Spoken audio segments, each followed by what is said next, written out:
Well, we are back, huh? We're back at the 9 Club, everybody. Today, we have a very special guest, Mr. Steve Alba. SALBA is with us. Yes. How are you? Thank you. Thank you. Cheers. Cheers.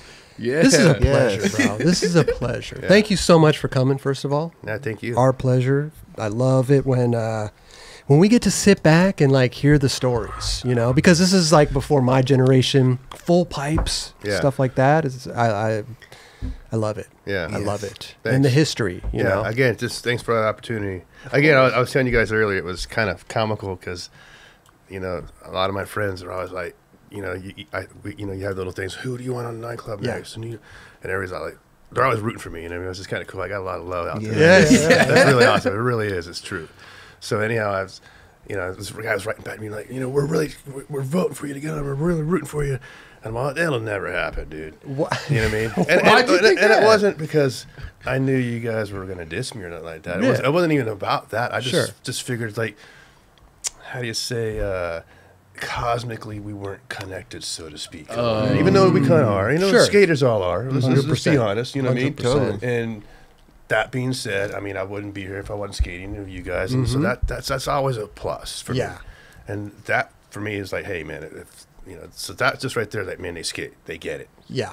So that's one thing. So, but and like again, it was just I just think it was more like the powers that be. Like maybe it's Santa Cruz. Maybe let's just keep Steve in the background. Maybe or I don't know what it is. I mean, I didn't know what to think. I mean, I just.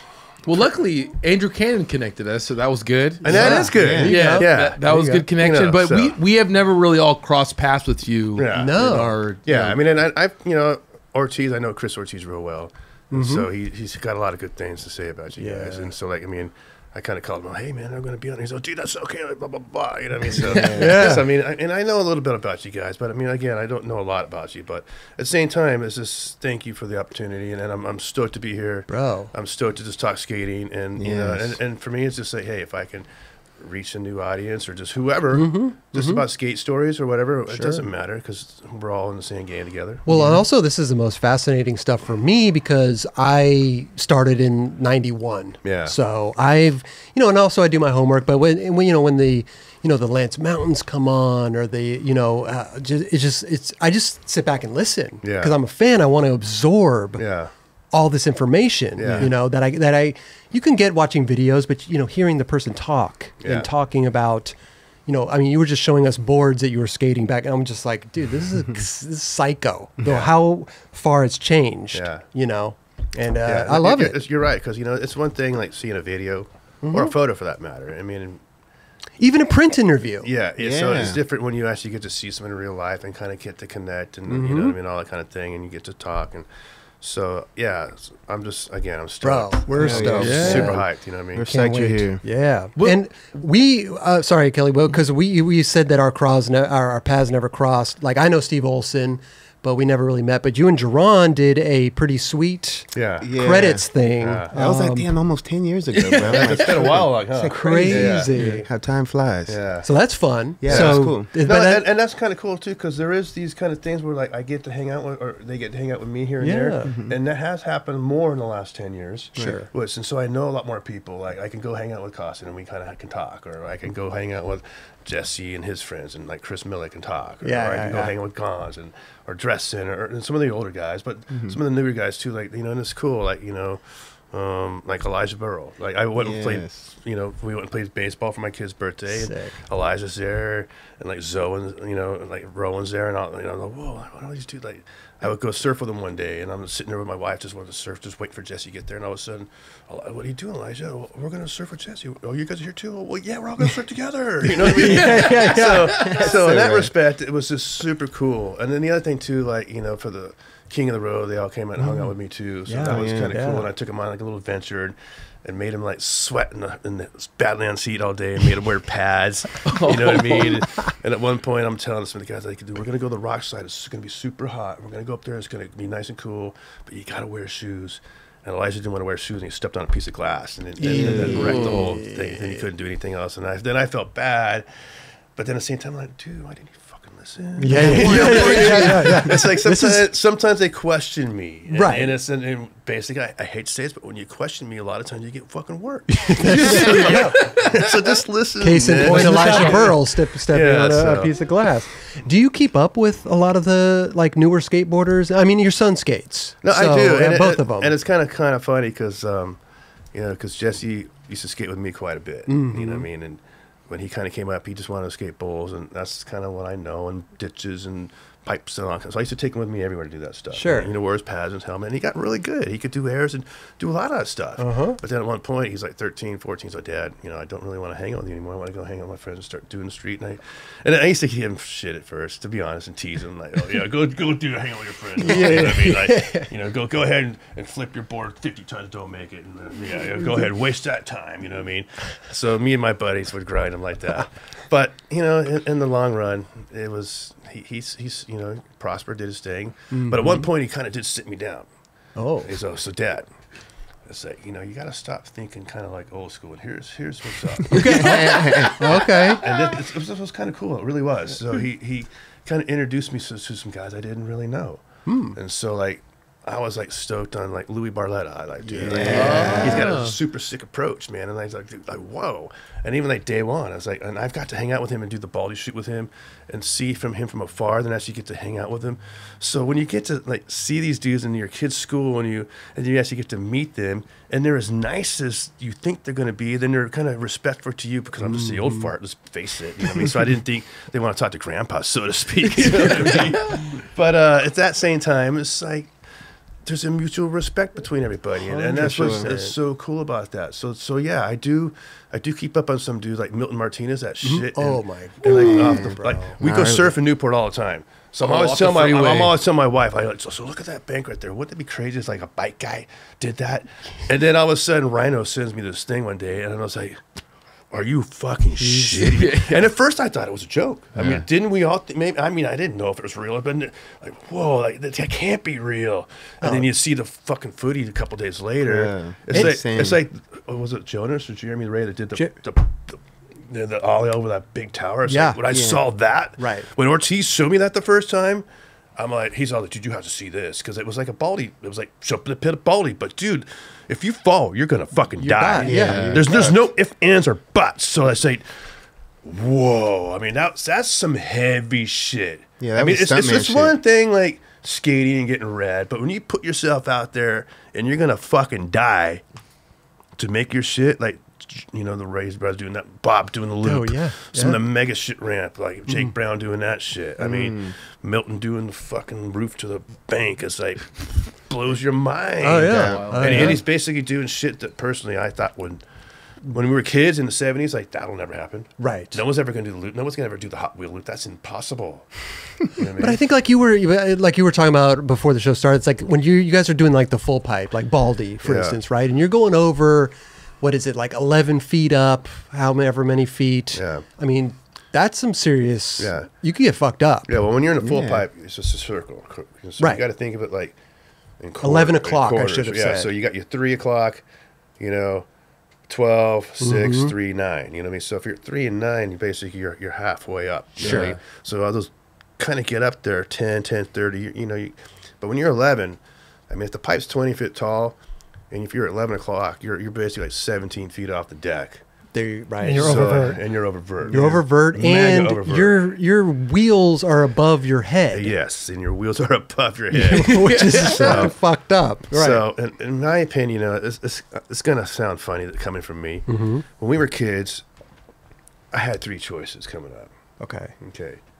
I came from the San Gabriel Valley, so you got to put yourself in context. Mm-hmm. This is one thing people don't ever do in today's world. They never put themselves in context of what was happening, how and why this went down, right? Okay. So if you put yourself in context, think of yourself, you're in this area where I live, the Badlands, right? So what are the Badlands? Okay, so the Badlands are this. Between the 57 freeway and the 15 freeway, the 210 freeway and the 60 freeway. That little rectangle is the Badlands. So you got Montclair, Ontario, Upland, Pomona, Chino, Laverne, Claremont. What am I missing? I'm sure there's a couple more I'm missing, but it's about 10 or 12 cities in this little zone in here. Rancho right? Cucamonga? Rancho Cucamonga's in there, okay. where I live. Altaloma's in there. I know I'm thinking of a couple more cities. Anyhow, that's just a little zone. So back in those days, especially in the 70s, you know, why did we skate a full pipe? Because it's probably the only thing. That's kind of a bizarre thing that we did skate a full pipe. Yeah. But there was a full pipe made at the dam. So why did they build this dam? You know, I mean, that was my biggest thing, is why was this siphon spillway in this dam in the first place? That's kind of the curiosity I got, right? But anyhow, so they built this dam in the 50s because there was these 100-year floods that were just devastating the area from the rain and just heavy craziness. So anyhow, when we go skate the pipe, my dad actually lived on Palmer Canyon. So they built Baldy basically at Shin Canyon. He grew up at Palmer Canyon, watched them build the pipe when he was in high school and a kid. And then when they built it, there was a whole bunch of water behind the dam. It was fresh trout, so he used to go trout fishing back there. So he would tell me all these kind of stories when he was a kid.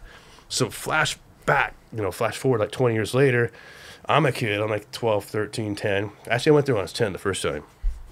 And we found out about it from his friends of ours. We rode our bikes there. And in those days, we would always ride our bikes with our skateboards, like strapped to the back of the bike or like in a backpack, some kind of haphazard kind of thing. But that's how we got to, because we lived at the bottom of the hill in Montclair. We lived basically at Holt Boulevard and Benson, which divided Montclair and Ontario. But we're like we're like south of the railroad tracks. You know what I mean? So you're pedaling everywhere. We're like blue collar big time. Like Montclair was a blue collar town, you know, just all workers kind of thing. So anyhow, yeah, we're just going to Baldy, but you know, there's crazy shit to get there. You know, I was going to say, on a bike, how long does that take? I mean, it took us an hour easy when we were kids. Yeah. At least an hour, if not more. And then by the time you get there, we're like 10. We're so damn tired. So are you going on like trails or something? Well, no, you just basically had to ride up straight up mountain or straight up Euclid. But I lived off of Benson, so it was Benson, San Antonio Mountain. So we just went all the way up straight up Benson as far as we go. It ended at 19th Street into these like orange fields back in those days. And then we had to go to mountain, take mountain up, and then we can kind of go from there. Okay. So and then eventually we got smart, and there was a minibus like that took like, RTD back then. Yeah, that kind of thing. I forget what it was called, but Omnitrans, that's what they called it. We used to take Omnitrans at the top of Euclid, then we'd skate over to the pipe, skate there, then we'd shoot Euclid down. But anyway, we were kids and getting all crazy and seeing all this kind of cool stuff. And in those days, there was like guys on top of the dam. Like there's like a tower up there, but they would kind of bust you, and that's when it was a bust in the 70s. You know, so many people went there, and you couldn't kind of walk up the dam because they would see you, so you had to walk through the pit. So have you ever been to Baldy before? I have not. But you've seen the pit. Oh, there. 100%. Okay, yeah. So we've all seen the pit. So in the old days, there was these like 3 pipes, feeder pipes. They were maybe like 6 feet tall. So when the water would go into the pit, the feeder pipes would take it out into these like little reservoirs downstream. Got you. So when we were kids, we would go in those little feeder pipes and like walk in them, crawl through, and crawl up with the ropes up the pits so the guys wouldn't see us. Ropes? Are we throwing grappling hooks and stuff? My buddy had, his dad was super like army guy. Okay. And like, so he had like ropes somehow, and he has some kind of, I don't know if he had grappling things, but he had some kind of things where we can kind of rope our way up, and then the sticks kind of just climb our way back. And that's kind of how we used to do it in the old kind of dope. It's kind of like a mission. Kind of like you're doing this like mission, complete mission. Yeah. So when we had bikes, we were traveling everywhere on bikes and skateboards, depending where we're at. But at that time frame, one of our kids in school had told us about this. One of our friends who was in junior high, we were still in elementary going, I mean, I was only 10, so we have another 2 years before we're even in it. But our older brother's friend, Gary Lazone, and his buddies who were already in junior high, they were the ones who told us about it. So that's kind of how we got clued into this thing. So that's how we started going to Baldy and seeing all these kind of crazy pros, like Mike Weed was there, and Waldo Autry was there, and Liga Heimer, who was later on my baseball team, he was there. You know, that's where I first saw Tay Hunt. I saw all the guys I would skate with later. So you would go there. There would already be people skating there. Oh yeah, for sure. Were you intimidated to go and skate the full pipe? We we always had to wait for the big kids to leave. Right, okay. Because they were it's pecking order. Skating's all about pecking order. Let's face it, always has been, always will be. So yeah, we had to kind of wait our turn like everybody else, and had to kind of wait and You know, but you were also watching them and learning by watching, for sure. which is amazing too. What were you skating before that? Just skating in the streets? Yeah, and we doing skated in the shit? streets. You know, prior to me kind of trying to skate transition, vert kind of stuff. I don't know if we even skated a pool before Baldy. I was going to say, I don't know. We were really in the pools at that point too, because remember in the 70s now, kind of growing up, and back when back in these days, we're talking 75, 76, 77. Yes. There's a big drought in California. 76, 77. So you like can't even put water in the pool. You can't Oh, you can't even like put water in the lawn. Yeah. Right? If you get a ticket, I mean, nowadays is nothing compared to then how gnarly it was. It was like hell bent. You know what I mean? I mean, hell bent. Yeah. You know what I mean? You think all the COVID shit's gnarly now? Wait for the water guys to come to your house in those days. It was burly. it was serious shit. You know what I mean? But that being said, you couldn't. Everything was empty. They couldn't put any water in any pools. All the ponds they were all drained. Everything was drained.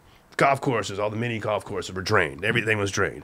So, and it's just exploring. You know, when you're a kid. Oh my God! You're going all out with all your friends and just finding, like, did you see that with this bank by Alpha Beta, 6th Street wave up there? You know, there's banks that shit just school right there. There's banks on 11th Street in Oak right there, off where the house is with 3 little planters. yeah. You knew where everything was. Yeah. This is word of mouth too. There's no Instagram back then. Yeah, and it was all hand drawn notes. Turn left at the palm tree. So, Make sure you. So it was that kind of stuff. Yeah. You know what I mean? So that's why. You know, But that was after Baldy, though. You guys were really going to Baldy first. No, but we kind of were riding banks and all that Okay. stuff as we were riding Baldy. Gotcha. Because we did kind of just ride Baldy first. I mean, that's not the way it works. Yeah. And you always learn how to, use your board.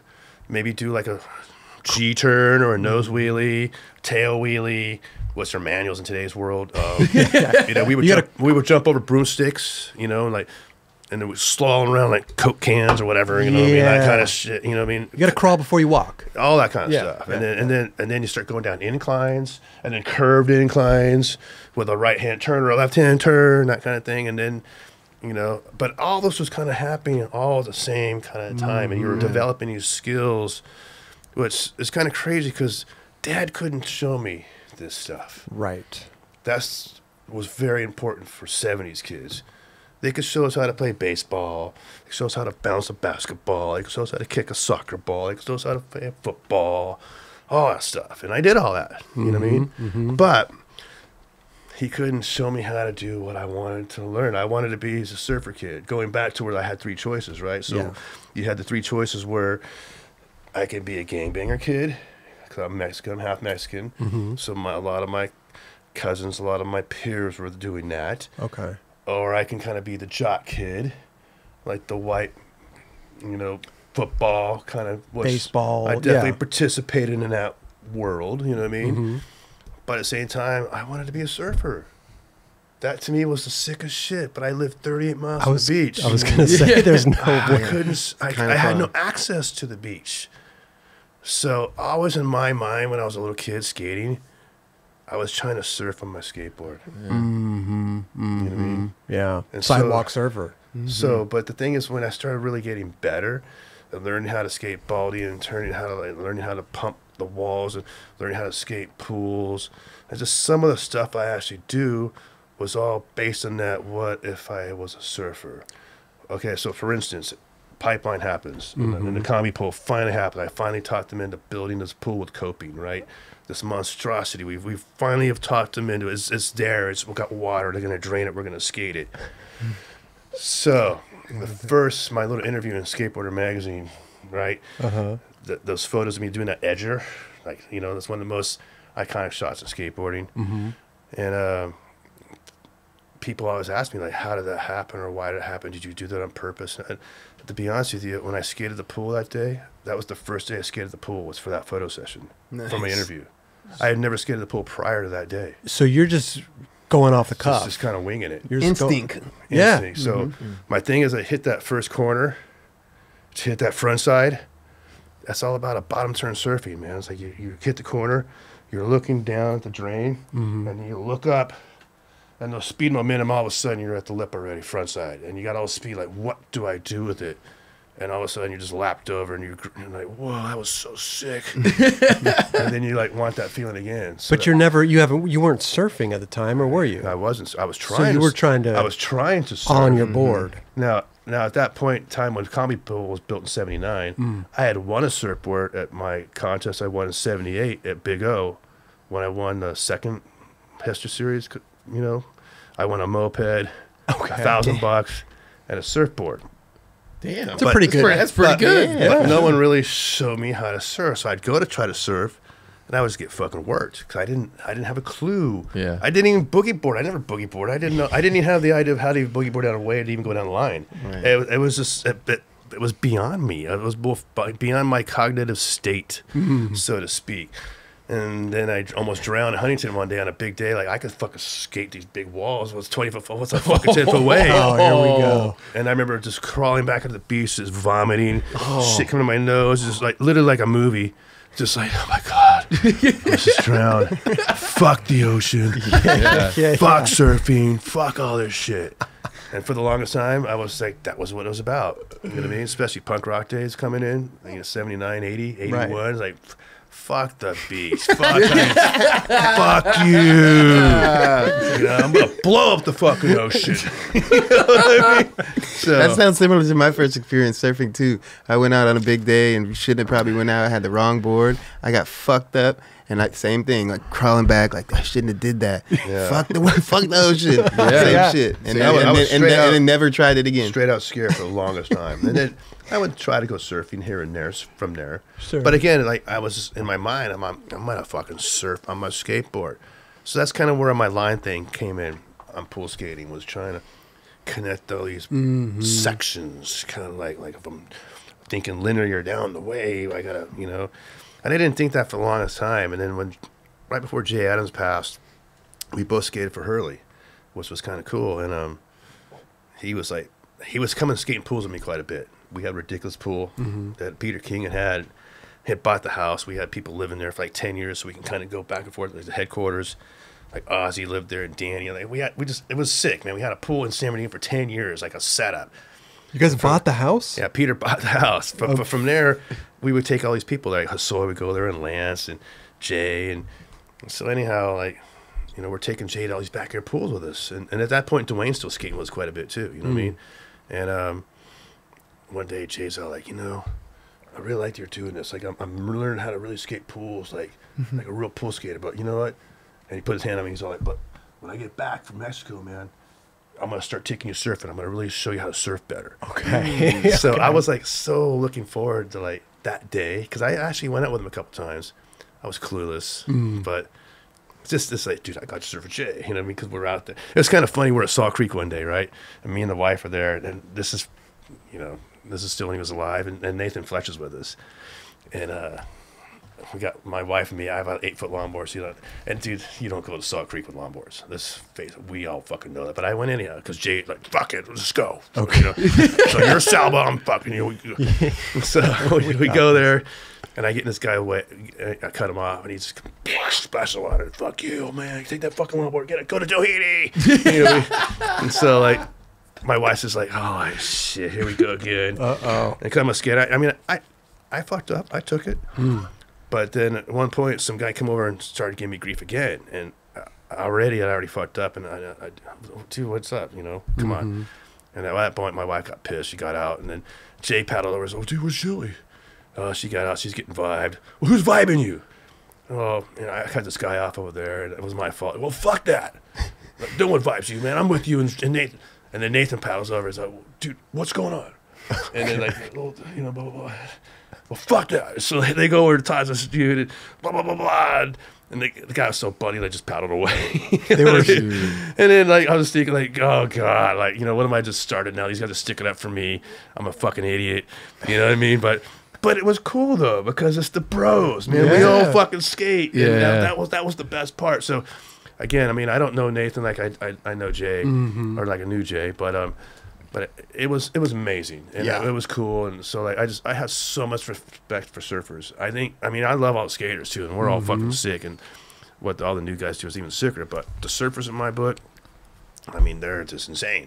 Yeah. I think they're a whole nother level, personally, just for me. 100%. I'm not a big fan of the ocean. Yeah. So I tried surfing once. It was a disaster. Yeah. You know, it was horrible. Dude, But the etiquette at like surf spots is so gnarly compared like, you know, skateboarding has their skate etiquette at skate spots you go, but surfing's a whole different deal. Well, just think if that one manual pad just came and went every 20 minutes or whatever. Yeah. It's like, I'm going to get on that thing. Yeah. I don't care what anybody The kind of funny else. thing is, I mean, I've been kind of going a lot.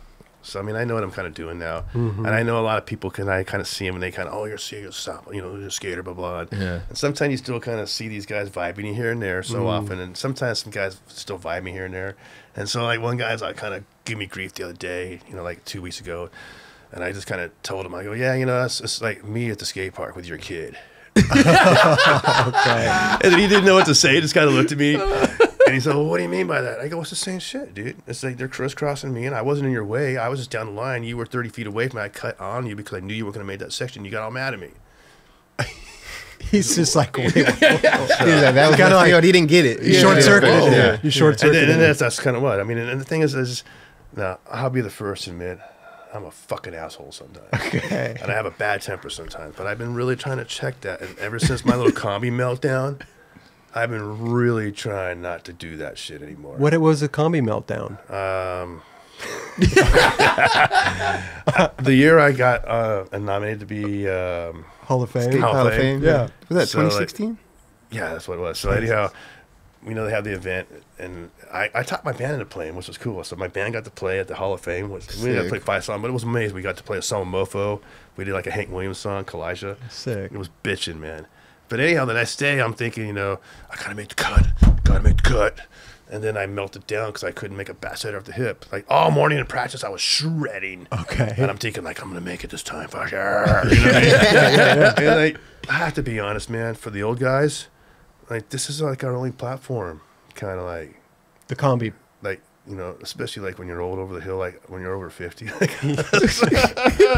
in our 40s, right? They kind of did this event for us. Which is, Yeah. you got to admit, It's a great event. For sure. Awesome. and it's badass. It's not. It's the best contest to watch. It really, truly is. It really is. is. Right. I mean, Yeah. even for me, but Totally. it's amazing. It truly is, right?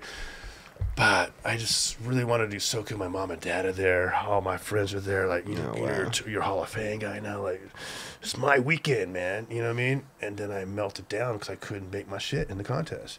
And I got mad. I was so mad. I wanted to throw my helmet out of the whole place. And they got that big screen. I was trying to make it over the screen, out the window, into the parking lot. That was my goal, right? And the first time it fell back in the pool, it's made me even more mad. Oh, yeah. Oh, I'd already snapped my board. I already cased it, just whap. You know what I mean? And I ride 8-ply gnarlers. So to snap an 8-ply is no joke. I mean, that's how pissed I was. I put a hole in the wall in the room where they work on the medics and all of us. And to this day, it says SALBA was here. It was that same day, right? And so, like, the second time I throw my helmet back out, I almost clocked Caballero's little daughter. Oh. And I'm like, did you almost hit Cab's daughter? And then at first I'm like, I was just so mad. I was just like, you know what I mean? And then I'm like, oh man, I almost hit someone's kid. Fuck, I'm such a fucking asshole. And then here's the worst part. And then that's when it all starts, right? So you got all your hang on real quick here. Okay. It's this little fucker right here. Cell phone. Blowing up. You know what I mean? Blowing up. Fuck you, SALBA, you're fucking. You know what I mean? I just heard it for months, for like a year. It wouldn't go away. Well, I mean, like people were like Pissed. they were pissed. Fuck you, old man. How dare you do that? You fucking. You know how it is. Yeah, you can't win, you can't lose. Whatever. Sure. It is what it is. Exactly. And then at that point, I didn't really take that part bad. To be honest, I didn't give a fuck about that part, to be honest with you. But I was upset because I almost hit a little girl. Right. I was upset because I made myself look bad in front of mom and dad. Okay. I was upset because I made myself look shitty in front of everybody, for that matter. I hit the fucking wall. I mean, I was a fucking asshole. Right. Straight up. Let's be truthful. Yeah. I can admit it. And now the hardest part of this whole thing is that you look at yourself in the mirror and admit you're a fucking asshole. And all that kind of stuff. So that being, you know, I just didn't want to be that guy anymore. So the cool thing is I was in the parking lot just melting down, thinking I was just going to just drive home. Fuck. And Van Doren comes outside and puts his arm around me. He's like, you know, man, it's okay. Don't worry about it. We love you. You're just showing your emotions. That's who you are. Don't worry about it. You didn't hurt anybody. You didn't, you know what I mean? Yeah. Come back in. Come on. We need you in here. And so that, I was, to be honest with you, I was so like emotionally, like from one thing to the other. I almost wanted to cry because like, here comes Mr. Van Doren telling me like, hey, it's okay. You didn't fuck up, dude. You know? And then after that, Grosso comes out and tossed me. And so that's kind of why I miss Grosso to this day. It's like, dude, like that was my boy. I mean, between him and Lance and Olson, like, if I got a problem, I just call one of those three guys up. Like, what do I do? What do I fucking say? Like, well, fuck, I fucked up, you know? And so... But at the same time, though, that's skateboarding, though. It's emotion. Yeah. It is. And it gets the best of us. And I'm not the only guy who's melted down. Oh, my God. Oh, no. I mean, Danny Way has had some classic meltdowns. Bro, I mean, I think everybody in this... David Gravett, he's a more classic. So I just feel like, hey, on one hand, like, I'm part of that kind of club. Oh, dude, I think everybody in this house right now... But we've all for sure. I've never snapped an 8-ply. Yeah. Or, but, you know, listen, some popsicle sticks have gone down in under my foot. But all I'm just trying to say is, like, I'm really grateful for where I'm at. I'm very blessed, so to speak, even though I'm not like a religious dude, you know what I mean? Sure. I'm not really into that, but I feel more of a kind of spiritual thing. But on top of that, too, it's like I feel kind of lucky. And the one thing is now, this is kind of the hardest thing, at least for me, is this game is gnarly on your body.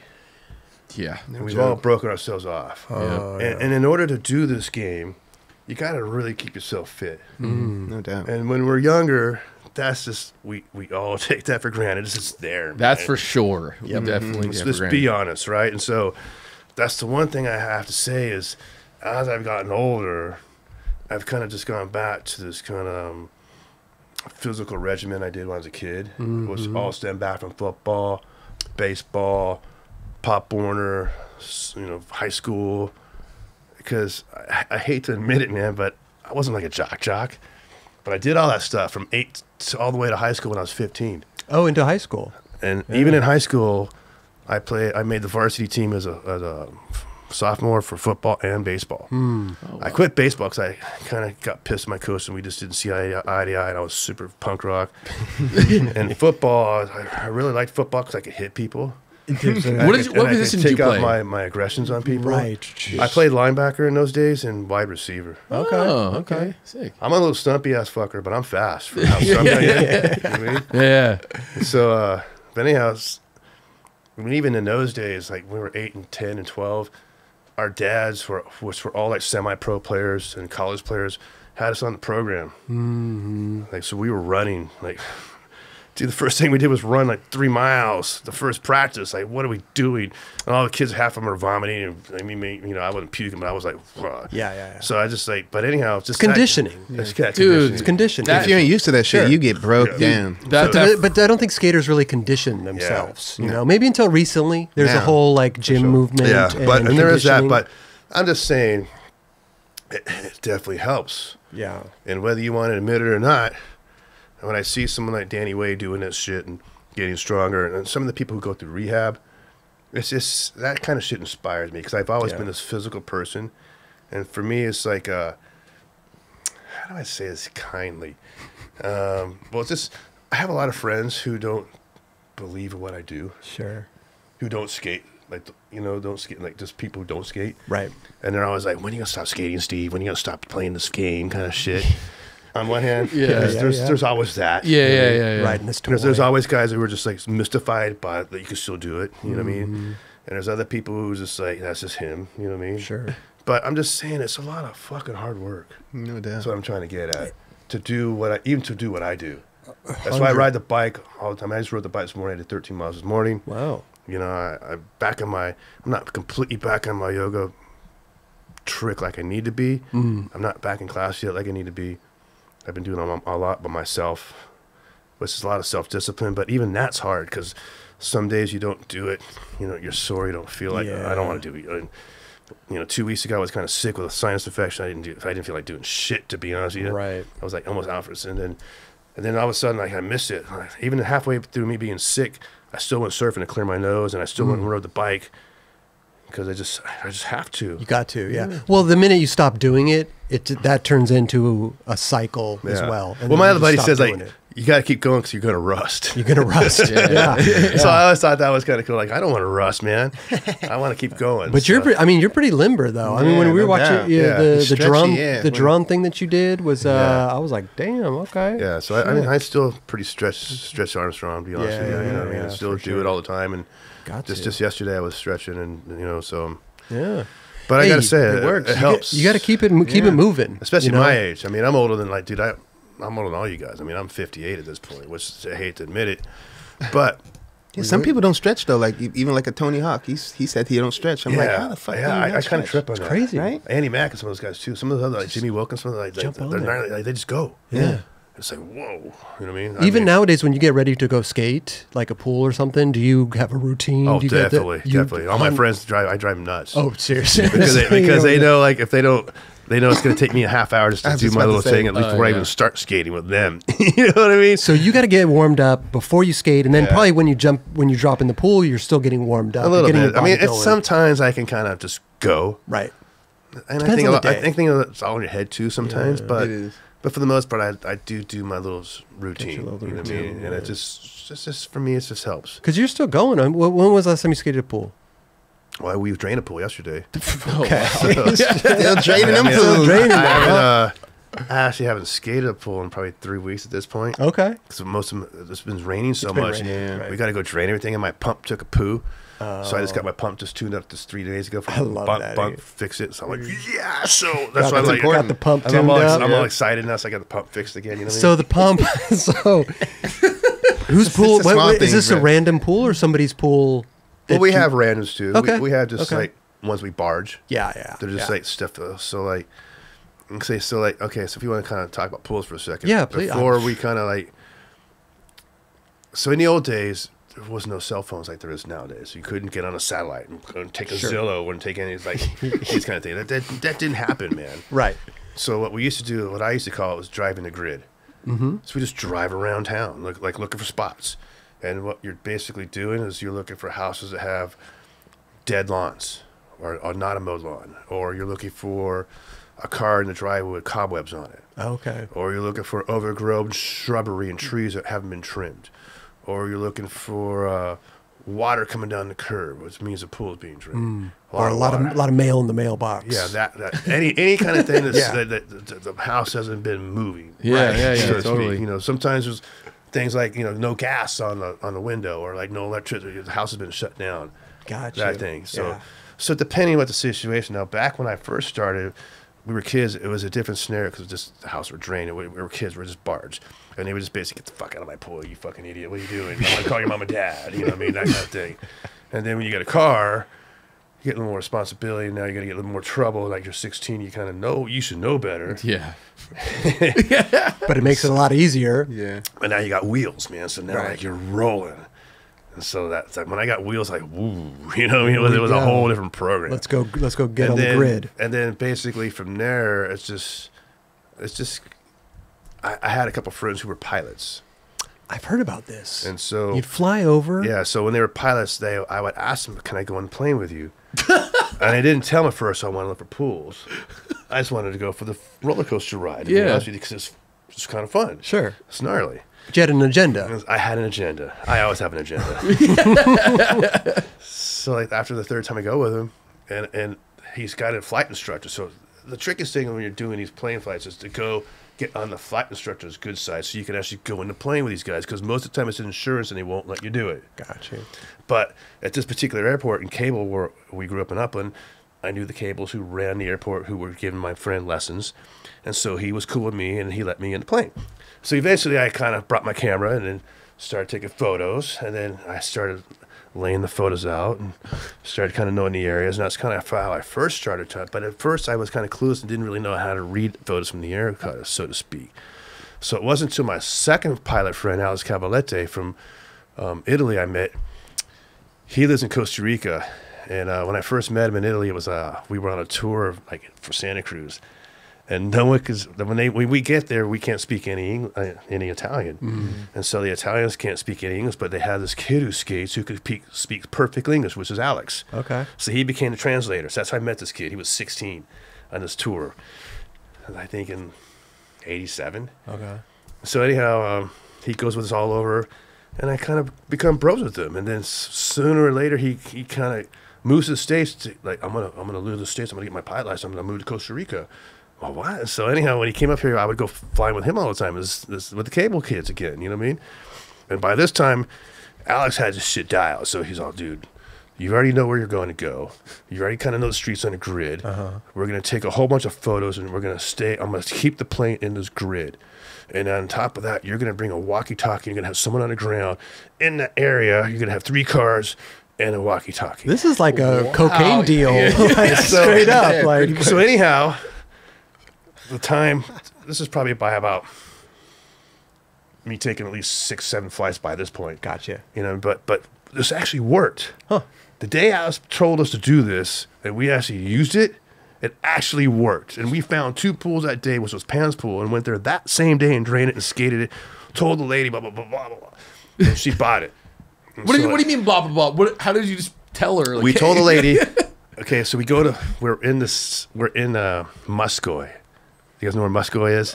Muscoy is in between Fontana, Rialto, and San Bernardino. It's this little zone. It's gnarly there. Okay. In the 70s, that's where all the Hells Angels would grow this tweak, do all the speed tweak. Okay. And make it all in there. And then after they moved out in the 80s, all the dudes from LA who were all the crack guys started moving on to this zone, and we're doing crack out of there. So that's how we first found out about that place. We go skate the house that were crack houses. Oh, gotcha. So that's how I even knew about this zone. Interesting. And so Pam, who was this black lady, super hot black lady on top of it, she was there, and we just knocked on the door, and I go, hey, I noticed your pool's drained. My name's Steve, and I'm a pro skateboarder, and we'd really like to see if we could skateboard in your pool and take some photos for the magazine. For Thrasher, I work for Thrasher. So, oh, well, I kind of piqued her interest. And she kind of looked at me and looked at all the other guys. I mean, you guys are cute. and so that got us in the door right there. Wow. And we kind of became friends with her. And like we would buy her cigarettes and buy her beer sometimes. And she was always cool with us, man. And she had a daughter, and her daughter would sing and was like in an R&B kind of band. And they were super cool people, man. Amazing. So you had a place to go. So we kind of got to know them. Yeah. And eventually we kind of got permission. We would drain her pool. It had water in it. She let us skate. And then we ended up skating this pool for like, I'm thinking 5 years. Wow. Nice. So, okay. Wow. So when you kind of go in these kind of poor areas, not that they're poor, but or people have less means. Sure. Yeah. Okay.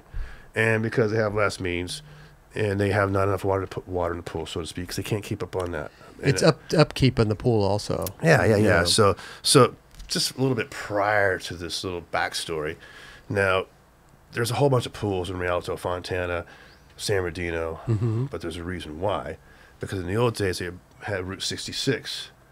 Okay, so when you come into California, prior freeways and all that stuff, that's the only way to go from Missouri all the way here is on Route 66. So that's why all these hotels have these crazy pools. There's like this whole thing. Route 66 is it's just built, and they buy into this whole thing, this whole American dream. And I'm gonna buy a house It's pretty much in like a neighborhood highway to Hollywood from Route 66. Right. And so basically, this is the 60s, where it was, I'm a kid from the 60s, the post-war kind of modern kid, kind of, so to speak, baby boomer, all that kind of crap. But that was all real. And all those communities were built for these, you know what I mean? And because it's so hot out there, there's a shitload of pools. So you had a drought in the 70s. Right. Coming in the 80s, it's this foreclosure city. Because they have all these crack houses, more or less. It's drug houses. Right. And they don't know what to do with them. And they're worked. They're just thrashed because they're just selling drugs out of them. It's gnarly, man. It's almost like The Wire kind of shit in Rialto. It was heavy in those days, you know what I mean? And the cops would catch us here and there once in a while, and like, dude, you shouldn't be there, dude. You guys know that a girl got murdered there yesterday. A girl got raped in this other one. But what are you guys doing, man? Like, they were more concerned for your safety than actually like you skating there. Yes. That's how gnarly Rialto and Musco was in those days. Right. But that's in the early, like 84, 87, 88. Can I ask you a question really quick? The walkie-talkies, the plane, what are you doing? What are you communicating? Well, You're going go here, check out this pool? Alex kind of flew low, so the walkie-talkies would actually work. Sure. And the thing is, you have a flight ceiling, and you're not supposed to go between 1,500 feet, basically. but he kind of was cheating a little bit. He's getting a little low, so you can. But the walkie-talkies actually worked. So he would just basically, hey man, there's a house right here on the second house on the left. It's going west. It's the 3rd street from California, and 3 streets vertically go up. So the buddies down there. So we were just trying to vector them in to kind of get in there, and then when they found the pool and sat there, and they went and looked over the like, dude, there's a pool there. You know what I mean? That's so sick. So we found quite a few pools from me taking photos from doing that, and then Alex showing us how. Not that we ever used the walkie-talkie a lot. We only did that basically 1 or 2 times. Okay. Still genius. But the one time it did work, and it was kind of genius, and like, oh, wow. Hell yeah. Were you taking the photos and actually kind of trying to make a picture out of them? And that's what I would do. You would, okay. So I would try to like kind of do that. Seems kind of hard. Seems like a puzzle. But it is. But at the same time, I knew my area so well, like my area of operation, so to speak, that I knew kind of where I knew to go. Because I mean, I've been going out there for 35, 40 years now. Right, you know what I mean? Right. Huh. So yeah, so it's just after the 80s, it's like foreclosure. Coming to the 90s, there's more barging again, but then the earthquake happened. And when the earthquake happened in the valley, that was like a whole nother fucking scenario. It was like whoa. Yeah, and at that point, we'd been going to the valley escape pools, but I only knew one little zone that I always went to. I always kind of went to the same zone. It was kind of by Pink Hotel, a little bit north of that zone. And then here's what was crazy. The LA Times, I should have brought that shit. I still have it. The LA Times put this little piece of paper out on the front cover of all the most heavily devastated areas from the earthquakes. Okay. Like all the red tagged zones. Then I was like, what? You just gave me a map. What? You know what I mean? Unbeknownst to them. Yeah. And then at that point, it was like, people always like, how many pools you skated, Steve? Blah, blah, blah, blah. And so, to be honest with you, I really never kept track. You know what I mean? Hundreds. I mean, I'm thinking like 5,000 at this point. 5,000 pools? But you remember, I've been doing this since I'm 10. I know. So I've been skating That's a lot, though. pools for 48 years now. Yeah. So here's what I'm just trying to give you a little bit of equation here for like a little math kind of shit. Yeah, let's do this. When we skated the valley, there was all these red tag neighborhoods. So say there's one neighborhood, every house is red tag. You can't even go into it. It's illegal to go in there. You're going to get busted. But we go in there. And so we're going through the alleyway, looking over. Pool. Okay. Oh, ooh, look at those shallow stairs. Let's do those shallow stairs. We jump out of the car. We're there for 10 minutes. We made the shallow stairs. And then we jump out. Next pool. Okay. Ooh, look at that. Let's see. Look at that. Look at that box. We got to do that box. And then maybe you go grind that maybe for 10 minutes to make the box. You're only skating these pools for 5-10 minutes. It's just some of them, because we don't know. We're new. We don't really know what the scene yet. Your zone. Because the other thing too is I have this thing called the 15-minute rule. Okay, what's that? Basically, it takes them 5 minutes for them to figure out you're there. Okay. 5 minutes for them to tell the cops, and 5 minutes for the cops to respond. Okay. If you play a 15-minute rule in skateboarding, you never get fucking caught. But you have to adhere to it. That's the problem. Yeah. You got to adhere to it. Yeah. When you adhere to it, I'm going to tell you this. In all the years we've ever adhered to 15 minutes, we've never got caught. Never. In the years we've always not adhered to it and stayed more, that's when we get caught. Yeah. Every time. What's the worst thing that's ever happened skating somebody's pool and that you don't have permission to skate? Well, I mean, probably the worst thing for me is, now I've always wanted to kind of ask you this question about this because I've always felt I've been the most ticketed trespasser in the history of skateboarding. Okay. And last time I checked, I had 21 of them. 21 trespassing tickets that I have. That I have the tickets. Right. I'm sure there's more that I don't have anymore. But I've been busted so many places. But the worst pool one probably was when I got caught in OC in Garden Grove. There was a pool on Garden Grove Boulevard. This big pool we called the home plate. It was almost shaped like a home plate, like a baseball home plate. And the kid who lived there we knew it was there. We kind of barged. Then one day we were barging. We met this kid who actually lived there. And you can skate, but don't let my dad find it. He'll be pissed. He'll call the cops. And so it was kind of one of those things. You know what I mean? And the pool's already drained. The pool's already been drained, yeah. So they were just they were just sitting there. And so anyhow, we got caught there one day. And it was super stupid because I heard the cop pull up. And if we're in the back of the yard, it's almost like stage right, stage left kind of shit. Okay. You know what I mean? So the cop came out on the right-hand side. And we heard him, we saw him, and all of my friends, 3 of them bailed over the fence and hid here. But two of my friends walked out this way as this guy's going like this, and they bailed, and I was with them, and I was like, okay, killer. And then I go to reach my keys. Fuck. Oh, I left my keys and my wallet on the stairs. Oh. And he's going to have my fucking wallet. Yeah. So as the cop goes like this and comes through again, I go through here, and I'm looking through the window because you can see through the house. House is all abandoned at this point. There's no one there. They're just working on the house. You know what I mean? Gotcha. And so I go back this way, and as he's coming out, I go again. I get my keys and my wallet. I got him. Okay. And as he goes through again, he's looking at the house again, and I can see him. I go this way again, and he goes back one more time, and I go out the front door, out the front yard, and I'm skating down the street. I'm thinking I'm pulling it, and I'm a block away, but I got my pads on. I'm not wearing a helmet these days. I didn't wear helmets in those days. But I had my knee pads, and I had one elbow pad and my wrist brace. And the cops all, hey, what are you doing? Stop. I got to call someone skating there. Stop. And I stopped, and he said, come here.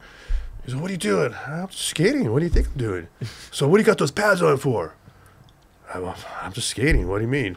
He said, come with me. So he brought me back to the pool. And then at that point, they were all like, man, you were one of those guys skating the pool. No, I know what you're talking about. I played stupid. But then the dad showed up. And the dad wanted to press charges. Oh, shit. No. And the dad pressed charges. Really? Oh. And they basically made a citizen's arrest on the spot. So they citizen's arrested me right there on the spot. And everybody's gone at this point. My Kelly and Chick and all those guys and Chuck, they're behind the fucking fence on the other side in the palm tree. Dogs, but they kind of got, everybody got away but me. Oh, stupid me, because it's just stupid. You left your keys in your wallet. Stupid mistake. And then so what happened was, the first time I go to court, I plead not guilty, blah, blah, blah. And the guy's, oh, man, we want to charge you for the pool. You're gonna pay to fix the pool. He said we've wrecked the pool, and it's going to be $30,000. Jeez. Well, what? How do you justify $30,000? Yeah. That's what he said it was. And so in the meantime, I go to the second trial 6 months later, and as I'm sitting at the second trial, just getting ready to get reamed, right? And we're in, and I'm having to like plead again, and right as I'm getting ready to plead, the kid kind of goes to the dad and says something in his ear. I don't even know what he said. And then the lawyer guy's like, Judge, can I talk to you? And so the judge stepped forward, and I had like I couldn't afford an attorney, so I had like a public defender dude, and he stepped up. And the kid basically told the dad, like, if you press charges on Steve, because the kid knew who I was and knew who we were. All the kids at school were going to make fun of him because they knew I got busted because of the kid. Right. That's what he told his dad. Right. Oh. And so the dad actually dropped charges. Oh, okay. At the second thing right there. At the second thing. Like, whoa, like, that's never happened. I thought I was done. So, wow. In actuality, that was the worst that's ever happened to you. But in actuality, you got away, though. That was the worst scenario. Yeah. Right. You said you had 20-something plus tickets for trespassing. Yeah, I've been busted way worse than that before. Okay. I'd say probably the worst one was probably Arizona with Brian Brannon. We had to spend like 12 hours in jail in Phoenix. That was pretty gnarly. And they were hammering us because, and then I got busted with Steve Olson in Claremont once. That was pretty fucked. In the 80s. And it was me, Olson, Johnny Ray, my little brother. And Olson had pink Converse on. And they were grinding them, man. And at one point, the cops kind of had us all four sitting here, and they cross-referenced us and speak. So, who's this guy? And Johnny was, that's SALBA. And then they asked Olson, well, who's this guy? Well, that's Mickey Alba. And they asked Mickey, well, like, who's this guy? And in the meantime, Steve Olson told the guys his name's Steve Jones. You know who Steve Jones is, right? Sex Pistols guitar player, right? Oh my god! So that was his go-to guy all the time, Steve Jones. And so he told the copy Steve Jones on a piece of paper. So when Mickey says Steve Olson, you said your name is Steve Jones. What's the Steve Olson? Right. What's up with the pink shoes, you little fairy? And Yeah. And he started calling them names. Bad. Sure. You know where I'm going with this. Yeah. And so basically, he was kind of going there. And just berating him, and just Olson's like, oh god. And so like, the thing is, because I didn't know why. I think Olson had a warrant. They let all three of us go. and they took him to jail, to Claremont. And at that point, Olson's like, "Oh shit, what do I do?" And then Olson called me from jail. So, "Salbs, can you help me?" And of course, like, I go, "Mom, Olson's in jail, man. You got to give us some money to get him all. You got to help him out." So my mom went and actually paid Olson's bail, which I think was $300. I think 150, but I forget what it was. It was either 150 or 300. But anyhow, she's all like, "If he's gonna pay me back, you know." But thing is, Olson came back to our house and paid her back. Amazing. Oh, nice. Like 2 days later. Amazing. That's awesome. And so to this day, my mom's all like, "You talk to Steve Olson. He always pay. He's got some integrity. I like that." Yeah. So I mean, that's the kind of guy Steve Olson is. rad, You know what I mean? yeah. So that's, you know, so I've always had these rad experiences with him and just rad adventures with him. I mean, so that was one of them. Not that I got caught that time. He got caught. He got dusted.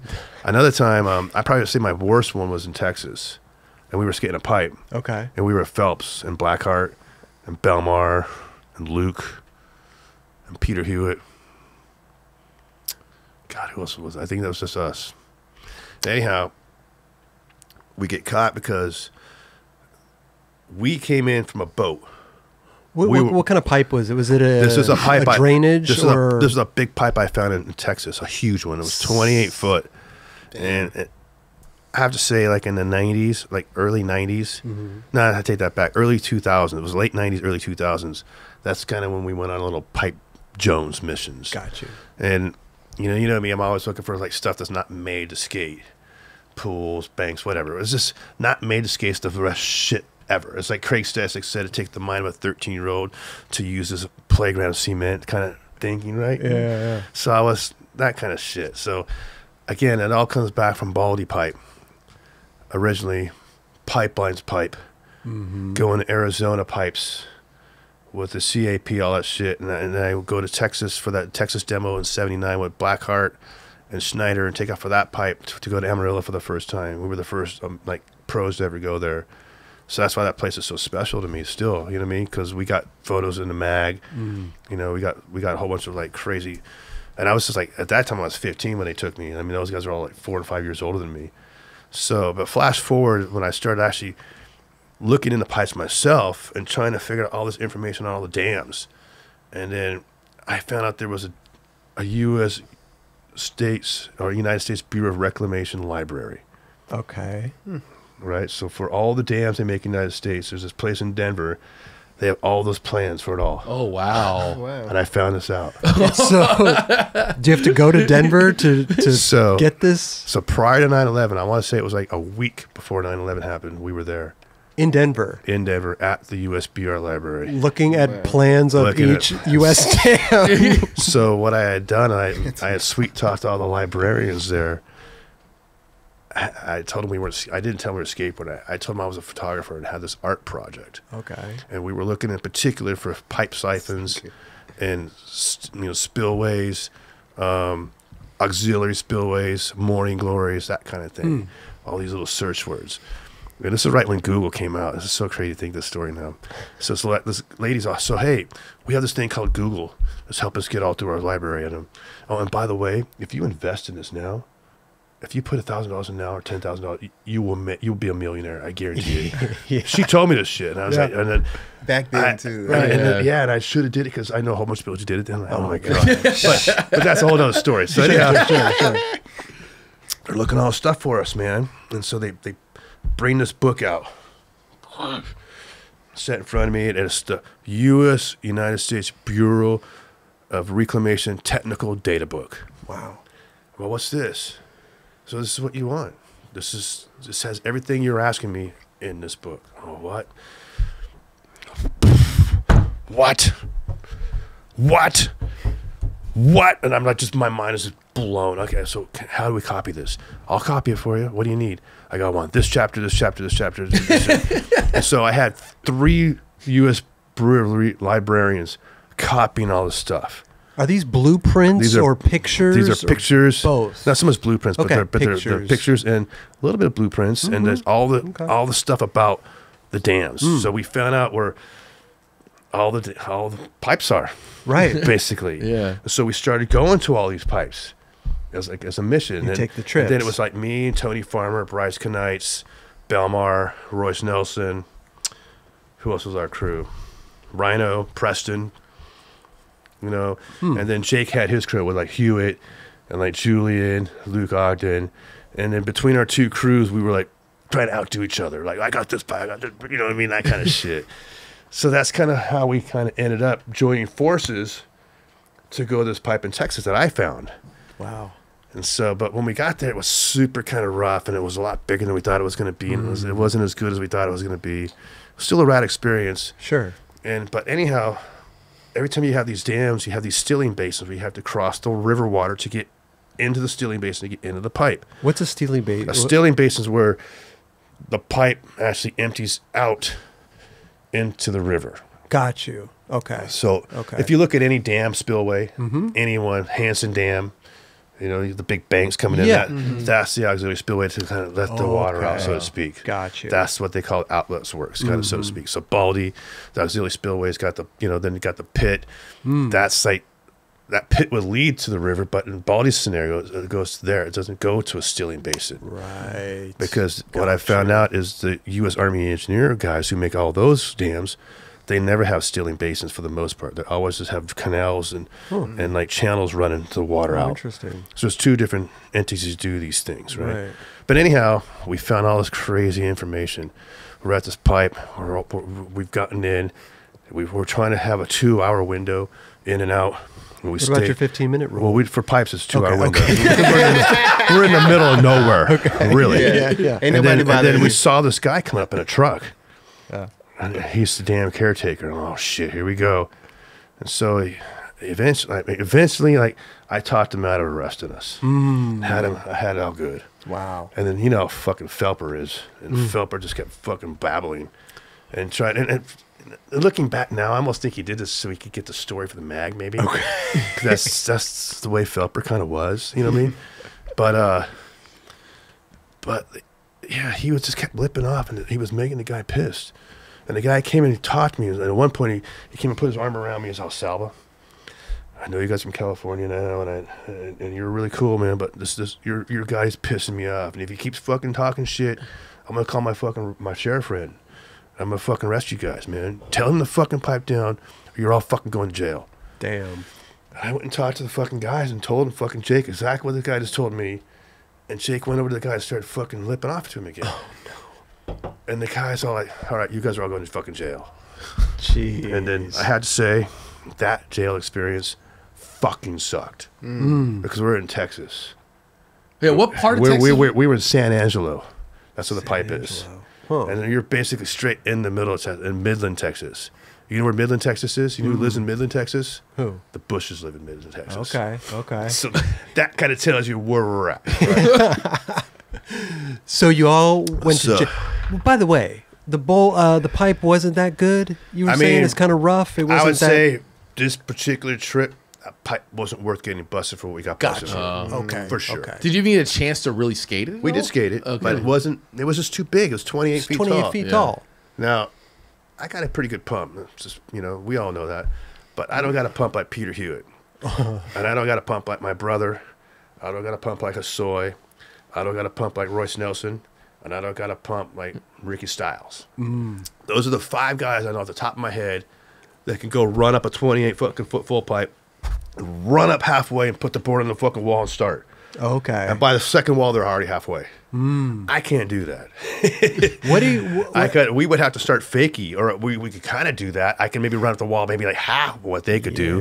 Because I was never really good at that.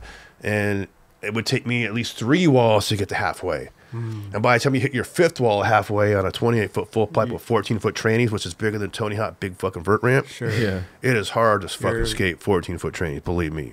And you got no way in, no motorcycle to pull you in, or no bike to pull you in, or no like little slingshot bungee cord to get you in, which is what a lot of guys have done since then. Yep.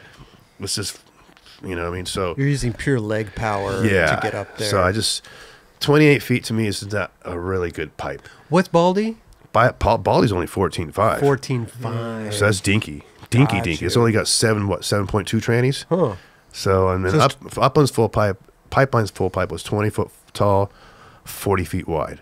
So 10-foot trannies. 10-foot, okay. Which is basically modeled after the CAP pipes in Arizona, which was the Central Arizona Project. And that's what they brought all the pipes to bring in all the water to Phoenix, Tucson, Scottsdale. So we skated all those. All those photos in the 70s, those are the very first CAP pipes. Interesting. So like the photos of like Waldo, Stacy Peralta had the photo in Skateboarder magazine. Wally Inouye had a photo. I mean, a lot of the guys in those days had photos of the pipes. Sure. And a lot of people made the trips because that was the mecca of skateboarding, was these pipes. I don't care what anybody says to this day. The smoothest thing I've ever skated in my entire life were those CAP Amaron pipes, because Amaron makes the best pipes by far. They're like skating on marble. Wow. Are we talking, when you're talking about these pipes, are we talking... They connect them all together, right? So you're skating these pipes that are out in they're waiting to be connected. Yes. But you have skated with the ones that have already been connected. Yeah, so they had different projects through the CAP. I'm thinking they had 8 projects that they had to finish. Salt River, Gila Bend, Florence, I can't pronounce that other river, Sassanapa River. But they had a third McDowell, that was like 5 off the top of my head.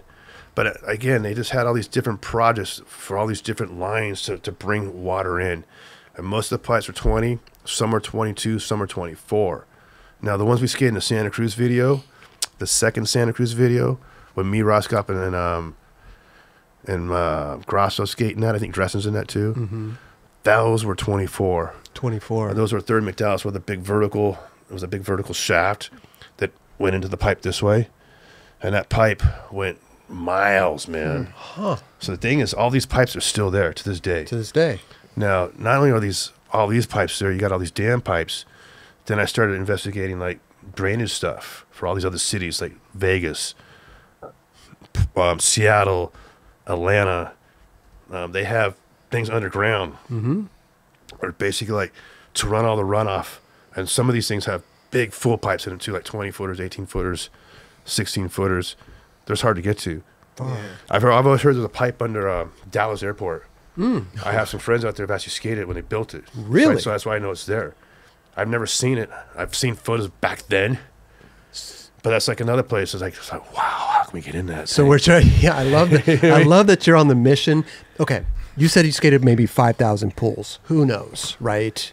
What about full pipes? Do we know how many? Well, I mean, that's way smaller list. I know, but only still, have so many dams. You know what I mean? But still, you got to travel around to go. But I've probably skated at least 25, 30 full pipes, maybe. That's 25 or 30 trips. Maybe 40 at this point. Wow. Just different ones, different areas, different zones. Palmdale, Silverwood. I mean, all kinds. You know, it's just different scenarios. You know what I mean? What's the farthest you've traveled just to skate a full pipe? Yeah. Well, the farthest I think we probably went was Texas. Okay, that's not that bad. Colorado, because most of the cool ones we found were out here in the West. There's some out in the East. Maybe these bricks. And there's some big shit gnarly out like in Montana. Now, this is kind of all goes back to hydrology. And it's kind of funny. I know a lot about this, but it all comes from the dams. All the little stupid info about hydrology I know. But basically, the bigger pipes are, the more water's coming through these things. So Stevie Ray Vaughan sings that song "Texas Flood." Like you never seen a flood in Texas. It's gnarly. So that's why the pipes there are so big. And there's pipes everywhere in Texas, along the whole corridor from Dallas all the way to Houston. Like there's Granger. There's another one, 18-footer. Okay. There's Waco, where that happened, all that crap happened. There's a pipe there. Yeah, so I mean, there's a lot of pipes, but as I was saying, there's some places like Montana, they got a 30-footer. Oh shit. Guernsey. So just think about how much flooding is going on there. Yeah, wow. You know, 20. They have a lot in like 28-footers and 26-foot. Cortez is another one out in Montana and in Wyoming. They're massive.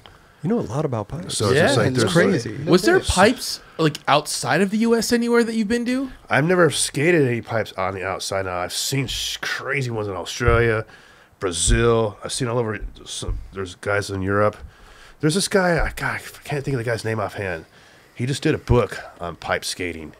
Another guy. He's a European guy. And he went and found all the European pipes. And there's a couple of things he found over there that looked phenomenal. Like over in Greece and in Italy. Did you guys see the Vans video? Which one? Pfizer was in one? it. Chris, is that how you say his name? Chris? Oh, Fanner. Yeah. I say his name wrong. He was in this crazy video in Italy. My kid Jesse went to Sicily and those guys. Okay. So this is a pipe in Sicily. It never got finished. It was like this metal. That was like a big Dan the Mafia supposedly funded. It never got built. That M Computo thing that Vans did was over in Italy. They show footage of that pipe there. Okay, it looks fucking insane. Really? You know what I mean? Wow. So some other pipes, like there's one in Portugal. There's a couple in England. You just got to type in Morning Glories, and once you start kind of typing in Morning Glories, and then I thought something else would come up. Yeah, I mean there is that too. Definitely. Wait, why is it Morning Glory? Why is that what you look up? Yeah, what's the Morning Glory? Well, Berryessa, the pipe up in Berryessa, Glory Hole is what they call it. Yeah, okay. There's another one. So the Morning Two Glory. things I've never Googled. It's what they call a bell mouth spillway. Is what the technical term is for it. Okay. And a bell mouth spillway is like a big bell mouth flower, where it comes up.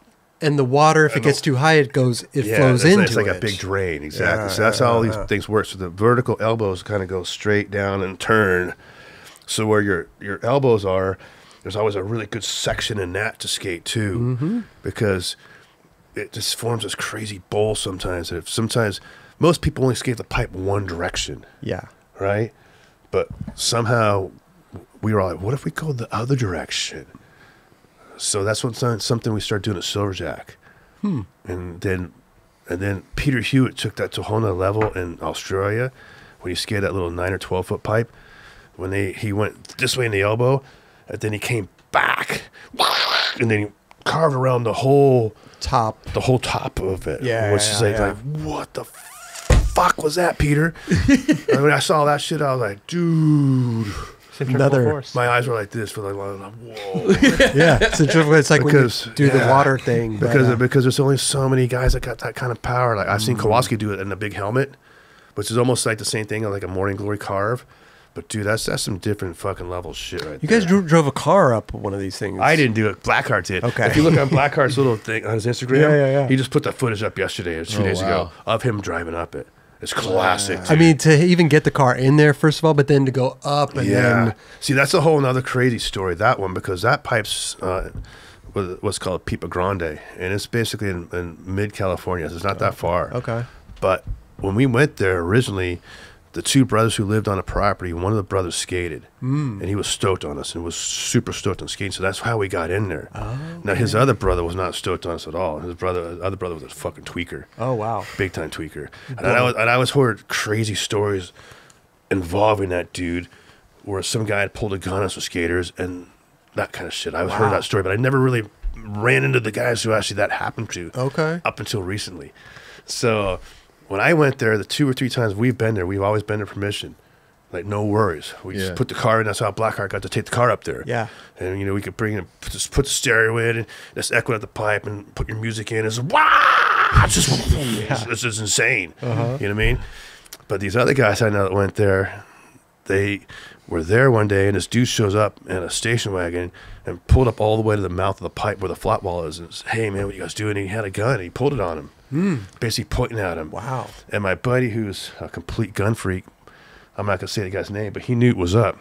And he saw the guy didn't have the gun loaded. Oh, what? And so he called him out. He's like, dude, what are you doing pointing that gun at me? If you're going to use that gun, you better fucking use it.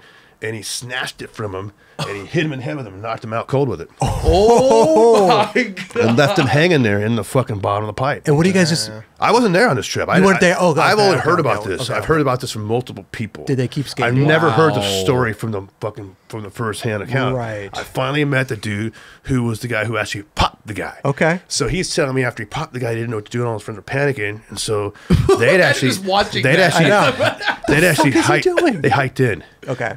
They didn't get in permission like we did.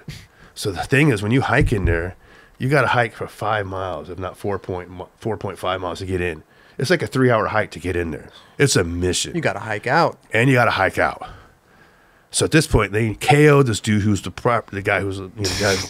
And so what they did, they told me they got in this car. In his car? And they took in his car, and they drove all the way to the road where we drove in. And then they left his car there, and they walked to their car because they had parked down the way a little bit. They got in their car, and they left. That was it. And that's the only time I've ever really heard of anything happening gnarly there. Huh. But since that happened, no one's ever skated there again. I was gonna say, yeah, you can't. It's hard to go back there. I'd be scared as shit to go back there. So since then, I found out that the grandma who lived there has since died. You know what I mean? And then I also found out the guy who actually let us in. I don't know if he's still what his story is, but we haven't contacted him lately to get it. And I don't know if the brother's still. So I'm not sure who's in charge of the place right now. Okay. So that's the tricky part. Now the crazy thing is, on my key ring, I collect master keys. It's always been a thing of mine. And the reason I collect master keys, I collect master keys, I should say. Okay. So I can get in all these locks everywhere. So when I'm going and barging, I don't look like I'm barging. You have the key. I look like I'm supposed to be there. Yeah. Oh, okay, yeah. So when I go skate a pool, especially like a house is up for sale or whatever, I'm not supposed to be there. I go put on my little orange vest. I got my little white truck. I put the magnets on a car, Salva's pool cleaner, or mosquito banditos. Magnets. And basically subterfuge the whole situation, which I call sabotage. That's why I find out to talk about later. But that's kind of how we kind of do our thing to kind of make it like we're fitting in. Yeah. You know what I mean? I mean, the fact that you have magnets for your car with Salbas. He's supposed to be there. Yeah, 100%. Be there. Yeah. So when you got the master key, and you actually unlock the fence. Right.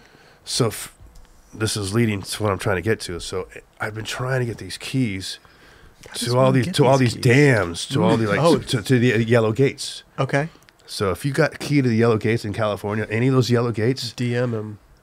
I have one of those keys now. Oh, you do? Oh, wait, so it works at all of them? Yeah. How do you listen? So I don't know. I know a water. I have a friend of a friend. Okay. It's always a friend. He works for the water department and he skates too. So he's the one that got me this key. I'm not supposed to have this key, and I really shouldn't be talking about this key. But I'm not going to tell you exactly where I got. So whatever. Sure. But I'm just trying to get at is when you got master lock keys and you're going to go anywhere. You look like what you're fucking doing. Sure. You look like a fucking idiot is what I'm trying to get at. Yeah. So whether you're going to go skate a new dam, like Pipa Grande, where I got a key to that yellow gate now, I can kind of cruise in there and see. But that's the chance you take, because once you're in, what's going to happen? If I get caught, they arrest me, are they going to take my vehicle? Because number one, I'm on federal land, because it is federal land. Right. So that's the other thing. When you're skating a pipe, all these pipes are on federal land. Yeah. So if they want to get you and press those charges, that can be some serious shit. Federal offense. So now I've been busted twice on federal land and got caught once on federal land. Okay. Which was Amarillo. Okay. So I have been caught. I've been caught there twice, but I've only been caught. I got a ticket twice. I've been arrested once. So I think only that ticket kind of counts, maybe. I don't really know how that works. Has there been any officers that knew who you were? Oh, yeah, plenty of times. And especially more days nowadays, because the older I get. So you guys are more or less in your late 30s, 40s now. So, especially like guys like when you go to high school that maybe knew who you were, or better yet, they know who I am, or are you related to Jessica Alba? Okay. That happens quite a lot too. Right. A lot. Sure. So that I have to say thank you, because your name has gotten me out of trouble so many times, Jessica. Thank you. So you are related. Oh yeah, totally. Yeah, she's my second cousin. Second cousin? No way. Amazing. Yeah. Close second cousins, or you guys know? I haven't seen her forever. I mean, I've probably haven't seen her since she did Disney stuff when she was 15, 16. Okay. Back when we used to do the family picnics and all that kind of stuff. Amazing. No reunion since then. No, she's so busy. I know her dad. I know her mom. I talked to her pops.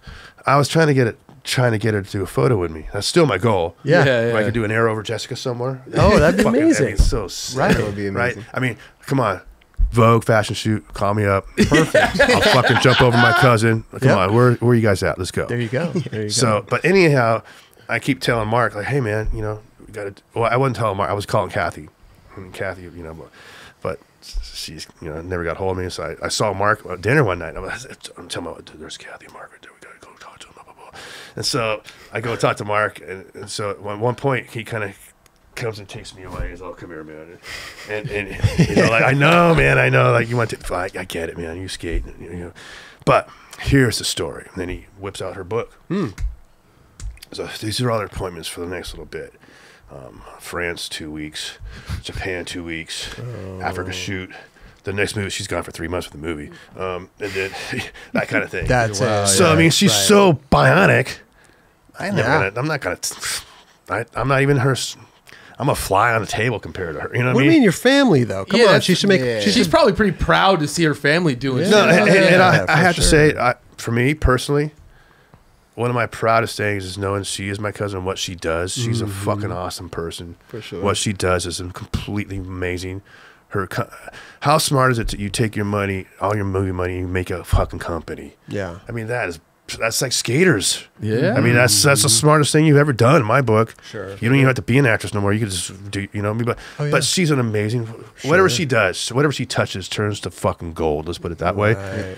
And so that's the one thing about the Albas. It's like, we have some kind of weird I love it. charisma. I don't know what it is. I can't describe it. Why people want to hang out with us, hang out with me, hang out with her, hang out with my kid, hang out with my wife, hang out with Riley. I don't know what it is. Well, listen, hang out with my dad. I would love to come to a family. Good energy, reunion. good people. Yeah. You have a family reunion, I'd love to be included. You know what I'm saying? So Wait, how does so you said Jessica's gotten you out of some certain situations before, not specifically her, but talking about her, well, just I'm just saying Bringing her this. name Just like the cops kind of like will bust us.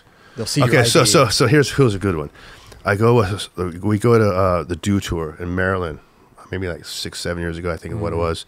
It's like I'm supposed to meet Dwayne, and I'm going from the airport with Hasoy. He's in the same car, and we're going to the hotel, and the guy who's picked us up is one of my friends, a skater guy, and he's speeding. The Maryland cop pulls over. He's got the full hat, the full uniform, and I'm like, oh shit. Trooper shit. And Chris is all, I'll pay for your ticket. I'm sorry. Because Chris is like, get to the hotel. You know what I mean? So the guy's like, cops all like, flashlights on us. Like, what are you guys doing? You're going pretty fast there. You're going like 75 and a 55. And, can I see all your IDs? He's all like, you look familiar. He says that to Soy, right? And then, basically, he goes and takes all our names. And he comes back, Alba. So Steve, are you related to Jessica? I'm all, yeah, she's my second cousin. He's all, yeah. And he laughs at me. I go, dude, you got our computers? Go check your shit. Come back and let me know what's up. And so the driver's all like, dude, shh, what are you doing? And so anyhow, the guy comes back. He's all like, man, you guys can go. He's all, man, your cousin's hot. And he hands us back our IDs, and we're out. Dude. So like that has happened. I'm not gonna say it hasn't, 'cause it has. You know what I mean? And even them knowing me, like, get the fuck out of here, Steve. You're gonna get caught. You know what I mean? A classic one. We're in San Bernardino. Okay, we're skating this pool like on 6th Street, right downtown. And I'm trying to think what the other street was, but it's in the main drag, right? And then this hotel's been abandoned for a while, but the pool there is amazing, and they're running like homeless dudes out here. And this is like 15 years ago, if not 20, almost at this point, probably 15 years ago. And it's like they're running the chicks out of there, they're selling tweak and heroin, they're running prostitutes out of the back. It's like full like Animal Farm kind of shit. It's gnarly. And we know what's happening, but we just want to skate the pool. Yeah. So they're basically all in the rooms doing their trip, and we're just in the pool area doing our trip. It's kind of, we all know what's up. They know what's up. We know what's up, but we're leaving each other alone. Yeah. And so there's all this graffiti in the pool and all this like shitty area, and the pool needs to be patched. So anyway, we patch it and we paint it and we get rid of all the graffiti and we clean all the trash up. And the pool area is like pristine. It's like sick, right? And all the rest of the area is a fucking hellhole. And anyhow, this Asian guy does not like us. He's just like, he's out to get us. And he busts us one day as we have the pull pump. So I got my big pull pump. We're draining the pull pump. And generally, one of the trickiest times to get caught when you're skateboarding, not even skating, is when you're draining the pool. Right.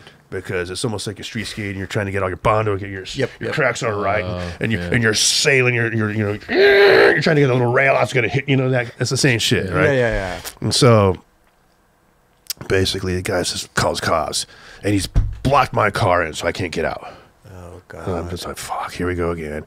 And this cop shows up, a black cop. He's a sergeant, and I see the sergeant, and he sees me. I go, oh, dude, I know this guy. He's cool. Okay. and so the cop sees me, gives me the nod, and the guy's just wanting to rage on us, man. And he's like telling the cop, like, he's pointing at me, you need to arrest this guy. I'm gonna make a citizen's arrest and the whole shit. And the cop's just kind of taking it, just looking. And then at one point, the cop just puts his arm around the guy, and he's all like, hey, hold on. So Steve, come here. And the guy's tripping because the cop knows my name. Right. Right? And I come over there. He's like, see this guy right here? He's like, this is Steve. And his buddy's a man. He's a pro skateboarder. And can you tell me who cleaned this pool out? And the guy looks at me and looks at the cops. So I don't know. Like, the cops all like, who painted the pool and got rid of all it? So, did you see any trash in the area over there? The guy goes, oh, no. I've been wondering who's been cleaning. Like, I wonder who cleaned all the trash and painted the pool. Like, wow, I can't believe it. So, Steve and his friends did this. You should be thanking Steve right now. I'm not going to arrest him. There's all these guys in your place right now, and they're doing all shit, and you want to arrest Steve and his friends who are trying to make your place better? Like, what is wrong with you? And the guy didn't even know what to say. He was so like what did just happen? Yeah. Right?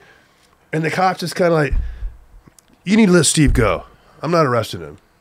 And we walked away. Wow. It was rad. How'd you know the cop? Because we knew from high school. And so, Perfect. fast forward 5 years after that, and when all the fires happened in San Bernardino, which happened in 2004, right?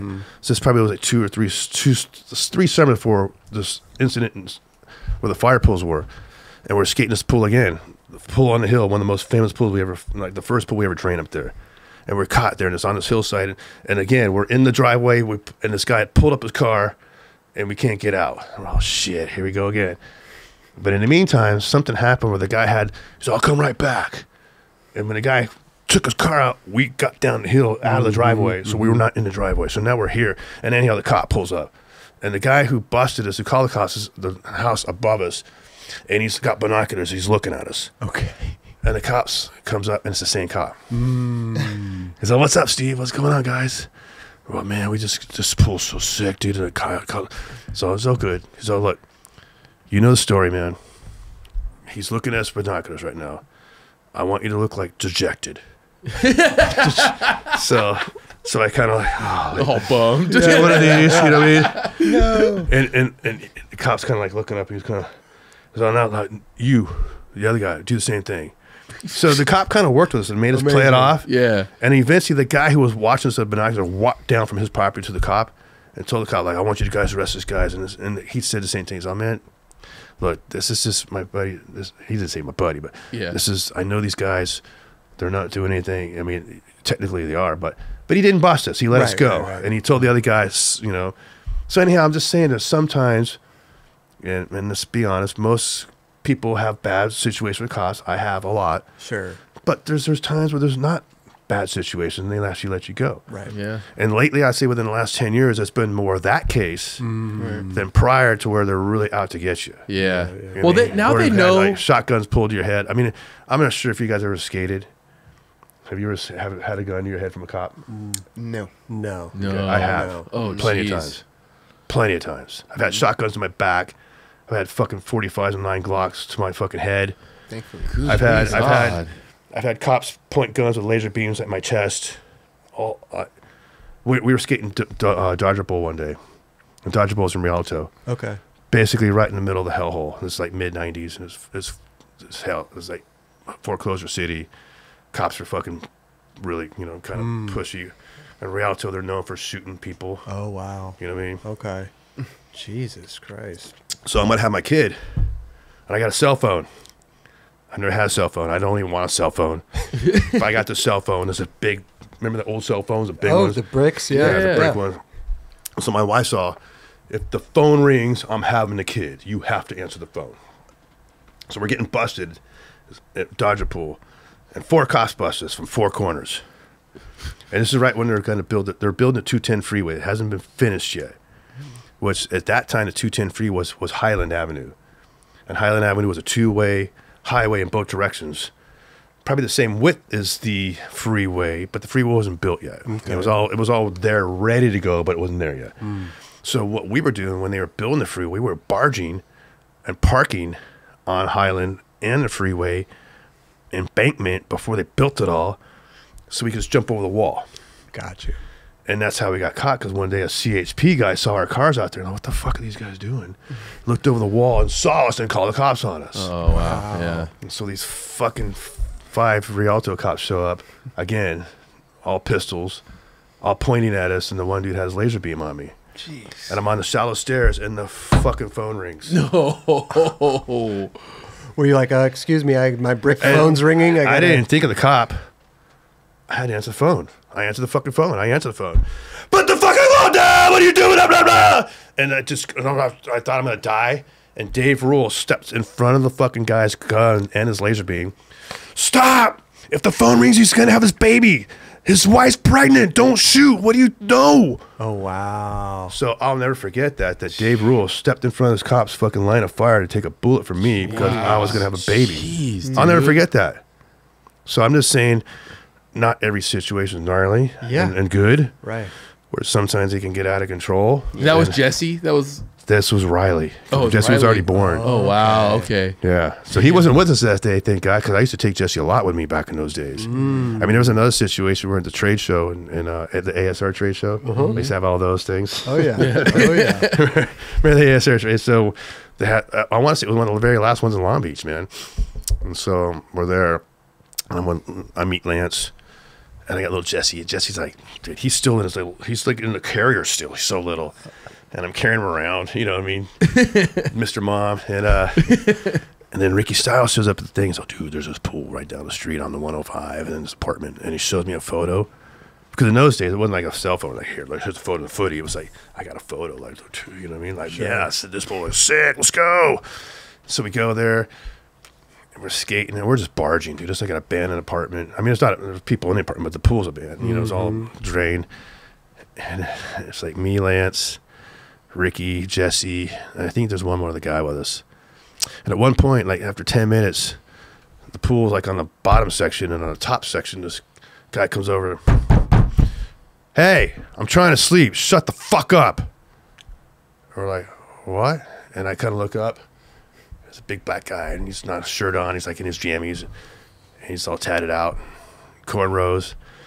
Oh, we're here just 5 more minutes, man. It's all good. Just come on, man. Well, fucking shut the fuck up. And then he just bails back and slams the door. And so, like, Ricky, in the meantime, oh, dude, fucking Ricky's like, invert, over the box. And then I'm trying to get another run. And then thinking, like, comes back to the gate. I said, shut the fuck up. And then he's kind of like leaning over the rail, right? Oh, yeah. And at this point, he doesn't have a shirt on. And you can see his fucking 9mm just sticking out right here. Oh, shoot. And he kind of puts his hand like right here. So, what don't you understand, homie? Something along. I mean, I don't know exactly what he said, but something to that kind of extent. And we just kind of look at each other. And like, it's time to go. Yeah, that's good. It's about time. And then let's get out of here. I didn't want to tell my wife. Wait, Jesse was with you too? Jesse was with me. Jesus. He's a little baby in the fucking baby carrier on the pool stair in the shallow end while this is happening. So, like, for years, you didn't tell Jesse her. literally grew up in that. I didn't tell her. Yeah. He kept that on the He low. grew up skateboarding. My wife didn't want me to take Jesse skating a lot. But if I was going to skate when I was Mr. Mom, I had no choice. Right. I just had to barge. So when did she end up finding out? So I got to say, like, that's not one of my proudest moments looking back. Gotcha. As a father. Right. Knowing that I put my son in jeopardy with a guy with a fucking gun. Was pretty stupid, to be honest with you. That's pretty fucking lame. But that's... Hey, you got to learn something. Right. I was a skater. But you're not expecting those things to happen. Well, of course you're not. Yeah, But you're trying to go skate, and that's it. But I'm just saying that anything can happen at any given moment. You But could I'm be just walking saying down the street that's with your skating, kid, and that's kind of been my experience. So I'm just trying to say, hey, I've had good cops. I've had bad cops. I've had people point guns at me. I've had gangbangers point guns at me. And I'm not going to say it hasn't happened because it has happened plenty of times. Right. And a lot of those times I didn't fucking freak out and melt down. Oh, please don't shoot me. Because I'm not that kind of guy. I kind of fight if I have to. But again, I don't want to be put in that situation either. Right. Believe me, I don't want anything to do with guns, to be honest. I don't like guns. I mean, I like guns on one hand. I know a lot about them. Yeah. My dad's a total gun freak, and I grew up around guns. You know what I mean? But the terrain you're skateboarding and what you grew up skating, what you still skate, is something that's very... You're trespassing. It's very like skating someone's front yard or something. Okay, I get it. Well, that's what backyard is. Yeah, that's why you probably. But that's what I was going to say. Is like you are. Listen, we're skating. We're jumping over the fence to go into a schoolyard. Yeah, it's like people jump in the fence to play some basketball or anything. Like we're we're not going into random backyards. Yeah. It's like almost like you're going into their house almost. Yeah, definitely. Basically, you're going into sure. their house. When you really look at it, Yeah. it's kind of like, can I go play in your backyard? Yeah, exactly. Sure. But you're not doing that. You're You're just playing in the backyard. And sometimes, like, you know, especially not so much nowadays, but, you know, say in the 80s and the early 90s, it was like going into a war zone kind of. Sure. Where you were not maybe going to be shot at, but you were definitely gonna have guns pulled on you, or you were gonna put yourself in that Fight situation. You might get in a fight here and there. Yeah. I've been in some gnarly ones like that. I mean, probably the worst one that ever happened, that was super gnarly, was in San Diego. And I used to skate San Diego a lot in the 90s, like 90, 91, 92. We were going to San Diego a lot, like, I mean, weekly, right?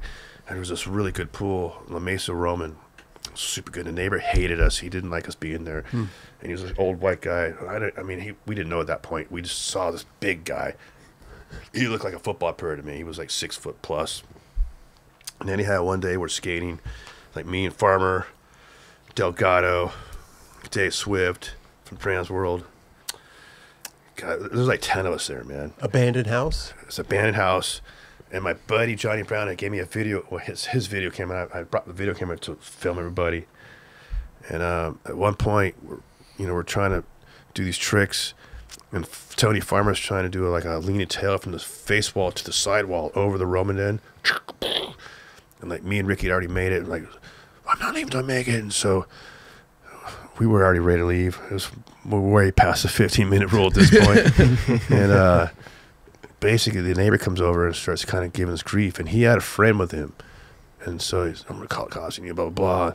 At first, they came over the fence and starts, talking and got the phone, and they came in the backyard, and then he came over when Tony's in the shallow end, had a hat on just like you, and he slapped him in the head really hard, and just sucker punched him, and Tony didn't even see it coming, and just fucking knocked his head on. Like, what the fuck? And I was like, dude, and I saw that guy, and I kind of pushed him. What are you doing? When I pushed him away, he kind of swung at me, and then. I'm like, what are you doing? He's like, I told you. He starts kind of doing that shit, like the old white man proper. You're going to do what I say, kind of shit. Like, fuck. So anyhow, at this point, he takes another swing at me, and he has a dog, and he sicks his dog on me. Oh shit! And at this point, his dog's biting me on my fucking calf. Fuck, just dude. biting me. It's locked. It's not a big dog. It's like a medium dog, but it's and I'm trying to shake the fuck, and I'm pissed. In the meantime, Farmer is trying to keep us making shit. My other buddy's filming him in there, and it's already moved to this little zone off the fucking pool deck, almost where the patio is. And the guy kind of charged me again. I don't know what to do, man. And so I swung my skateboard full force at him. I was trying to hit him in the head. I wish I would have hit him in the head, but I missed. And I hit his hand. And I hit his hand right here, and basically I broke his fingers right there on the spot. And they were bent back the wrong way, and he starts screaming like a little bitch. And then his friend who's with him is screaming, and he's on the phone. And in the meantime, it was either a gas meter guy, or a mailman came in the backyard to see what all the commotion was about. And as that happens, as he's running into the backyard, we're trying to exit because we've had it already. And I've hit the dude with my skateboard, and he blocked it, but it's on the ground in front of him now. So I got to get the video camera. My buddy just paid $3,000. You know, if cameras were in the old days. Yeah. You know what I mean? So a VHS camera, brand new, spanking, it was like $2,500, and I don't have $2,500 to pay, so I'm guarding this with my life. I just ran, and so my skateboard's still in the backyard, and so everybody runs, and they don't get my skateboard. And at this point, this is the second pool we've hit this session. And I've already got a ticket for going 90 down there because I was already late to meet my buddy. So I'm already pissed off because I got a ticket. And now I'm pissed off even more because I just got to fight. Now I'm pissed off even more because now my skateboard's gone. Now I can't fucking skate at the next pool we want to skate. I'm motherfuck! Fucking so pissed, right? And so anyhow, we're all parked across the street at this YMCA little rec center. And there's like all of us. And there's like 6 cars worth. And we go, pulling out of the car. Out a lot, and making a left-hand turn. And the guy comes out of the backyard with my skateboard, starts trying to hit everybody's car with it. Oh, shit. I'm the first guy out. Delgado's the second guy out. Swift gets hit with my skateboard. I don't even know what happened, but everybody told me they got hit with the skateboard after that. And so anyhow, we kind of all blaze, and then we meet up the street maybe like a half mile away, and we all pull over. Dude, everybody good? You got everything? he's got my, fuck, you got my skateboard, motherfuckers, what? I just drove 90 miles to get here. I got a ticket. Now you don't got my fucking skateboard? Are you fucking kidding me? Right? I was fucking so pissed. And so, gosh, and so anyhow. You're still feeling that shit. This dude pulls up. He pulls up in his car, the Cadillac, and blocks us all in. And Delgado's the first guy, and I'm the second guy. And the dude who's his buddy is taking all the license plates down, a little piece of paper. And the other dude's on his phone, like it's a cell phone, and he's calling the cops, trying to call the cops. And in the meantime, like, I'm the guy who cracked him, but he doesn't know this. He's just trying to get us because he's just, you know, it's a, like the cops say, it's a fluid situation. Right? And so at that point, the dog had bit me on the fucking calf in the front seat, yapping at us. Okay. And his windows are all down in his Cadillac, but there's my skateboard in the back seat. So I go ask this guy and the other guy are walking the line of cars to get our license plates down. They're already done with us, right? And so Perfect opportunity. If the dog is charging the car, grab my skateboard. I got Tim Galvin and John Nakama, my best buddies at that time, in my car with me.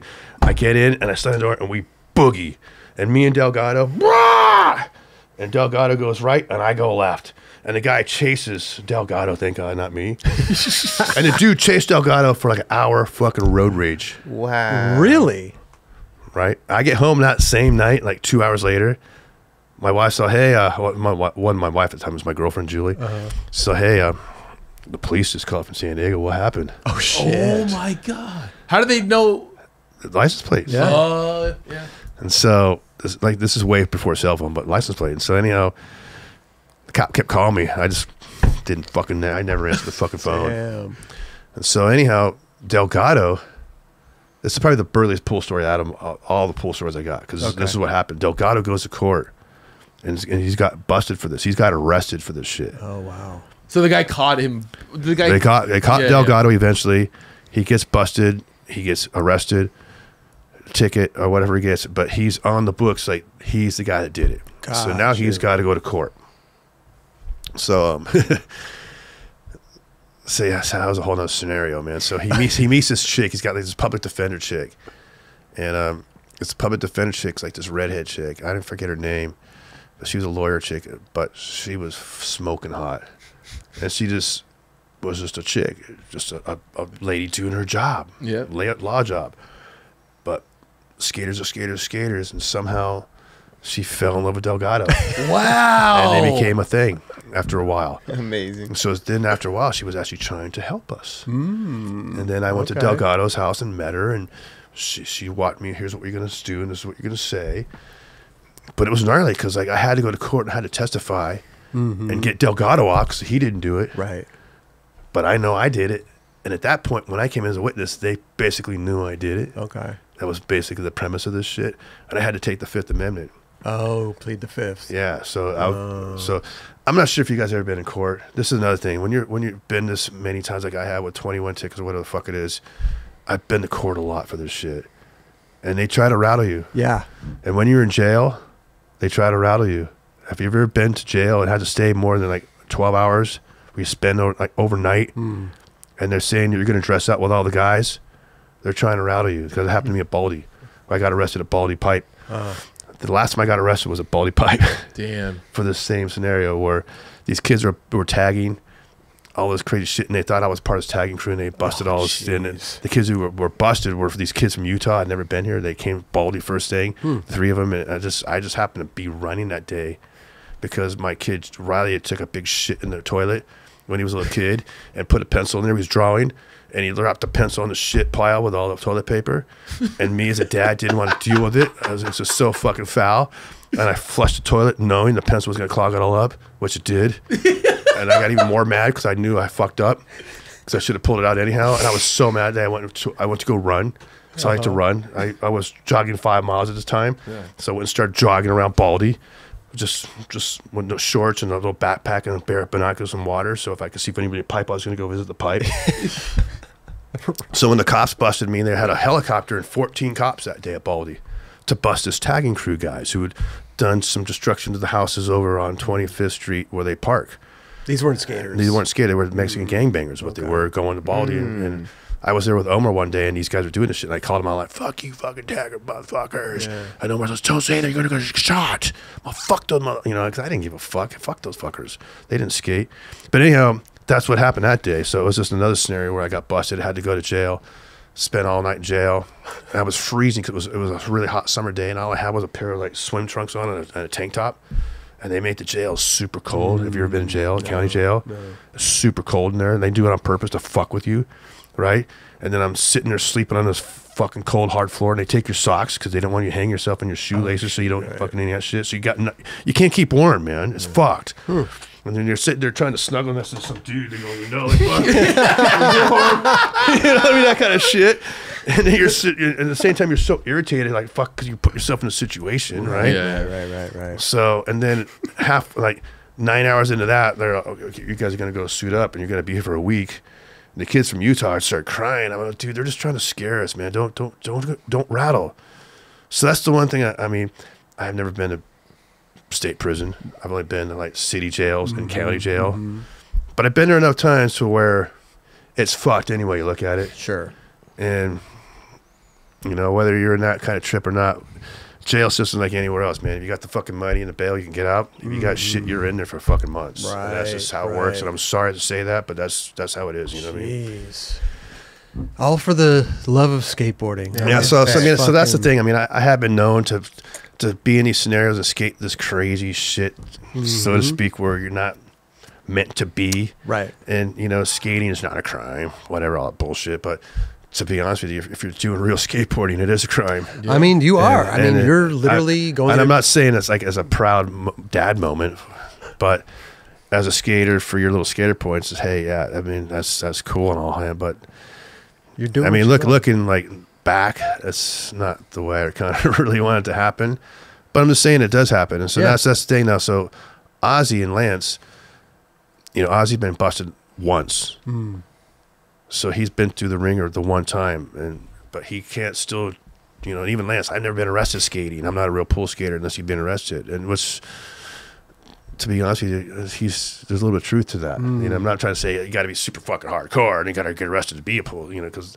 whatever. But that goes along with a lot with it. You know what I mean? It goes along with what you guys do in the sense of like, going into people's backyards and doing this and trespassing. Yeah. And, I mean, it's a whole thing. Which is kind of, again, it's like kind of crazy. Like, someone knocks on your front door, hey, can I go play in your backyard? That's like, most people aren't going to let you do that.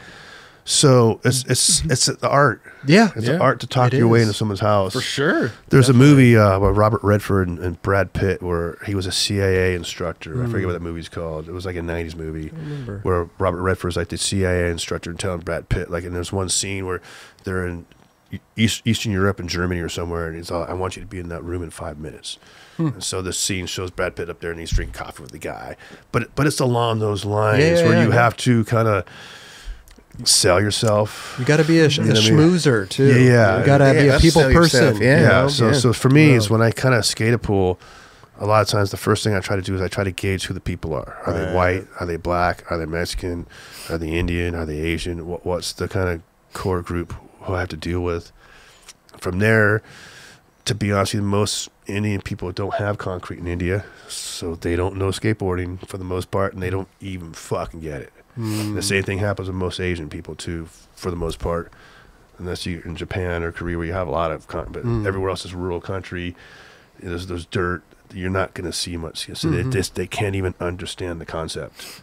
They can't even go there. So when you go ask like an Indian guy at a hotel, can I skate your pool? Like, what, to get out of your trust? They don't get it. They don't know what you're trying to do. And you just kind of go back and forth, and it's just like a dance. Yeah, almost. So it's kind of like, but I've never really skated too many of those kind of places. The most people I've had the most luck with, to be honest with you, is Mexicans and the black people, to be honest with you, because they live in the kind of, the not well-to. I can't throw them on the bus. It's not about that. They don't have as much means as some of the other people. No poverty. Yeah, a little bit of poverty. Let's just be honest. Yeah, that's true too. But man, those are the kids I like to go hang out with, because me being a Mexican kid and me not being at the beach, I never really was the blonde-haired, blue-eyed kind of kid from Huntington Beach coming up. You know what I mean? Yeah. I was a kid from San Gabriel Valley had a little bit different system than what they had. I come from my dad's all Mexican, my mom's white, but out of my dad's family, he's the only guy out of his 13 brothers and sisters that married a white lady. Everybody else is all Mexican, you know what I mean? So there's a little bit of that in the play. Because most of my cousins and aunts didn't like my mom. Oh, there was that too. You know what I mean? You know, let's just be truthful. You know what I mean? I mean, she gets along with a lot of them still, and they're all a lot better now than when they were younger. Early on, but there was that dynamic a little bit. So coming up, I kind of could see that a little bit. So I was kind of look at skateboarding through a little bit of a different lens, maybe because of how I came up. Yeah. And we all do, so to speak. Sure. You know, we all kind of come up. But all I'm trying to get at is, like, even in my case, I didn't have a lot of money coming up. I had a paper route to make money, to buy my first skateboards. Yeah. I mowed lawns. I did the weeding. I was super motivated to do that because I wanted to further my cause, whatever it was, whether I was skating or was turned to be the thing, and punk rock and all that stuff. But that's what I really blossomed and kind of really got into it more than anything. And that's what I felt like I belong, I guess. That's what I was looking for. Because when I was a kid, I didn't really feel like I belonged in any of these groups. I didn't feel like I was with my friends who played baseball, football. I felt like they didn't understand me, so to speak. And most of those kids were white. So I'm not trying to go like the big discrepancy white Mexican, but I'm just saying the 70s was a little bit felt than it is nowadays. You know what I mean? You get the beaner more. You get that kind of shit. Like, you know. What do your parents think about you skateboarding? Well, you know, it's kind of cool because they super supported it. My dad always supported me in the sports, and he was my coach, which I thought was amazing. So he coached me in baseball, football, basketball, soccer, all that kind of good stuff. And the funny thing is, when my kids got that age, I did the same thing for them. Yeah. That's right. So I was like the coach and for soccer, all that stuff, for baseball. The cool thing is, like, I had Santa Cruz and I had Indy sponsor my teams. Amazing. Which was fucking sick. That's tight. So the funny thing is, at Little League, one of the parents got super mad at me one day because I had hung an Indy independent flag, banners, and a Santa Cruz flag as my banners because they sponsored my team. And they tried to call me out. That's not a baseball sponsor. How I go, well, here's my sponsorship stuff here. They pay for it. Here's all the paperwork. I don't understand why you why you're griping about it. I did everything by the book. And the cool thing is, like, now when the kids would win, I would tell them I'd get them all stickers. Like, if you guys win tonight, I'll get you a shirt. Or so I always had like some kind of like little thing, little prize bag, little gift bag. Yeah. So the kids always got stoked on that because they knew I was like the skateboard. I was the different dad than all the dads. Just be honest, and I kind of felt that even then, you know. But all the dads and the moms who were on our team, they were stoked on us, and they were stoked on me because I kind of helped their kids out. Amazing. And a couple kids. Okay, so here's a cool story. Little Riley and Kyle, they weren't the best kids to play baseball. And that Riley's my kid. He's, you know, Jesse was super good at sports too, like me, but Riley could give a shit about sports. Okay. He was the kind of guy, like, if he played soccer, he'd be like, when's snack time? You know? So it's tough when you're a coach and you know your kid's maybe one of the not the best players on the team, so to speak. He's just not into it. You want to give him some playing time. But Pete, you know, I just want to see if he'd dig it, but he just wasn't into it. So one point, him and Kyle, you know, who was the other kid who really wasn't into it, and I had to put them at second base and right field because it was basically the two positions. As a coach, you put the two kids who don't have the most experience in more, you know. And at one point, all the kids on the team were kind of giving the kids grief, and I kind of couldn't hear him. And at one point, I pulled all those kids, not my kid and Kyle, with the kids getting ostracized, and I kind of told him, I go, look, you know, I don't know how to tell you this in a nice way, guys, or a bad way, but, you know, I know these two kids aren't as good as you guys, but the only way these kids are going to start kind of getting it together, you guys are making them feel bad. You're bullying them, you're talking shit. And I didn't say it like that. I said it in a nice way, but I basically told them, like, look, you need to bring up your guys to your level to get them on your playing level. And until you do that, you're not going to be a good team. And then when I did that, Kyle's dad saw what I was doing. And he never told anybody, but he saw it. And then fast forward to where baseball's all said and done, at like the last game. And at this point, we've almost kind of worked our way back up the standings. We're not first, but we can take a team out who's the first place team. And so like that last game, we did that. Only because our other kids worked with Kyle and Riley to get them kind of better. Amazing. And so both those boys that night made an amazing play, both of them, at second base and at right field. And basically Kyle won the game-winning catch. And all the kids were stoked. And then because they actually went out of the way to help these kids, prop them up and kind of work with them, two of the kids actually worked with them, which they did. It was rad. So we didn't get first place, but the other team had first place, and all these kids knew each other because they all went to school together, and they all skated because a lot of the kids skated, and they knew. And if they all skated, I would give them gear or whatever. And so they would kind of say each other at the house and all that shit. Okay, so this story's still set. So fast forward like 2 years after all this, when their kids are kind of almost out of high school, Kyle passed away skateboarding. Wow, which is super sad, and they were downhilling. And so they would downhill. All the boys, my kid included, they would all go downhill all the time. And I was telling them, all the kids, like, please, wear your helmets and be careful. You shouldn't be doing it dark.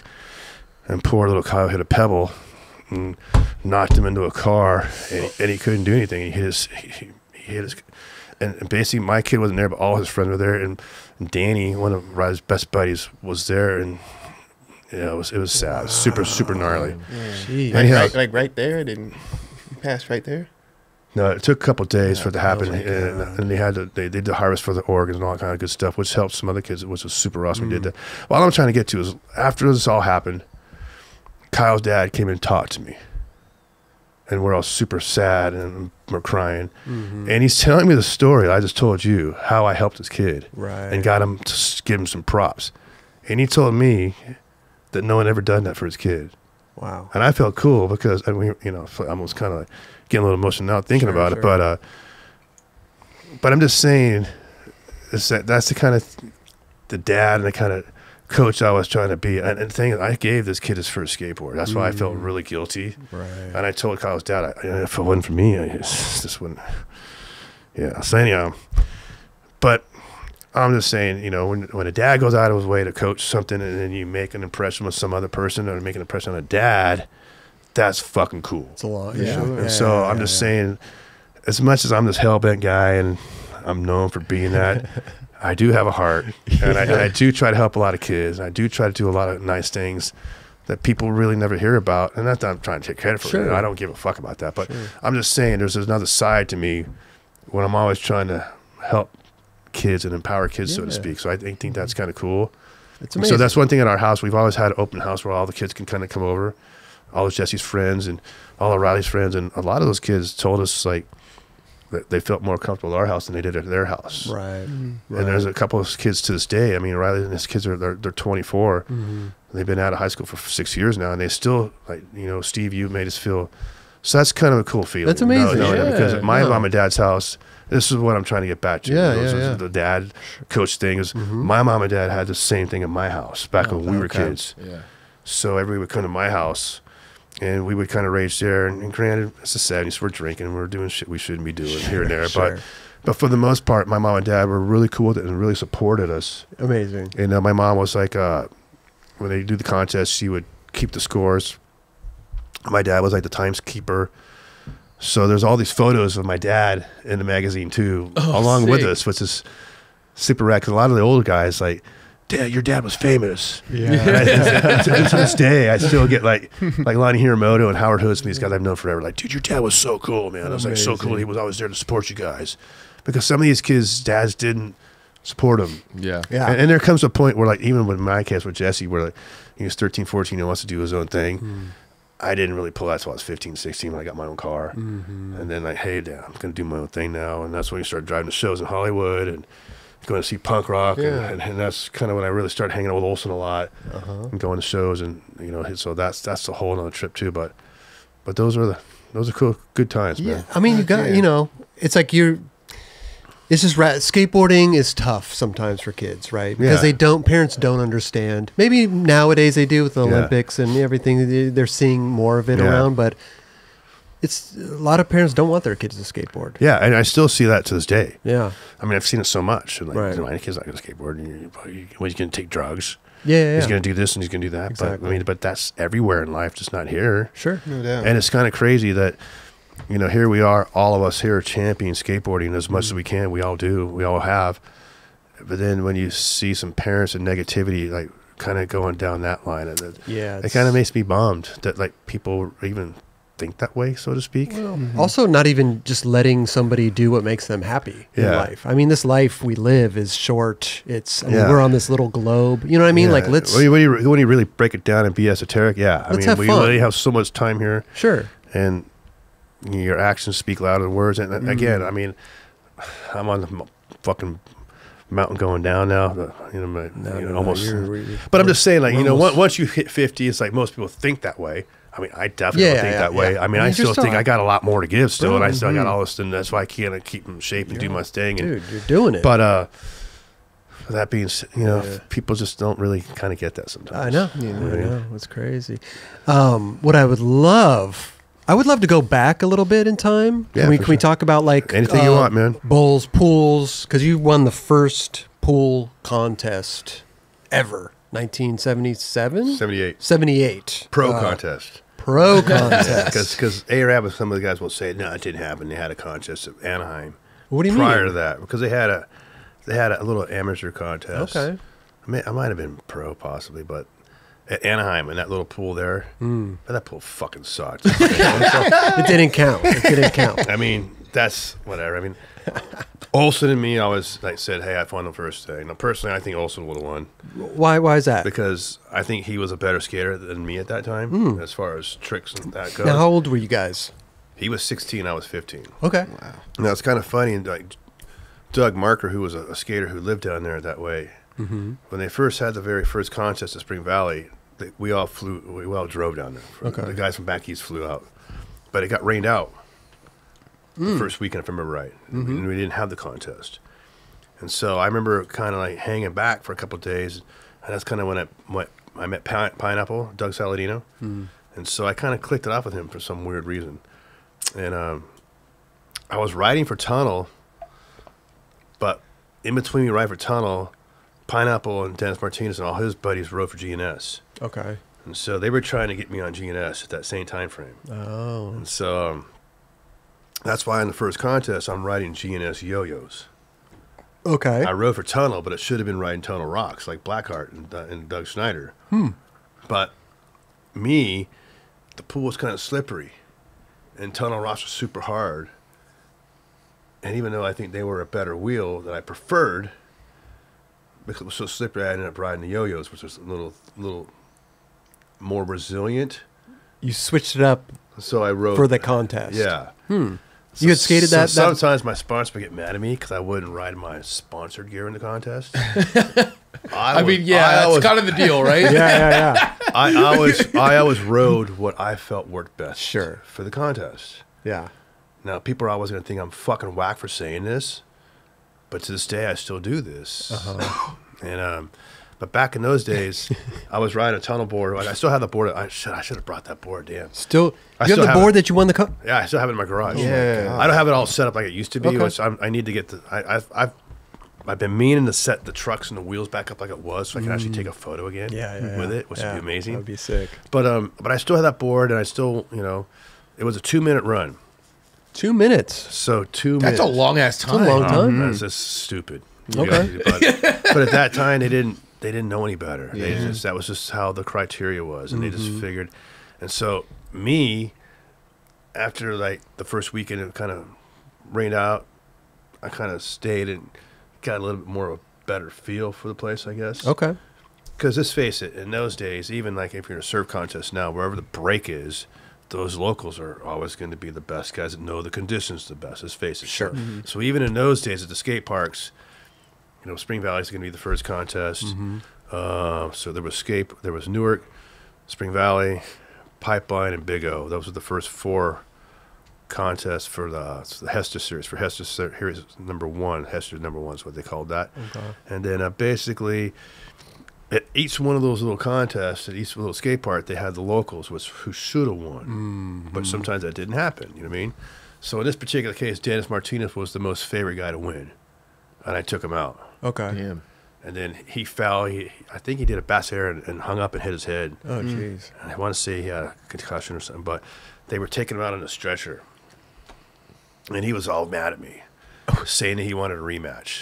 He wanted a rematch. So that's one thing. Like I could, to this day, I see Dennis. I'm like, well, I want a rematch. But it's kind of funny because like all us old fuckers, man, we have so much love for each other. Yeah. Because it's just like you guys, whoever you kind of come up with in your little group of dudes, you know what I mean? That's for sure. Always going to be like you kind of guys you always go to. But what about back then though? But even then, it's like, I was in more with Scott Dunlap, my guys from the Badlands, and Tay Hunt, my little crew from there, Liegeheimer. But at that same time frame, did you know Olson? I knew Olson a little bit. Okay. Prior to the contest, but I didn't know him that well. And I had heard of him, and he'd heard of me, and we've seen each other skating and some of these other things. But here's the funny thing, now, there's something they don't ever talk about. Before these pro contests, I'm thinking the summer before, they had these things at all the skate parks, where the skate parks competed against each other. Yes. Like nice. ASPO. Yeah, right. American Skate Park Organization, I think it was. That's what the acronym was, I think. But Reseda, we skated against Reseda. We skated against the guys at Oxnard. I think the guys at Spring Valley. So, but that was almost like the precursor, almost for the pro contest later. That's just kind of how I remember it all going down. And that's kind of how I remember meeting Olson was through one of these little contests. That's how I remember meeting Brad Bowman from Skatercross, and Shreddy Repis and like Arthur Vieco. I remember going down to the beach and meeting I remember hearing of Dwayne, but Dwayne wasn't really into the contest thing because he was doing the skateboard mania stuff. Okay. With Ray Flores and some of the Alada Flex guys, which was like Tim Martin and some of those dudes, and Paco Prieto and Skitch Hitchcock, some of those guys, Chunny John, those are all. So they didn't really do the contest because they had a gig already. They had the first skate gig. Yeah. Really, and skateboarding was Skateboard Mania. That was the first, traveling road show, kind of like, but. Yeah. So that's why Dwayne wasn't in these first contests. You know what I mean? So Olson and me did really well. Dunlap did good. Tay Hunt, Chris Stropel, he was up there. He was top 4. I think that was top 4 of that first contest was Stropel, me. Maybe Kurt Kimball was in there, I think, maybe too. But anyhow, from there, I got sponsored. And then from that first contest, everybody went, try this, try that, try this. So I remember just coming home back to Pipeline with like $1,000 check, like a bottle of champagne. I have that photo somewhere in my driveway. Like, yeah. 15 years old, yeah. That might even be in the stash. That might be in the stash of stuff right here. Pro contest, but nobody's officially named you pro, right? Yeah, you're turning yourself pro, essentially. None of us are pro yet. Until we go to this contest. And then we're pros because we skateboard. In a pro contest. So I was pro for Tunnel. Okay. So that was my main sponsor. And then I wasn't even riding Indies. I was riding Goldwings. But you skated for Indy. I just skate. Indy wasn't out yet. Indy wasn't out yet. Indy wasn't around yet. It was pre-Indy. Okay. So the next contest was after Spring Valley. I want to say, was it Newark? I want to say it was Newark. And then at that contest, I didn't do as good. I was. It was really weird. Now let me ask you this. Now, you've done contests in your day. I hate them. Okay, but let's just say this: when you first do them, and you're first introduced to that platform, and you're there at the contest, and all of a sudden you're skating with your fucking heroes. Oh my god! Who you've been looking in the magazine and seen these guys, and all of a sudden I'm in fucking contest. Like, fuck. Yeah. It was that for me. You've seen all these guys. Seeing like Tony Alva, seeing like Jay Adams, seeing the Dogtown guys, because like those were the guys in those days were like, the magazines. Those are the dudes you heard of and you saw in the magazines, and those are like everybody was talking about those guys. But at the same time, I'm hearing stuff about Kevin Anderson, the Worm. I'm hearing stuff about Steve Olson. I'm hearing stuff about Chris Stropel. I'm hearing stuff about Wally Inouye. I'm hearing stuff about Rick Blackheart, like Stacy Peralta. Like these are kind of my heroes back in those days, as I saw So you would just see them in the magazines, but you never saw them in person. And word of mouth, And then right? you're No, just, so here's where you're wrong. That's what I'm trying to get to. This is what's just so crazy about the story. Now, me growing up at Baldy Pipeline in the Badlands, there was another pool called the L Pool in those days, 75, 77, before Pipeline opened in 77. Mm-hmm. So these very early years, 75, 77, and that's where I met Worm. Okay. That's where I met, like, Doug Schneider. That's where I met Waldo Autry. That's where I met, like, Mike Weed, some of these guys. And the funny thing is, I was telling you earlier how we ride our bike everywhere. There's some videos of me on Facebook that Worm found that he used to shoot 16 and 8 mil, him and all his friends. And there's a video of some kid on a yellow bike in El Pool. And that kid's me. wow. And so Worm recently surfaced and said, dude, I remember when I first met you, you're on a bike. Here's the footage of you on your bike. Super, super small. It's only like a 5-second clip, but I'm there. Wow. So what I'm trying to get at, I would see these guys at Baldy. I would see these guys at El Pool. And as I'm getting a little older, I'm not 10 now, I'm 13. Now I got some legs. I can pump.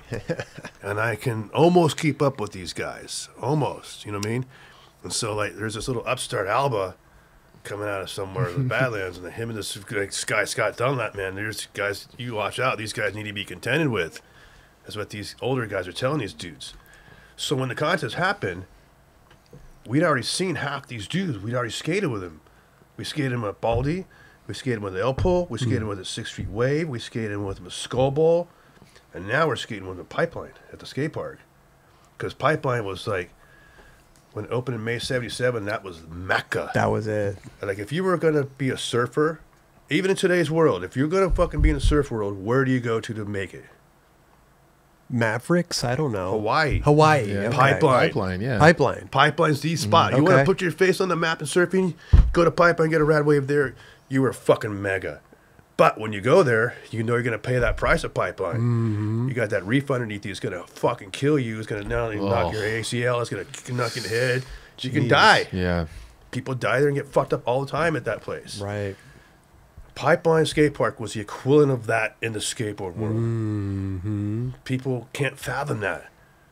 When Tony Hawk and Caballero talk about Pipeline, how they hated to go there because they just dreaded it, but they had to do good. That's what we're talking about right here. It was this place you dreaded to go. Mm-hmm. Yeah. You didn't want to go there. Fuck Pipeline. But in order to fucking go there, you had to go fucking rip there. It's like a proving ground almost. Exactly. Yeah. So every contest they had from the Hesta Series 1, Hesta Series 2, Gold Cup, all that kind of shit, Pipeline was the last contest. It was the last one. At that particular spot because they knew some shit was going to go down there. Now, the very first Hesta Series, Pipeline was the 3rd contest, not the 4th one, because the combi wasn't built yet. You know what I mean? So, and I did pretty good at the 3rd one, Pipeline. And at Newark, I took like 12th. I didn't do that good. Olson kicked ass, Blackheart kicked ass, Stropel kicked ass. They were top 4 again. So, 3rd contest, Pipeline, my home park. Everybody knows if anybody's going to win. Wasn't me yet because I wasn't of that nature yet. It was Tay Hunt. Tay Hunt was the guy then. And Tay Hunt ended up winning that one. Oh, he did? Fucking killed it. He's the only guy that ever won a Pipeline who was a local Pipeline. Oh. All the contests that happened Pipeline, me, Mickey, Miller, everybody who was the locals there, we never won a Pipeline contest. A pro contest, we won all the amateur contests. Okay. But we never won a pro because one of us slammed. Miller slammed, I slammed, whatever. Huh. But those first ones, that's why they were so special because, number one, you're riding these little shitty boards I got brought, right? Yeah. Number two, your equipment was just like pretty shitty. Yeah. And then back in the 70s, especially 78, when I won that first contest, equipment is changing basically monthly. Seriously. So basically, where that first board at? Yeah, he's got literally right behind you on the left side. On your left side? Where's the Badlands one, the skinny one? The right behind you on the left side. Oh, this one. Okay. Yeah.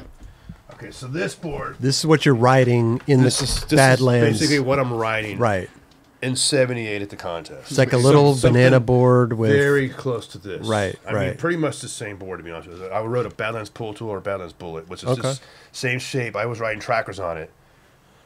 And not Powerflex, I was probably riding tunnels, but super similar. So all I'm trying to get at, when you're trying to ride a a 20-foot full pipe, and you see the photos of me in '78, and like I'm like 10 o'clock. I'm not going 11 o'clock quite yet, but I'm at 10 o'clock. I'm be almost 10:15 maybe. 10:15. Yeah, still 10:15, 10:20. Yeah. No joke though. Still. Yeah. The street lights are on. On a board like that. So Right. I'm just saying. So the first contest we're still riding small boards. Second contest at Newark, they're starting to kind of change, and you're going from a 7-inch board now to maybe a 7.5 inch, maybe 7 3/4, maybe 8, maybe 8. Maybe, right. You know what I mean? And then the third contest, Pipeline, we're still basically everybody's riding still kind of small boards, maybe 8.5, maybe now. In that quick of a timeline? And that quick of a timeline. What's Wow. how much? Things are changing. How many? What's the timeline? I'm just thinking of the contest. I mean, Yeah, but you're how talking many 78 every years? No, Every year. no, I'm talking like 78. The first contest is like in the wintertime, like Yeah, February. okay. The second contest is like in May. Gotcha. The third contest is like in August. Yeah. And the fourth contest is like in November. Just a couple of months in So between. it's like Right. 2-3 months tops. Yeah, that's quick. The shit is changing and gears changing. Wheels are changing. Trucks are changing. The whole thing's changing. Wheelbases are changing. And so, you know, then you see kind of like Jay was the first guy I saw ride a wide board. Oh, dude, what's that? Oh, it's a pig. Oh, what's a pig? You know, it's just like almost like a, he kind of explained it's almost like the idea of a surfboard. But anyhow, I was like, whoa, that works kind of good. Like, how can I get something like that? Well, dude. And so by the fourth contest, a big O, now everybody across the whole board is riding 10-inch boards. Wow. Every one of us. 10-inch. Yeah. If not, maybe not 10, maybe like 9, 9.5, but definitely there's some 10s in there too. But bigger board. Still. They're big. Jeez. Definitely wider. Sure. Now, Heavier. Now there's no concave really yet so much. It's pre-concave, still pretty flat. You got kicktails, you got wedge tails, you got you got all kinds of different stuff. But no one's really riding rails yet. You're riding lappers. I remember I had a lapper on the first contest. Stacy, I rode a lapper because I saw Stacy Peralta do it. Didn't you have like a metal lapper? Yeah, I had a metal lapper, and then I had a fiberglass lapper that Rick Howell made from Badlands. So at that Winchester, at the Newark contest, was the second contest? Yeah, the second contest. That's when Independence started coming out. Gotcha. And so Fausto and Eric Swenson came up to me, and I already knew Blackheart was riding them, and I already knew Olson was riding him because I saw Blackheart at Pipeline all the time. He was coming down from San Jose and driving and living in Long Beach with Waldo Autry, and they were coming to ride Pipeline because it was like the newest, biggest thing. And Worm, Kevin Anderson, who does ET Surf, he still works at ET Surf Shop to this day. He was like a big prime mover for me in those days. So those were probably my 3 favorite guys: was Blackheart, Tay, Worm, Schneider. Like prior to me meeting like all of the other guys at the contest, you know what I mean? That was like my go-to guy, and Peralta too, for that matter. He was always at Pipeline with Greg Ayers, and he was very approachable. These guys were all very approachable, and for some fucking stupid, crazy reason, they would talk to me as a little kid. I would always go bug them and ask them questions. Always, I was constantly asking questions and watching them. I was like a little fly, like a shit that wouldn't go away. Like, get out of here, Alba. I was always Alba in those days too. Leave me alone, Alba. Go there, Alba. You know what I mean? Yeah. So, but that's, again, I saw these guys from Pipeline 77 for a whole year prior to these first contests happening. So that's how I saw these dudes, because Pipeline was the place to go. Right. You know what I mean? And if you were going to put your name in skating, you had to go have a photo of Pipeline. That's just kind of how it was in those days. Sure. So now, it's all about your video parts and all your, your likes and all that shit didn't even exist then. I mean, that wasn't even thought of. That was like a whatever. Yeah. So in those days, like, if you really didn't, even if you saw like a photo in Skateboarder Mag, it didn't really show you what was happening until you saw it in real life. Sure. So that was like the craziest thing too. Like, so to put it all together, and then once they saw like a 3-page sequential, we could kind of almost see the trick happening. Whoa, that's cool. But it was different to see it in person then. Yep. So by then, that's when you kind of start trying to put it all together. And, and that wasn't until like the 5 sequential came out, then the 7 sequential, then the 9 sequential came out, where 9 sequences, like, whoa, okay, I can kind of see. And that was almost like a pre-video kind of thing, where we would study the photos as opposed to study the video. Like at first it was like, what is even happening here? How did he get into this position? Yeah, exactly. Yeah. So just all the gear was changing constantly, whether your safety gear, your that kind of gear, your board gear, your yeah. bearings, your trucks, your bushings, everything was just constantly evolving. Constantly evolving. Imagine nowadays, like the level of skating that's going on right now, and imagine if all the gear was changing like month by month. Oh yeah. Yeah. So that's why the 70s is what you guys were going through. So kind of a special time, so to speak, because it was so much change and so much innovation put there from the get-go. Now, even I've had these talks with Lance and Grosso and a couple other guys about even some of the street stuff that people do now. And but basically, I don't give a fuck what anybody says. Most of these stuff in skateboarding was made up then. Yeah. And it's a variation of the stuff then to now. Totally. Now, okay, so like Lane Oaks was one of the first dudes to ever do like a, how do you say, he would kick his board around like a 180 on the wall. Like a shove it, like or a shove it, something. like a shove it. He did like a shove it. He was the first guy to shove it I ever saw. He also did a kick flip, not like a nowadays kick flip, an old school kick flip. Like Steve Shipp used to do that. She's like, how the hell do you do that? But did you think that was kind of whack in a weird way when you saw that? It was whack because in those days, what I called that was your one trick pony. That was like your one hit wonder. It was so phenomenal if you made it. Like fuck yeah, but there was no consistency to that. It was just like a one wall. Yeah. There was no writing and no errors, no nothing. So I mean, was that so? There's almost like going back to tech versus the NAR. Yeah. You know what I mean? It's almost the same going back to that. Like, do you Hosoi or Hawk? Yeah. You know? Mountain. Or, you know, you can kind of go down the list and go on and on. You Yeah, know what I mean? yeah. But there's, you know, so there was that coming into play. And if you want to talk about that, like, look at George Orton. He was like the crash and burn guy then. You know what I mean? George Orton was always... what do you mean? He was always slamming. Okay. He'd always fucking do a front side air and fucking hang up and slam and we'd take him away in the fucking hospital. You know, an ambulance or I mean, him and Frank Blood were the two dudes in the 70s. Everywhere they went, you knew one was going to eat shit and fucking go to the hospital. Okay. Kind of kill the session. So that's what I'm talking about, the crash and burn kind of aspect of yeah. skating. Where Dwayne, he's crash and burn. Grosso, crash and burn. Those kind of, even though Grosso was a lot more tech than that, but Grosso had a little bit of both. You know what I mean? Now me, I was a little bit crash and burn when I was a kid, but I've never really been. I've been more calculated, so to speak, and I always had a plan in my head. Right. Even back to Spring Valley, I told Doug Marker, I'm going to win this contest. And he's like, what? And I told him, I'm the only guy who can stay in the pool for 10 minutes, for 2 minutes. I can do it. And every wall, you're going to get a wall. You're going to get a point every wall. I got this thing. I got it in the bag. Yeah, you did. And I won. It was different. It was different breeds back then. Okay. Like they'd be like, "I'm gonna beat you." Yeah. I think today I'm gonna beat you. For real. I'd be like, we don't do that these days. Yeah. I don't see any like kid going out there and being like, "Man, Yeah. Ashad, like Tori, I'm gonna beat you today." Sorry, you know what I mean? But today's skills are just so much gnarlier, though. Oh, for Because sure. Yeah. Yeah, you let your skills the speak for skill yourself. level is so much more. For sure. But I'm just talking back in these days. Yeah. This is like the very beginning of that skill set. Yeah. The very, very, very fucking. Ground fucking zero. you guys were Nobody were else was doing it. Yeah, you guys were Yeah. like leading the charge. They're Yeah. mad You were righteous with that shit. Yeah, so you were we're kinda- making up tricks. Yeah. So whether people, ever want to give all the old credit for that, or whatever, that's beside the point. But all I'm trying to get at is a lot of shit that we did then was already made up, and it's just what people kind of do now and just take bits and pieces. Totally. It's almost like rock and roll and hip hop. You're just going to take this from here and take this from here. Oh, you You guys take the inspiration. No, you guys Yeah. paved the way for what So- everybody's doing now. Yeah. 100%. Skate culture like that, especially like punk rock a little further up the road than from the 70s. But the 70s, man, was so super sick like that. So those first contest, man. Now, by the time you get to the fourth contest, after the Newark and Pipeline, I choked again. I think I got 13th at that one. I won the doubles with Dunlap, I think. I got second in my one-wheelers. I won the pipe pasting.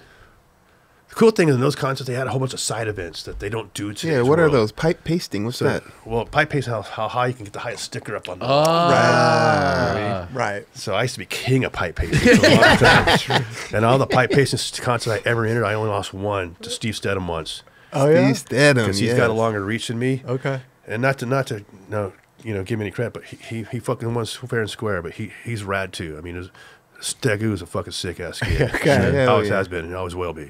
So, but those are the kind of the crazy times in those days. It's like a 1-wheeler contest, the longest carve, doubles, pipe pasting, highest air. It's pretty sick. That kind of shit. Yeah, so it always made almost like the side events were almost just as exciting. Yeah. As the other stuff in a different way, because you knew you were going to see something crazy. Yeah, Number one, you knew you were going to see a slam. You're going to see somebody eat shit, and there's always that like I want to go back to that gladiator, Coliseum kind of shit. Where, like, you just got to see blood, gore. Yeah. That's and let's face it, and that's people fucking love that shit too. You know what I mean? I mean, nowadays in the contest, they best trick. Yeah, you know what I mean? But thing. that's the closest thing. Or highest ollie. But They don't do that sporadic. Right. But even like, okay, let's say the Olympic stuff compared to the vert kind of sort of street. Now, the one thing I didn't stoke on is that the best trick could take out all your runs. I thought that was whack, personally, for me. They're working on it now to make sure that the run is the part of what's going on in the major score. Because that almost leads back to what I was saying before. You got to stay on the board. Yeah, it's about that consistency. Right. You know what I mean? And that's why Nigel's so fucking gnarly, because he's so goddamn consistent. Exactly. I mean, Tom Asta too. Like, flips the board, every fucking time he flips the fucking board, no matter which way, it's bam. There's solid. Certain guys that have skills like that. I think having the run a part, having the run a part of the contest overall, it has to be a major part of it. Totally. That's like actually the fundamentals of a skateboard contest. Came from back then. Yeah. So especially like in these, like back when I was a kid, the only way you could turn pro was to do this route. Exactly. Contest, right? Exactly. And then from there, you got covers in the magazine. Yeah. Now, I had to say, like, for me, I don't know how this happened. My mom saw us on tennis. And so after that first contest, and I actually got a sponsor, which believed in me for, after this, I wrote for Alva. Okay. So sponsors, too. Everybody, a lot of us were changing sponsors, me included. Mm-hmm. So I wrote for Tunnel the first contest. And then the second contest, I wrote for G&S. Because I was, the whole Pineapple Dennis Martinez thing. And then the third contest at Pipeline, I was still kind of riding a G&S board for the Bulls, but I was riding that board for the pipe. Mm-hmm. By the fourth contest, I had switched from riding trackers right there to Indies during Newark, because Fausto and Eric, hey, you want to ride for Indies? That is a really weird lip slides thing. And I go, if you could set my board up like it is and it rolls straight, I'll ride your trucks. That was my little criteria. Because to put that lip slide thing was a bitch. And to make your, I'm a freak about my board rolling straight to this day. If I don't roll straight, I get fucking have a meltdown sometimes. Sure. But came, and then when I rode the independent trucks, I could actually do my figure eight carve backside to front side. They turned. That was a big thing in those days, to do a figure eight carve. Because the only guys who could figure eight carve in those days was Olson and Wally. That was it. And I could do it too. Now, dude, I'm just like Olson. So I was hyped. But anyhow, so then the next contest, which is Big O, now I'm riding for Alva. And I got to say, when I rode for Alva, it was probably one of my best contest experiences as a pro skater. And I have to say, TA actually really looked out for me a lot. And really, I wasn't going to skate with TA all the time, and he would never take me out. He was TA in those days. He probably gave a shit about me. He's 5 years older than me. But I was on Alva, and I was like, dude, I'm like one of the biggest guys out here skating on this. And so I won Big O again. So the cool thing is that during the first Hester series, this is one of my little claims I can claim. I won the first contest and won the fourth contest in the first Hester series. So the first four contests, I won two of those. Perfect. I'm the only guy that's ever done that since. No one's ever won two contests in a series since then, like that. You know what I mean? Which is kind of cool. Okay. Yeah. So anyhow, from there I get on Alva, and then the next contest was Lakewood, half pipe, and I won on that. And then I did pretty good at Winchester. So I had a really good track record when I rode for Alva. And then Alva was going to give me a model, and he was totally for it. But Pete Zender, who was the guy who was in charge of Alva at the time, thought it was kind of lead confusion, and so he kind of aced it. And so I kind of quit Alva. Lead confusion. Well, because my name was Alba. Oh. His name's Alba. It's only one letter difference. Yeah. And so for a logo, how can Steve Alba ride for Alva? It's confusing to this day. I mean, well, That's crazy. And it's funny. La Machine. I get all these people to this day. Oh man, it's so cool that we met you. because he confused me for Tony Alva. You were in that movie. Like, you're sitting pretty. You got a lot of money now, right? And they go, that ain't me. It's Tony Alva. It's a big kind of funny. And then I asked Alva, I go, so hey, man, you ever have people call you Tony Alba? And he starts laughing. Oh, dude, you don't even know how much. So, it goes both ways. They call him Talba. So there you go. But anyhow, so I'm gonna have to call him and see him as a joke. That'd be great. So you had to leave. I didn't want to leave Alva. I liked riding for Alva, to be honest with you. But Zender didn't want to give me a model. And I was at that point, because in order to get a model in those days, you had to do good in contests, get in the magazine. That's how you got a pro model in those days, right? And so in order for me to have my name on a board, that wasn't going to happen in Alva. I had to go somewhere else. So that's how I came up with this. What is this? This was leading up to this guy. Kryptonics. So I wrote for Kryptonics. So at that point, Kryptonics, they were based in Colorado, in Boulder, Colorado, of all places. And what they did is they had a lot of ski technology they were using for skis. So that's actually how they came up with this board, with this process. This stuff on the bottom of this board was stuff they used for the ski components that they used back in those days from Boulder, because they were such a big ski town in those days, right? So they went hand in hand with R&D for that. But anyhow, they made these plastic boards, which I have that board with my name on it. That's the first board I ever had with my name on it. I never gave it away. Wow. But it was those Kryptonic P-Tex boards with the green bumper on top, and they're really brittle and small, and they're like rubberized. And I broke them. Done that, but my little brother used to ride them. My brother's got a photo, I think, on the cover. They're made with foam, weren't they? Yeah, the foam boards. So wait, the whole thing is made of that, or is just like the bottom layer? It's foam with P-Tex on the bottom, almost like the Everslick stuff on the Santa Cruz boards, like that kind of old stuff. Snowboards. Yeah, exactly, like the old snowboard stuff. And that's like five So it's almost made like a snowboard, to be honest with you. You know what I mean? But anyhow, I couldn't ride that board; it was junk. So they made the board. I go to Kryptonics, go to this big meeting, meet all the big white. We want you to skate for us. We're going to pay you some money. And I go, oh wow, they're going to pay me? Wow, so perfect. So, but I go, I can't ride that board. You have to make me a wooden board. So that's how they came up with this board once it was all said and done. So when they came up with this wooden board, at one point the ad was like, beam me up, or like, we wouldn't. They had such a great advertising, Kryptonics did. They probably one of the best advertising of all skateboarding. Yeah, they killed in marketing. You know what I mean? They have really good marketing. Probably the first skateboard company to actually use marketing to help propel their products, because they look good in the marketing, and people bought them because of the marketing. And to be honest, they bought them because I skated for them too, and Mickey skated for them and done that for that matter. Let's be honest, you know what I mean? But after a while, it's just we did really good on this. I got my interview. I got a lot, but then after a while, Kryptonics kind of went out of business, and they went bankrupt. And when they went bankrupt, they had to have this other guy sign on to help them, and that's when all the problems started with me. And so I eventually left Kryptonics after 2 years.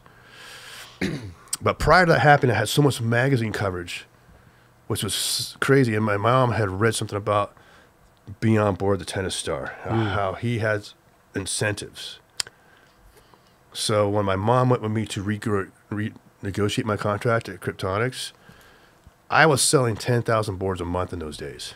Jesus. Damn. Which is a shitload of boards in, in the 70s. Yeah. So Stacy Peralta. That's a shitload now. Yeah. Stacy Peralta was probably the biggest pro in those days. And wasn't as big as those guys by any means, but my board sales from 79 to 80, 81 were pretty damn good with Kryptonics from all the stuff. And so, so the crazy thing, my mom told these guys, I want Steve to have incentives. So every time I get a photo in a mag, I got money for that. Okay. Every time I did good in a contest, I got matched. Oh, wow. If I won a contest, they matched my money. It wasn't like if you were in the magazine, the logo had to be shown, or it just didn't matter. So in those days, it didn't really matter. You had to wear your shirt and your board. Yeah. That's basically all they had for logos and a sticker on your helmet, maybe. Yeah. But if you had all those, man, I got $1,000 in those days. Wow. That's so sick. Which Your was mom sick. started incentives. That's amazing. Pretty much, Yeah. I mean, she literally did. It's kind of funny because no one really has ever heard the story. I've never told the story. That's fucking amazing. Wow. But my mom, for me, Yeah. ever since then, every contract I've ever had, I've had a little bit of incentives here and there. You know what I mean? And Hey, maybe for this episode, maybe get a little Yeah, there you go. but all I'm trying to get at is it just kind of help kind of put me in a place I wouldn't have maybe been before. Sure. Because of that. Sure. But in the same time, because they were having to match all this money I made on the content, all the covers I got, they were saying I was actually costing them too much. You put them out of business. Yeah, So put a that's cap what- on you. Well, that's what they were. They didn't actually go out and say that, but that's what they alluded to. Right. And then they kind of went bankrupt, and they owed me a whole bunch of money. And I quit because they owed me 30 grand still back when I was a kid. Okay. And I was pissed about that. I was furious about that. And I just felt I'd been cheated. And so that's why ever since then I've always had, I don't know, I've been very adamant about people sometimes taking advantage of me.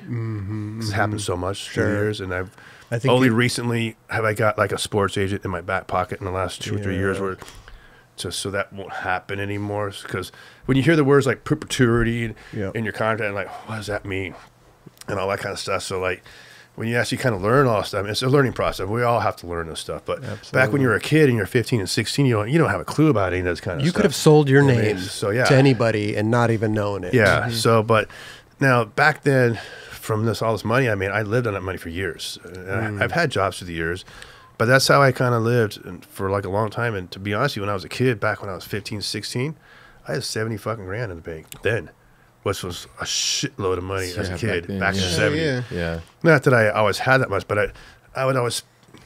That's how I always had a good time. I went and bought a car cash. If I wanted to, I went to England when I was, I paid cash for the trip. If I wanted to take my friends and my girlfriend to the movies or to dinner, I would take them out. I did that all the time. I didn't care. And it's just because I just wanted everybody to have a good time like me. Yeah. And I kind of tried to help spread that out. Now, looking back, I shouldn't have maybe done it that way. And I should have maybe invested money then when I had the chance. I had a chance to buy a house back when I was a kid, when I was 17, for $28,000 cash. Oh, wow. Which I should have did. That's one of my biggest mistakes I think I've ever made as someone like looking back, like what would you do to fix something later? But it's tough. It's tough to look back though. Yeah, we can look back at a million different things. Yeah, exactly. And then again, maybe if I'm a kid and had my own house, maybe I would have been partied and fucking did all that kind of stuff, made that route too. Yeah, I don't know. I mean, I've never been that kind of guy, to be honest with you. But you just never know when you're in that situation and you got, what I mean? So, but I'm not going to say I don't regret any of that stuff. It's not. It's just, you live and you learn from it. Yeah. It's regret. It's certain little regrets. Yeah. But it is what it is. Yeah. You know what I mean, were you getting board royalties? I was getting board royalties. How much? I was getting $1.25 a board. See, at first I was only getting 75 cents a board. Okay. And once we found out I was selling 10,000 units, I go, man, you got to give me $1.25 a board at least. Yeah. So that's why I was getting that's good a money. Good little paycheck. Yeah. Oh my God. Because I was getting $500 salary for the boards, $200 salary for the wheels. I think I was getting $150 or $250 for Indy back in those days. So I was already making like $1,000 as a kid just for salary. And this is off of like what? Because back then they weren't making board after board. There wasn't like, oh, this month it's this board graphic. This month, I mean, they were sticking with like one board, right? Oh yeah, especially those days. It was like a year. Days. It was like a year, right? Yeah, if not 2 years. That's why the graphics will be so embedded in your mind. Yeah. You know, In the 70s for sure. It was like definitely a year or two. In the 80s, maybe in the mid 80s, it changed a little bit more. But even then, it wasn't like a year. Maybe it was like every 9 months. Yeah. But still, it took a while to do. Because I mean, if you look back at even like this graphic, right, the tiger graphic. Yep. So I mean, that happened after the Witch Doctor graphic. I mean, they ran that for a while. That's right. You know what I mean? Yeah. So I mean, back in the 80s and stuff, especially, that's kind of how it worked. You know what I mean? And you had to, if you were going to get a model, you had to do good in contests. You had to be in the mags, and you almost had to have a cover. And this is just how it was in the 80s, though, in the 70s. It's a little bit different way different than nowadays. So, But back then, also, there was only a handful of pro models. The piece of pie was way smaller. It was small. Right. What about interviews? Was that like a big thing back then? Well, I know. Now, that is now. But see, in those days, we didn't get money for interviews like we do now. Yeah. Which, looking back, so I didn't get money for the interview. But I got money for all the photos. Yeah. And sometimes I'd have 13 photos in the magazine. But was interviews like a like, hey, you got to get an interview also to turn pro, or was it? It was mainly the contests. I think it's mainly the contest. But but again, in Skateboarder magazine, which looking back, to have the cover or to be in an interview in that was pretty cool. Yeah. Right. Now the original thing in Skateboarder magazine was the Who's Hot. Oh yeah. Like originally, like that. This one's a little later. So the Who's Hots were like 76 to maybe 80. So if you had a Who's Hot, that was almost like a video part now. Right. Like, who's the hot kid? Well, they had that later on. I remember getting one. This was way later. They had them in skate. That was like getting like a checkout kind of like the newer kids coming up. Exactly. Exactly. Same kind of premise. Yeah. But in those days, you got like the Who's Hot. Like you were on the rocket ship up, ready to kind of get into that mode kind of thing. So the day I got my Who's Hot, I was like, oh man, this is awesome. Yeah. You know what I mean? That's so sick. Because you're just a kid, dude. You know what I mean? And I mean, it's so weird to look at it now, thinking like after all this time, like that you've been lived through the public, so to speak. Sure. The public has seen everything I've done since I was a kid. It's been. Oh yeah. It's there. I can't erase it. It's mad. But so that's sometimes it's amazing. It is amazing on one hand, and sometimes you have to embrace it. But on the other hand, it's like, I have to say, like, it was really weird to come out here because I don't really like talking about myself, so to speak. I don't mind telling stories. I could do that all fucking day long. Yeah, the stories are great. But when it comes to, like, talking about how great I am, like, whatever. Like, that's... Yeah, but you have to acknowledge, and tell these stories too. No, because I know. I mean, I get it, but it's an important part of history. But like I say, I don't mind. It's one thing telling stories and get together, but it's just one thing about talking about yourself. Yes. That's all I'm trying to get at. And I don't like talking about myself. I don't like. It is what it is. You know what I mean? This is a talk show, and so this is about Steve Alba. But listen, so did you with Kryptonics? More talking about yourself really quick, but Kryptonics. When you quit Krypton, did you get on Santa Cruz like right away, or was that not like right away? But Olson wanted me to skate for Santa Cruz. And okay. I was so mad at the Kryptonics, and I didn't really know what to do. Right. And Olson's like, skate for Santa Cruz. I'm like, well, that sounds kind of cool. And so I actually went up there and met them. That's funny because I met Sherman, Jay Sherman. He was still alive, and Novak and Fausto. Those are the three guys I had the meeting with. Oh, okay. To skate for Santa Cruz. I was already on Indy, and Fausto was already in with those guys, and they knew who I was because those guys had gone to the contest. And it's kind of funny because Novak was at the contest originally, but it wasn't so much him; it was Jay. And Jay's the one I really kind of kicked off with because he was the promotion guy in there. And he had leukemia and died since way back because kind of crushed us all, to be honest with you. But Jay was such a cool dude. And I still have a wallet from when I was a kid, and I still have his card in it to this day because he made such an impression on me then. I've always kept it after all these years. And I told his kids this when I saw his kids a while back. But they took me to this big restaurant right on the beach where the pier is. And I just remember it was super big waves, like mega waves. It was like the waves were going over the pier. I remember the restaurant shaking because the water was so gnarly. I was like, aren't you guys scared of the water? Yeah. You know what I mean? And so I'd already kind of had my little surf accident, 10-foot waves with my surfboard from 78, and I was so afraid of the ocean. When I saw that, I was like, God, what is going on here, man? But anyhow, they're like, man, we want you to skate for us, and we'll give you your own board, we'll give you your own model, we'll give you. My big thing is, am I going to get an ad? Yeah. Because not only in those days to get in the mag, but to get an ad actually solidified your presence, so to speak. Sure. Like you were there. So. Am I going to get it? You're getting an ad too. We'll give you 4 ads. Whoa, okay. And so, and then they go, we got this new idea for this board that we want you to try it. I'm like, whoa, okay. Well, what is it? And then I'm not sure where the bevel went. This one right here. Behind him, yeah. Yeah. So that one, the bevel. The bevel. So when I started skating for Santa Cruz, I actually Tim Pomarda was the team manager in those days, and like the R&D guy. And so Tim picked me up. Go ahead. Here you go. Actually, I want to say this thing is heavy as shit. I want to say I picked Tim up at the airport in Ontario, if I remember right. And then basically we went to Madrid, which was over in, I think, Santa Fe Springs or something. And that's kind of where we came up with the bevel idea. Tim had the idea already, and I kind of came up with the shape. And the funny thing is, this shape was almost like my old Kryptonics shape, which was based on an Alva shape when I wrote for Alva. So it's funny. I've kind of made these shapes kind of Yeah. similar through the years. You know what I mean? And But then, I mean, like, explain to, because people are going to be listening to this too. Like, what's up with the bevel? Why the bevel? the bevel what's was going so on with it? important in skateboarding history because basically this is the first board that has concave. I Right. see it. Wow. You know what I Yeah. mean? Yeah. Yep. So this You can is, like barely see it. this to be is honest. yeah, Like, but this is the first concave Yeah. board Right. in skateboarding, yeah. and it was my model. So, Wow. Which is cool. So still no nose. yeah, still but it's no got nose the concave. yet, but It's got a the little bit of a concave. tail, Yeah. you know? But this board was super killer at that time frame. How wide is that thing? This thing's almost I 11. forgot they used to put these little things to keep the board. Yeah, from and it's falling only got maybe apart. like a 2.5, not even a 3-inch nose. So It's- sometimes you would yeah. step over the nose sometimes and eat shit. But for the most part in the 80s, that's kind of what we rode. Right.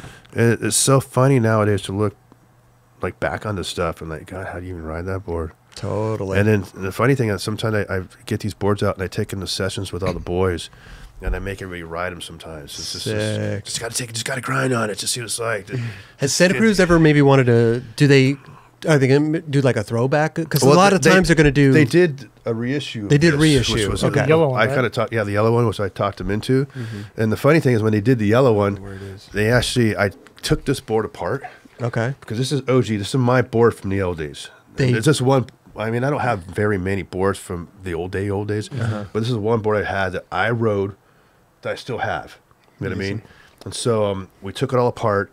I sent it back up to Santa Cruz proper, and then Tim Permar actually schematic the whole thing again of the 3D. Oh. I'm not sure how exact. I think that's They what didn't. They did, didn't though. have the mold anymore. Yeah, they didn't have the mold anymore. So they had to. Nothing used lasers for it. So they had to recreate it, so to speak. But they recreated the yellow one. How did they nail it? They did. They did. Okay. I thought they did a pretty good version. And the funny thing is, some of the public were saying that's not the right thing, and I just tried to, dude, it's based off my real board. So Right. how else? Come on, guys. If you approve it, that's what. Yeah, Yeah. And if they ain't got the Yeah. original, how can you say read the that? board. it ain't no lie. Right? Yeah. But But anyhow, doesn't Eric Winkowski skate that type of board? he does. Dude, he does the craziest Yeah, shit. I on that. I tripped at Eric, kind of like. I don't trip at all, to be honest with you. There's some kids, especially some of the newer guys, that they just kind of like that 80s stuff so much, they could just run with it. And he's one of those guys that could make it. He could do flip tricks on that. And Yeah. I mean, he does so much amazing stuff. But it's kind of crazy because, like, if you look at Gonzo, some of the stuff they did, and even like Tommy G, some of the stuff they did back in those days, because those are my kind of guys. I kind of grew up with street stuff first. I mean, I'm always going to go to those dudes because kind of growing up and seeing these guys.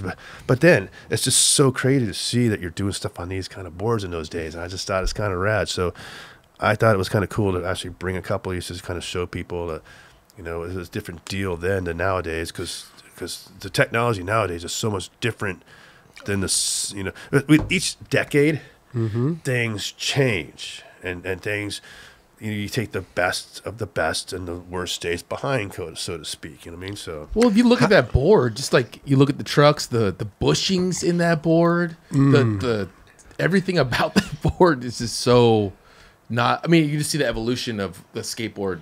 yeah, And that's what I was going to ask. How old were you when you got that board, the bevel? that was 81. 80. So I graduated high school in 81. So I'm 17, 17, 18, right in that zone. So 19. from 15, skating that little banana board at, 11 o'clock. Was it 11? You were 10 o'clock. 10 o'clock. Okay, 10, 15, 10, 15, 10, 20. From 15, 16, 3 years. That's how much the board's changed. Yeah. It went from a 7 Yeah. to it's like a 8, 11. Yeah, so your boards are changing, your truck sizes are changing, Right. to compensate for that. Your wheel sizes are changing too. Your bearing is changing, and your grip tape, which was very important in those days because grip tape wasn't like grip tape in the 70s sucked. There was no skateboard grip tape. Traction tape. Yeah, so Traction. but even then, it was traction tape. Then wasn't what it is now because those days it was rubberized for boats and it sucked. So a lot of times we would use a pizza deck, which is like almost like industrial sandpaper. That's what they did. And we glue it on our skateboards because it had a real rough. It was a real course. Yeah, super coarse and that, but that would just eat your skin up when you fell on it. But but a lot of 70s skaters, especially the pros, always there's some kind of story with pizza deck somewhere. You know what I mean? Yeah. And then sometimes if he didn't do pizza deck, like Ixtick, what he would do, he worked with fiberglass a lot because he made surfboards a lot too. Okay. So he's working with resins and woods and fiberglass. So he would take like resin and take like a sponge and do this to the top of the board and what he created, what he called ick deck. The resin would create the grip tape. Yes. Right. But that shit would just slice you when it would hit you. And I meant to bring a board. I have a board that I rode at Pipeline in the pipe that has that ick deck on it still. Oh, really? I have a couple examples. Like I have one board with pizza deck. I have one board with the ick deck. And then after that, they probably made the first grip tape for skateboarding, which was called Barefoot Grip or Bear Cut. I think it was called Barefoot. And that was the first grip tape that I remember that had a die cut. That had a die cut, like the little bear logo. And I want to say they made the grip tape for Alva, for his die cut boards, for the Alva grip tape, and some other people too. But that was the first like skateboard grip tape models into the skateboard market, so to speak. Right. I mean, even 3M's always made grip tape since then. But I've always been blown away that 3M's never tried to get into skateboard marketing with grip tape. Interesting. Because their grip tape. Thought of that. Because so here's the thing. When you really look at skateboard manufacturing, who makes what and does this, all the grip tapes are made by like 4 people. And 3M's a big producer of grip tape, and they're one of the guys that makes some of that stuff for some of the other people. So I've always wondered why they never put two and two together. Well, it's funny because when big corporations come into skateboarding, like Nike or Adidas or whatever, I wonder if there'd be a big, hubbub about 3M. Coming into skateboarding. Here's another corporation coming into skateboarding. Yeah, of course. It's probably too small for them, dude. You know what I mean? High volume. Yeah. I'm not saying that grip tape big? wouldn't do numbers, but like they're on such a crazier wavelength on what they produce. You're probably right. You know what I mean? It'd be like, they're like pharmaceutical. And it's not like a fashion. It's not like a fashion thing either, obviously, right? No. Like obviously Nike would come in because it's more of a fashion. Well, no, I'm thing. just saying though Like- that people, skaters always get butt hurt when big corporations come in. Yeah. Oh, for and sure. I'm wondering if 3M's making grip tape. Oh, fuck that shit. Yeah, but know? NMB used to make bearings, and they were fucking Skate shop bearings, NMBs. But I'm saying they were outside of the skateboard industry, and they came in because they All bearings made were. exactly. NMB's are good exactly. bearings. So the They old were ones are great. sick. I'm Amazing. rocking a set on my board right now. Amazing. Dude, German bearings. Days. Yeah, the GMNs. Those are incredible. Yeah, Crazy. all the old 70s and 80s bearings are just insane. Amazing. GMNs, Fafner. Dude, we were standing on your board the other day. I mean, the other day, just before the show, and those bushings Psycho. that you have in there, are amazing. they're like still good. Yeah, they're and like they turn amazing. They're probably like the best bushings I've ever stowed on. And how old those are? Those are 35 years old. Wow. I'm not 40. Bro, But I why? have bushings that break after like 2 days. they crumble Yeah. apart. Yeah, they split. Well, see, here's the thing too. People don't understand. The EPA kind of did this, right? And it came from Cali, Environmental Protection Agency. Ah, okay. So when you talk about urethanes, there's cold and hot pour. Gotcha. And in the old days, they did a lot of cold pour. Okay. But when you do the cold pour, there's a lot of chemical components I was to gonna that when say it happens. They chemicals. come out of there. Right. So they stopped cold pour a long time ago, Gotcha. basically. They don't really let them do it as far as I know anymore. Hot pours. And now. so that's basically all that stuff came from that process in the old Gotcha. days. And that's why the old bearings and all the old wheels have that such resiliency in them compared to the new wheels, which have no resiliency in them. I don't care who makes your board, your wheels. Right. Personally, I like Spitfire. I always have. I've rode Spitfire since '90. But like PAL wheels, like to me, they're too gummy and they're too soft. There's something about it. I feel you on that. I don't know what it is, but but what I'm saying is they almost have that resiliency in it, but they don't, Yeah. because the resiliency makes your wheels bounce, kind of like Right. so. Well, all those wheels back then, I mean, you could tell they're still good. Yeah. to I mean, this day. some of the old wheels. I mean, like the old wings or the old gyros with the metal hubs. Man, those things were phenomenal. Every wheel in the old days had its like rad little thing to it. And again, it all goes back to that. As you're kind of every 3 months, there's something new. Right. Whether it's like a Power Paw or the Road Rider. I mean, even the urethane wheel coming in when I was a kid, I didn't grow up on metal wheels. I'd never rode metal wheels. I rode clay wheels. Yeah. And I rode like the ball bearings with the all that kind of shit with the Y cups and the D rings. Was in today's world, like, what is that? But that's how you had to do it. They didn't have skateboard trucks in those days. You were riding roller skate trucks. So that's the big thing too. And that's the other thing about Novak from Santa Cruz, was he was the first guy to actually kind of come up with the skateboard truck, so to speak. Not that he made the skateboard truck for any, but he was the guy that came up with that idea with the bearings fitting on an axle that was not a roller skate axle. Right. So that's all I'm trying to get at. And even his whole thing was such a weird story how it happened. His mom worked at IBM, and she was doing the typewriter ribbons. And one day he was fooling with the typewriter ribbon and saw the thing spun, and asked his mom, how's that thing spinning? Oh, those are bearings in there. Well, where'd you get those bearings? Oh, I work for IBM. Well, how do you get those? And he ended up buying a whole trainload of bearings for the IBM stuff to make skateboard bearings. Originally, is what he told me. He told me this. So, wow. So that all that kind of stuff's crazy too. That back in those days, it was all the roller skate industry ruled everything. Sure. There was Rydell, there was Chicago, there was Sure Grip, and there was two more. I forget who the other two are, but they basically ran the whole show for everything. Ooh. So in the 70s, when you first see your first skateboards that are put together, they all have Sure Grips on them. There's a lot of Chicagos in those days too. Before your real skateboard truck, before your Bennett's, before your Trackers, before your Go-Wings, before your Lasers, before your ACS, all that kind of stuff. You know what I mean? I only heard of one of those trucks. Yeah. Tracker's the only one I knew. Yeah, exactly. Yeah, so there was a whole bunch of trucks that, today's world, they don't even exist anymore, but there was a lot of guys trying to get on the bandwagon. Skateboarding in the 70s was like the hula hoop in the 50s. You know what I mean? So it's almost like that same kind of, how can we get on these kids craze kind of thing. Right. Can we make a quick buck? Yeah, so, skateboarding's always had that kind of outside influence trying to get in.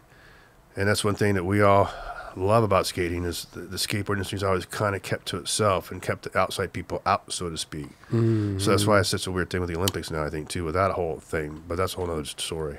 You know what I mean? Yeah. A lot of people, the Olympics is a whole other conversation. Yeah. But, speaking of, all this stuff, when you got inducted into the Hall of Fame, Skateboarding Hall of Fame, how was that for you? I mean, was that emotional, or was that? I don't know. For me, I have a little bit different perspective than from most people see things. Okay. And what I'm going to say is, I don't want it to be offensive to anybody, but I've always thought I've been a skateboarder true and true. Sure. I've never fucking quit. Yeah. And so it really bothers me when I hear people sometimes say they've been a skateboarder. I'm not going to name any names. You all know who you are. But even Tony Hawk goes on and says a couple of things with people saying, hey, this guy skated this way. And well, I know for a fact that guy actually quit 7 years here and he quit 5 years here. And that. So that being said, I'm not trying to throw anybody in the bus, but I'm just trying to say is I have a little bit more dedication, and a little bit more desire, and a little bit more determination than most of my contemporaries, because I never quit. I've always wanted to be a skateboarder. It's true and true. Now, as a kid, I was always going to say, is that all I'm ever going to be as a skateboarder? Yeah. But now skateboarding's done everything for me, to be honest with you. I would be nowhere without skateboarding. And so, to me, it's not only has saved my life, it kind of got me in the right direction and kind of kept me out of trouble even though I found my own trouble with skateboarding, but it kept me out of gangs. It kept me out of hard drugs and some of that kind of crazy shit some people get sidetracked with. People always ask me, why don't you do that kind of stuff, Steve? And I want to skateboard the next morning. I always have, I always will. I'm always down for the next adventure. I'm always down to go find something new that we haven't skated before. I'm always down to go find a new pool, a new pipe, something that hasn't been on the map. So that's why I'm always constantly looking and finding. And it's almost like I'm looking for thrift shops and looking for gear. It's almost the same kind of process kind of thing. So looking for records, this long sauce, I have to have this record. It's made in 1964. There's only 4 of them. I have to, that kind of thing. So you take that kind of dedication. So so when it came Hall of Fame time, I was always, because I have skated all this time, I've always felt that sometimes, some of the, I've always wondered okay, so how come I don't have a shoe sponsor? Why am I just on Flow? Right. Why aren't I like some of the other guys? Sure. And so there's those questions. So, and I don't want to get kind of into the whole politics and all and get butthurt and say, hey, I deserve this and that, because I don't deserve shit, to be honest with you. But I worked hard for it. So I just wonder sometimes why that doesn't happen. Now, I've wondered why. Is it because of me? Is it my attitude? Is it I don't have enough talent like some of the other guys do? I don't know what it is. But so there was all these things going through my head as I'm getting into this thing. You know what I mean? So on one hand, I'm super hyped to be on it. I'm not going to say I'm not, because it's a great thing. But, you know, like when George and everybody got elected this year, and I was there, and I always go support them because they're all my bros, and I love it. It's like my high school reunion. But some of the guys asked me, like, where's your Hall of Fame trophy? And I don't display it. It's sitting in the closet. Right. Where all the vacuum and shit is. I don't display shit at my house. I mean, when you go to my house, there's not one photo of me on the wall. Right. I have photos of some of my artwork. Sure. But there ain't one photo of me on my wall anywhere. That's not the kind of dude I am. Because you know what I mean? You're in it, you're a skateboarder, true. You know, it's like nobody else has skated 5,000 pools. So all I'm trying to say is, like, you know, some of my contemporaries, like, you know, have photos of them on the wall and their models. And I just you're just not that guy. That's cool. I'm good for you. I'm stoked for you. But it's just not my style. Sure. I just, you know, so again, I'm super hyped to be with those guys in the Hall of Fame. Now, personally, it's not like the like NFL Hall of Fame where you get like a bust, Right? Or you get a cool jacket. Yeah, you get like 80 grand just to show up, kind of thing. You know what I mean? So there's none of that in the skateboard industry. So in that Different respect, that I mean, not that I expect that, but on the one hand, I kind of do, because like we've been doing this for so long, and we've kind of helped steer this thing. So I could say I'm one of those guys. I mean, it's not it's not far from what the truth, from what actually really happens, but it is what it is. You know what I mean? It's like, you know, when you've done something for so long and stuck true to your guns, and all I'm saying is just like, I just wish some other people just see it like I see it. That's all I'm trying to get at. You know what I mean? Sure. And that's hard in skateboarding, I think. Yeah, because skateboarding is a young man's sport. Yeah. And as far as I'm concerned, like, who's this old fucking guy? Like, why are you even here? Because I'm a legend, or because I'm this, that, or that guy? But to be honest, I'm still stoked to be involved. I'm still stoked that I'm here. I'm still stoked that I'm actually talking to you guys, because if it wasn't for that, we wouldn't be having this conversation. And so all those kind of things, again, I feel lucky that I'm still in this position to do this. I'm blessed. And I want to say thanks for everybody who's helped me along the line too. You know what I mean? Because I couldn't have done it with all those guys too. Sure. And as much as skating's sick, I mean, it's the photography and the images that help sell you, and it's the personalities that help sell you. So I understand all that too. There's some guys like that they have such good talent, but they just don't ever get to that thing. And why is that? Right. Because a lot of skateboarders are introverted. They don't know how to communicate or to talk to other people. But nowadays, things are changing. Yeah. So there are a lot of people that can do that. But a lot of, back in the day, I mean, they were just... Yeah. But this is a lot of... So, it's like, I've always felt comfortable talking to basically anybody when they... You know what I mean? Because it's just kind of who I am and what I do. A lot of people don't feel... I was trying to get my kid Jesse to come on here with me. Come on to show with me. Just come. Yeah. I'm not going to do that. I'm not going to get you know what I mean? Like, come on, Jess, let's go. That would be awesome. Hey, one time he'll get it. We'd love to have him here. He'll be on. Oh yeah. So I just thought that would kind of be cool, because, you know, people always ask me, like, you know, what's your most greatest accomplishments, you know? Sure. And, you know, I could be like ego SALBA and say, hey, you know, I did this and this and this. I won this contest. But that's not my biggest accomplishment. My biggest accomplishment, in my opinion, is my two boys. Yeah. That they're cool and they're good people, and they're doing what they want to do. They're believing in their dreams, and I support them and they support me. So that to me is my biggest accomplishment. My wife and my marriage is an accomplishment. Yeah. I mean, skating, all this kind of stuff, that's part of all that's too. But when you really look at it all, it's skateboarding. It's not my family. It's not my kids. It's not my wife. Right. I mean, that's You know, a big picture type. Like, that's to me is my most important thing, and my proudest thing, that my boys, you know, are doing good and not fucking up, and they're not, you know. Totally. And they're following in their dad's footsteps. Which is awesome too. I have to say, because, you know, that he is a skater, and he's got his own little thing going, and he's fucking rad. I love it. Yeah, he's my own kid, so I'm always going to prop my kid up. Yeah. But it must be rad, because you live, breathe this thing, and now your kids also live, breathe this thing too. That's cool. And are turning pro and doing their own thing. So, I mean, that's... Does he do... Awesome. Did he start that company, Frog? No, Chris did, but he's with Chris on it. You know, he rides for it. Yeah. So, and they're best buddies. Chris has been in our house, and all the boys have spent in our house, and they spent... Again, like they've been, you know, when we first met those guys, Jesse's like, Dad, I got some guys coming from Arizona. I don't know how many, 2. And then the next day, show up, there's like 12 kids. That's some skate shit. And then they all come in like to Jesse and Riley's room, and a couple guys sleep in the backyard in tents, and that's just the way it's always been. But that's what's so cool about it, you know. I mean, even little Riley, he doesn't get like, you know, Jesse's kind of like accolades and all that stuff. But Riley himself is pretty goddamn good skateboarder. But the thing about cool is Riley now, I've always been to music a lot too, so he's taken up my artistic and music side. So Riley's really like done the music thing, and he's living out in LA doing the music thing now, and he got like a little contract for Artist Publishing Group a couple years back to like do stuff for them. So he's living his dream, making music right now too. It's the best of both worlds, bro. You got both sides. So I think, you know, Jesse skating and Riley concentrating more on his music.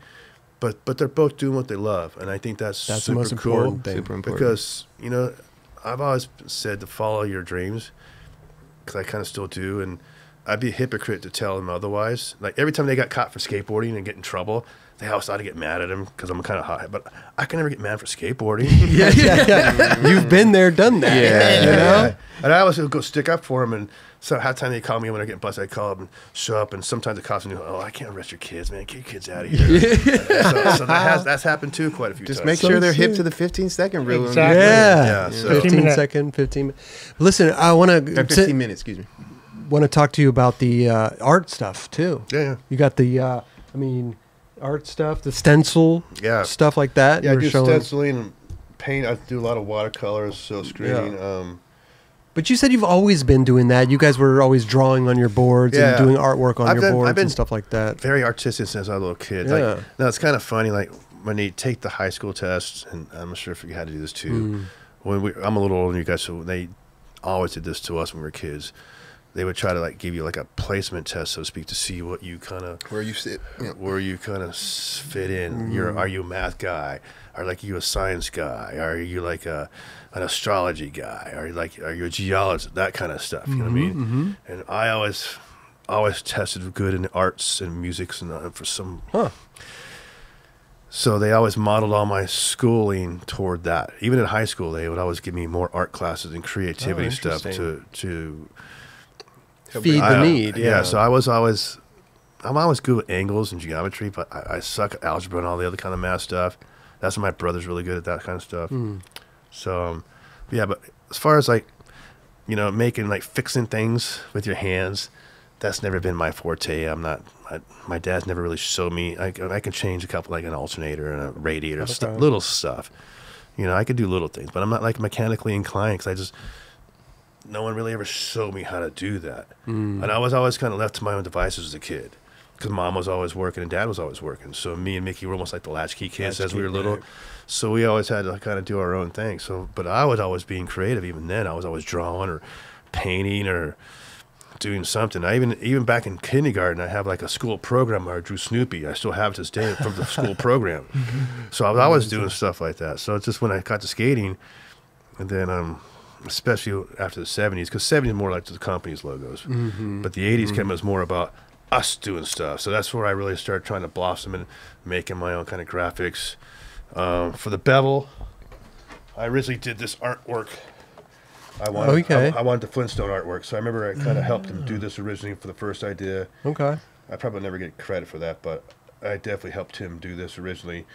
And then later on, with the other Santa Cruz stuff, with like the Extractor graphic, again, that was all me, basically. And then I kind of came up with the idea for my tattoo from this guy, who I got tattooed at Bob Roberts' Spotlight Tattoo in Hollywood.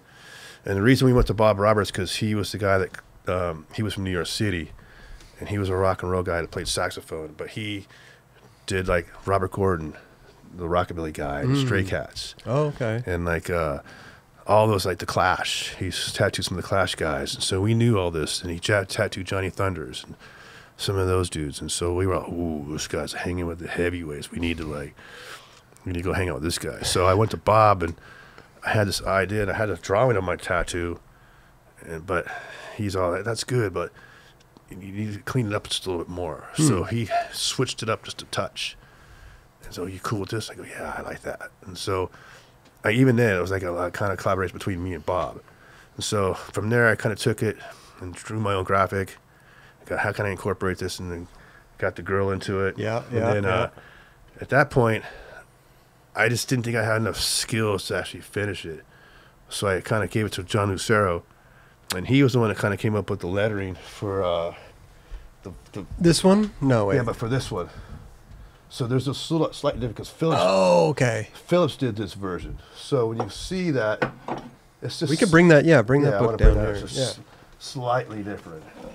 Oh, here's my pencil drawing too, which is cool. I didn't see that. So here's my original pencil drawing right here. Okay. Yep. Which he based this one off of. So you drew that. Yeah. Then but this pencil drawing here, before this version, I gave it to John Lucero. Okay. And he was going to help me do the lettering. You just couldn't do the lettering. You were not a lettering guy. I just thought he was better at lettering than I was. He just had a little more creative thing. And now the lettering I have on that particular one there, that's the lettering I wanted to have then. But I just didn't think that lettering was as cool as the John lettering. You know what I mean? So, and then Phillips redid it again. So the basic premise between the differences. Now, at this point in time, I was super into voodoo. Okay. Right. Damn. And I was like trying to learn about different religions at that point. Okay. And I just thought that was one that really interested me. I thought it was super cool. And plus, you're dealing with a lot of black slaves, was very interesting. You know, the whole thing is, I'm super history buff. And just the whole, but see, it all goes back to rock and roll and blues too. So that's why I was super into this thing. You know, back in the South, Louisiana, Mississippi, the Crossroads, Robert Johnson, all that kind of good stuff. So this actual heart right here, I don't know how you say it in French. It's V-E-V-E, veve. I don't know how you say it. I don't know. I can't speak French, but that's the term that they use for these. So when they have a voodoo ceremony, they get the drums going and all this stuff, but they make these chalk drawings on the ground, right, before they make their ceremony. So this drawing right here is an actual chalk drawing of voodoo. Okay. What's called the heart of Urzuli. And Urzuli is a voodoo god in a pantheon of voodoo gods who's the god of fertility and love and all that kind of good stuff. So that's why I put the chick in there. Okay. So I always wanted to have a voodoo pot because I've always been intrigued with that with the witch doctor guys. And put her in the pot. Everybody always thought it was my chick, but it wasn't my chick. It was actually Jebber Jo Fondren, the Playboy model. Okay. And I used to draw a lot of Playboy models. Like, I used to. All of my skateboards had naked women on them in the old days. There's one in the NHS museum to this day. It still sits there like that. But I was drawing all these people like that. And again, Lucero put up the letters in, and he put the little rays coming out. But then he couldn't finish. He didn't have time. He has my stuff's going. You know, I don't have time, Steve. And so he gave it back to me. And so this is the version I gave to Phillips to kind of do this. Got you. But what I was never stoked on the Phillips version is the eyeballs. Why not? Because that took away the meaning of the whole fertility cross on the ground. It took the whole meaning away from it.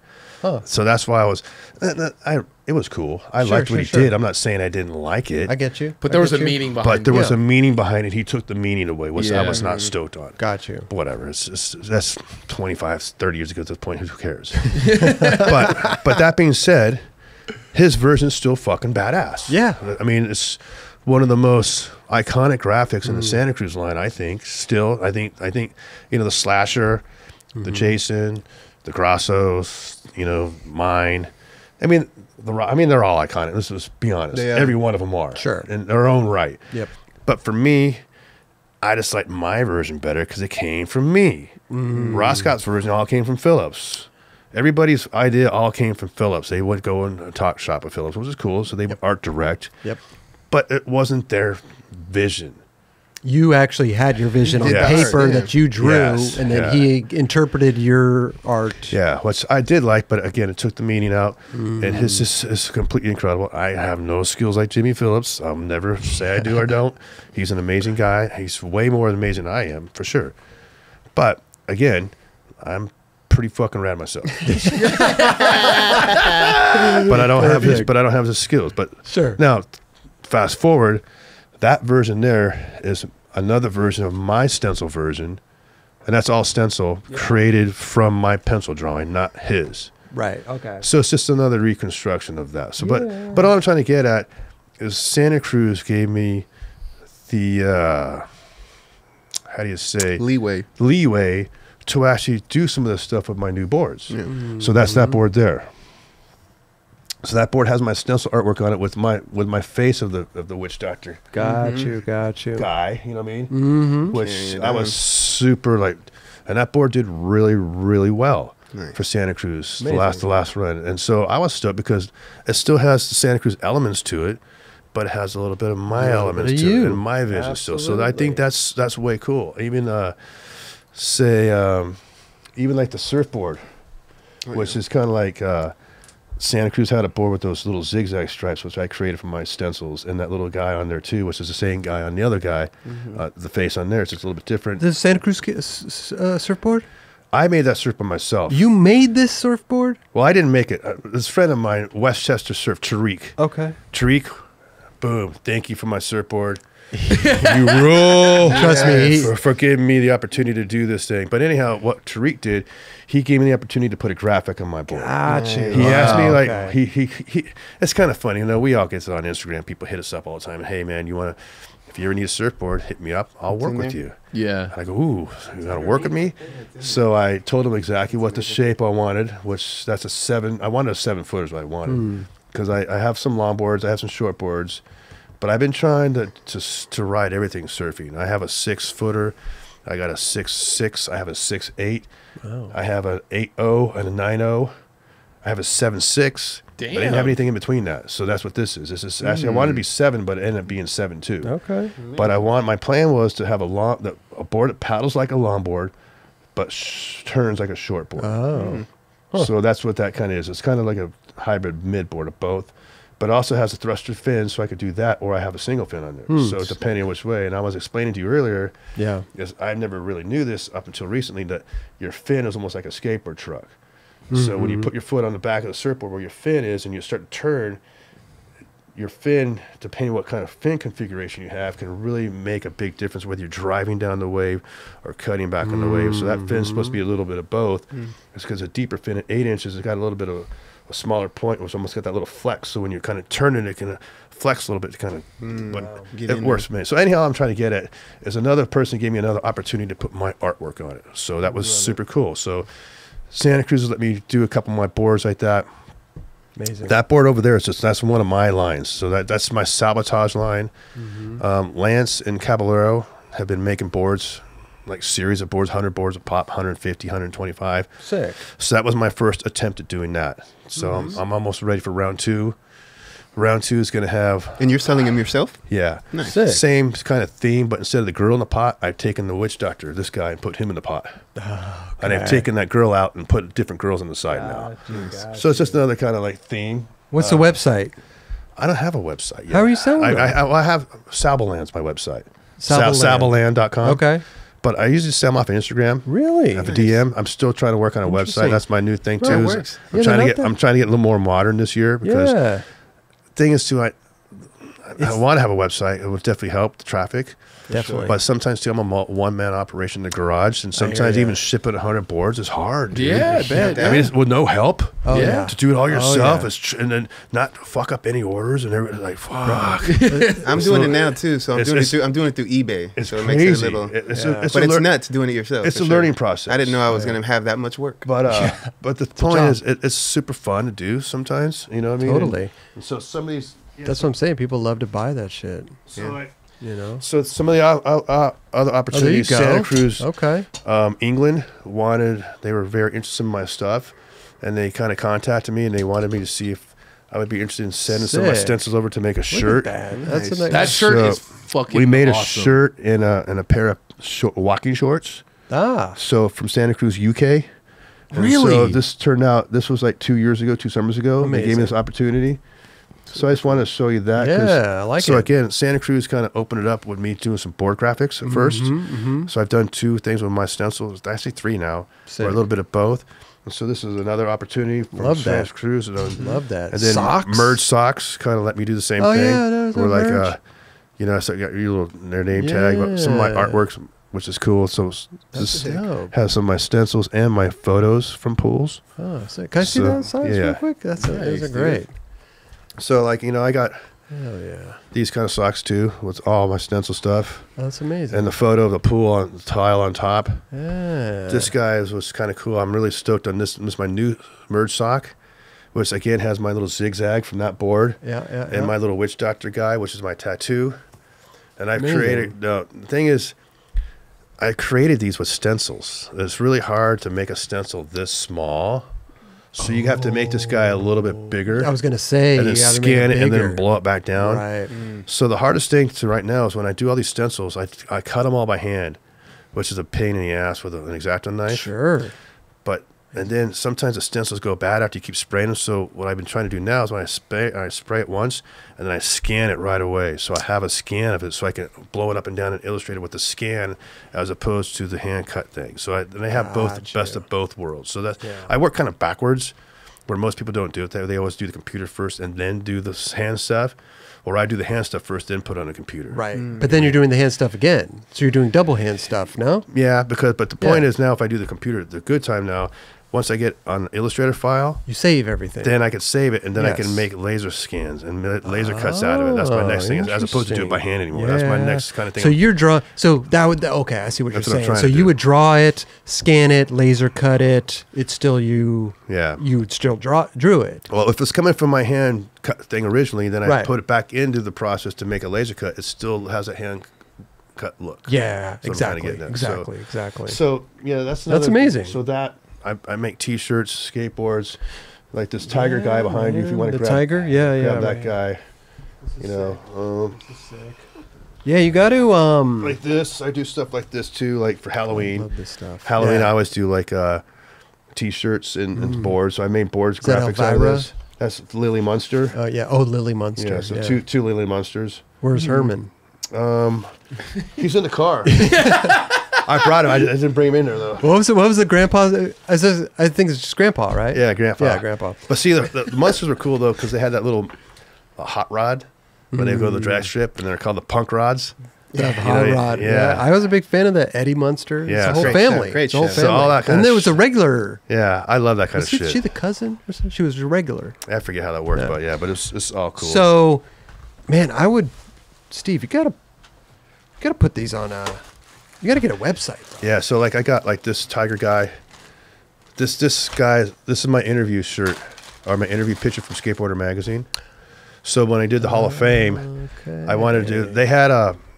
They always ask us what the image you want for your photo for the Skateboarder Hall of Fame. Okay. And I chose my interview photo that Jim Casmus took of me for my interview shot, which was this Sick. particular picture. That's cool. Right. Yeah. But I put a tiger head on it Okay. because for the tiger, you know what I mean. So I just kind of wanted to make it. Amazing. So I'm always kind of like Doing shit. I'm always like making shirt designs, Yeah. stencil design like that, skateboard stencils, surfboard stencils, socks. I mean anything. I mean, to be honest with you, my goal is to actually kind of get some of my stuff into more lines, whether it's Indy, Santa Cruz, anybody, Fender. Yeah. I've done stuff for independent too, which is kind of nice. Dope. Lance and I. So I've had like 3 or 4 shirts with my photos or my stencils. I could or see my, the stuff on like what's the clothing company? Fuck, I'm drawing a blank. I'll remember it. Ruka or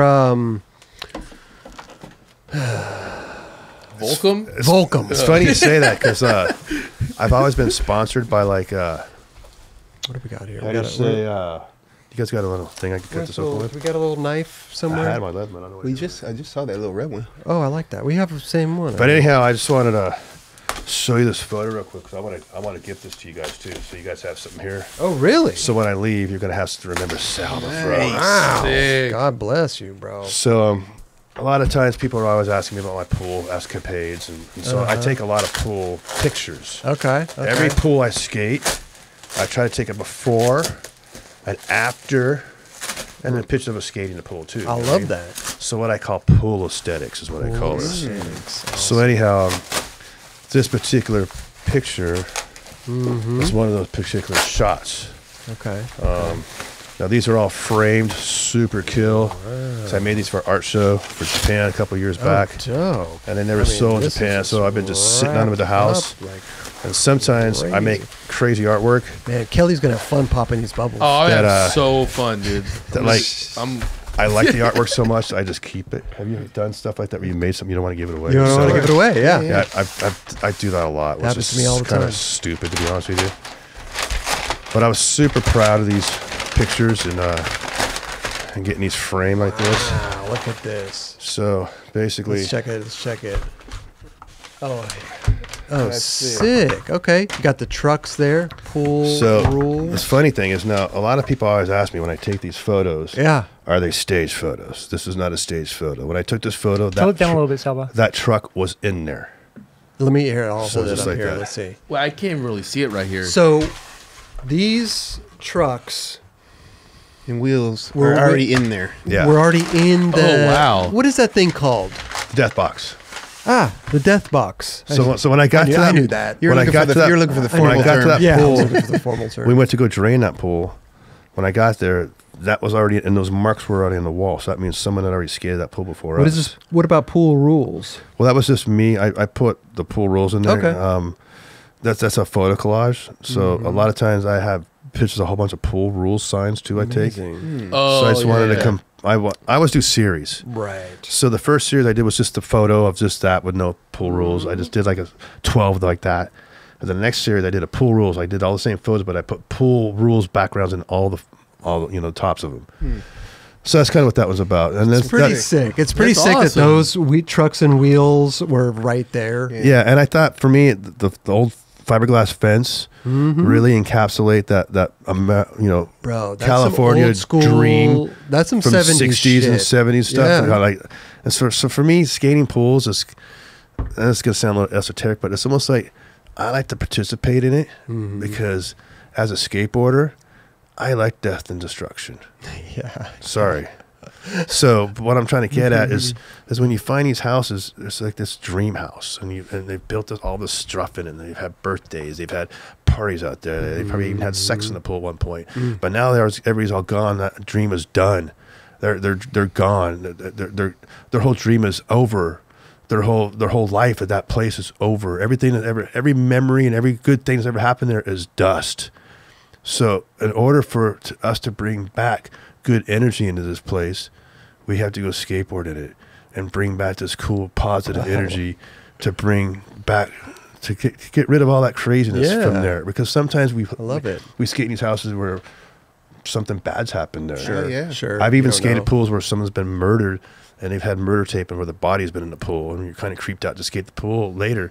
But at the same time, you have to skate to bring back good energy to kind of replace that kind of thing in there, because there was such a good place of memories in the past where a lot of this good stuff happened, Right. so to speak. So that's always like dichotomy for like an art kind of I get you. kind of way For of sure. thinking about it, of us skating pools. I always think of us skating as a physical thing, but I always think aesthetically, that's the aesthetic wise. love it. Now, I and that's love it, also, bro. I think my pictures, especially all these pictures, I have to have a lot of texture.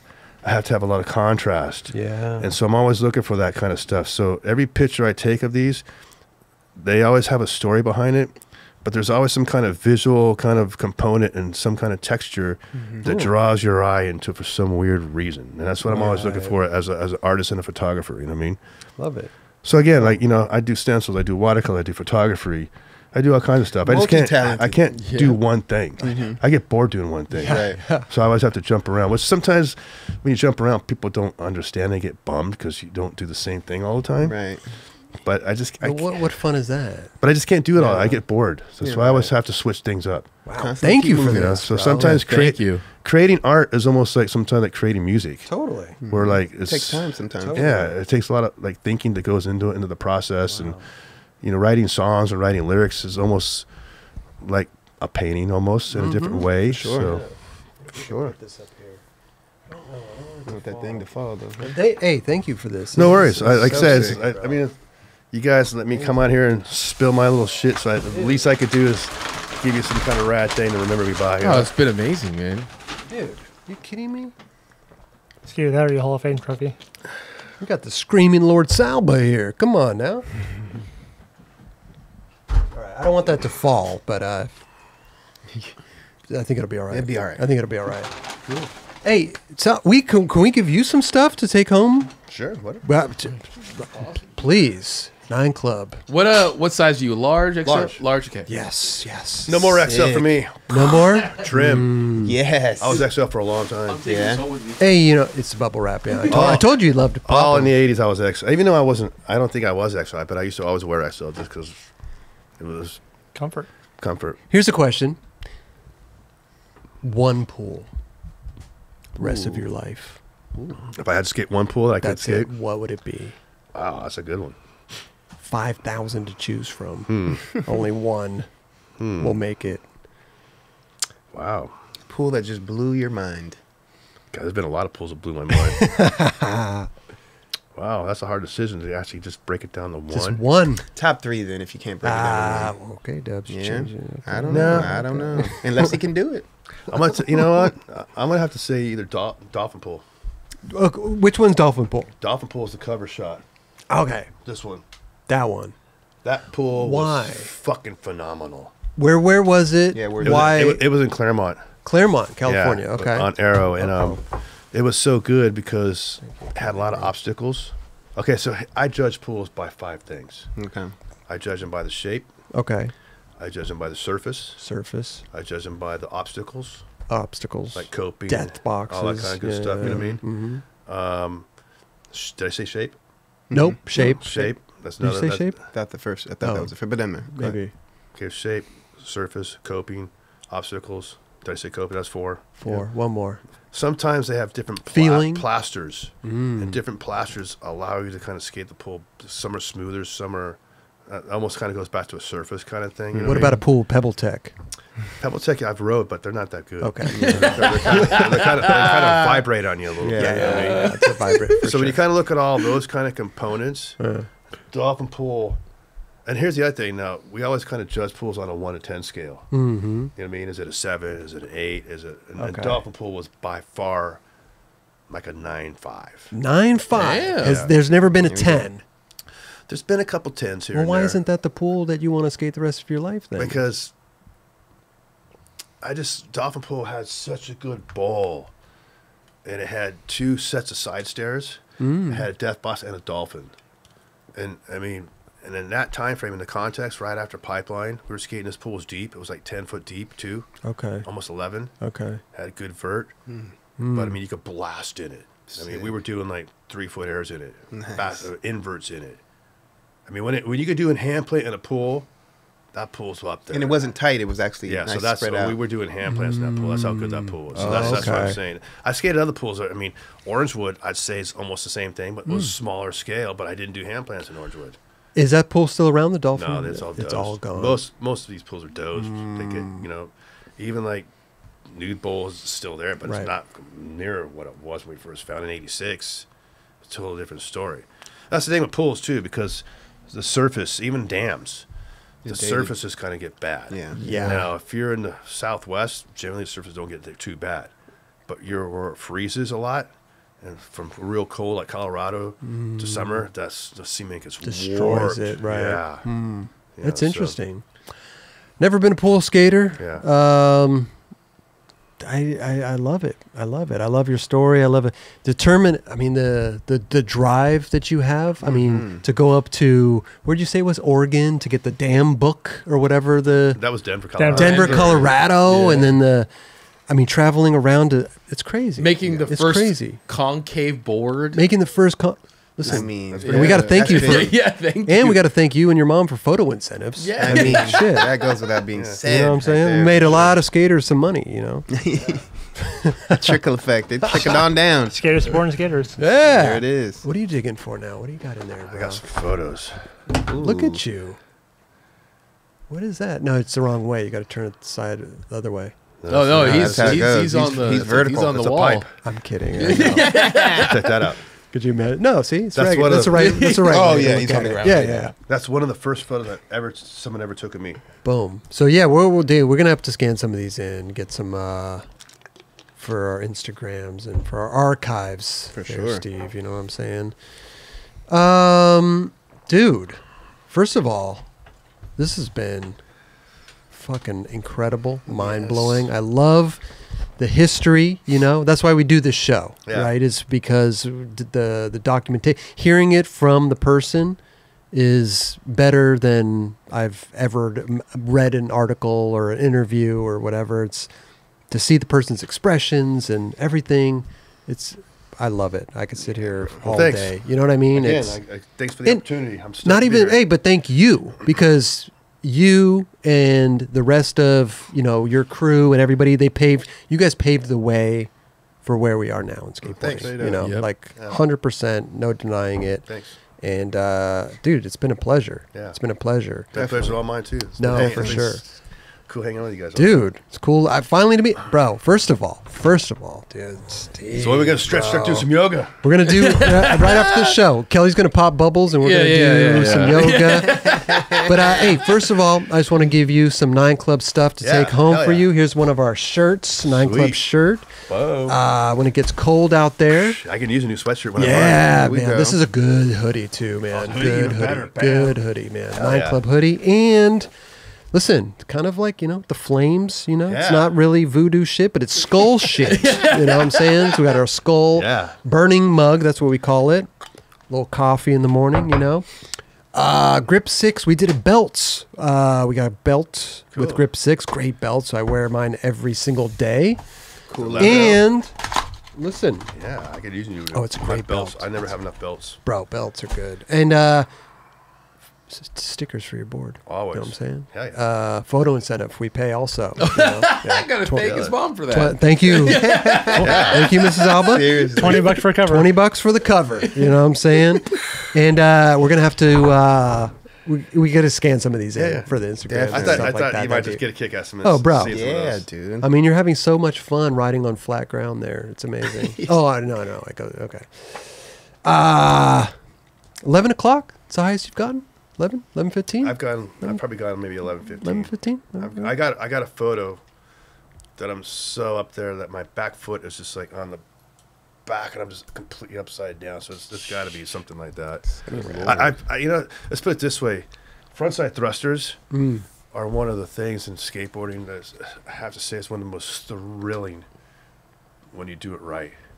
Okay, and a thruster would be going up, and it's when you kind of like right as you're kind of going up. Right. You're taking your back end, you're pushing your back end up like this. So you're actually sliding up. Like a power slide. It's almost like a power, but you're not on 4 wheels, you're only on two wheels. Two back wheels. So that's the tricky thing, is when you're on 2 wheels, not to do it too far, so you roost your tail out. Right. If you roost your tail too much this way, then you come down all wobbly, and that's how you kind of get pitched. But again, it's just like, you don't want to get pitched in a pipe. That's one of the worst things that can happen to you. But at the same point, it's one of the most iconic feelings you're going to get from a skateboard. Sure. Because we all love skateboarding because of the rolling sensation, I like to call it. Like it's almost like you're riding.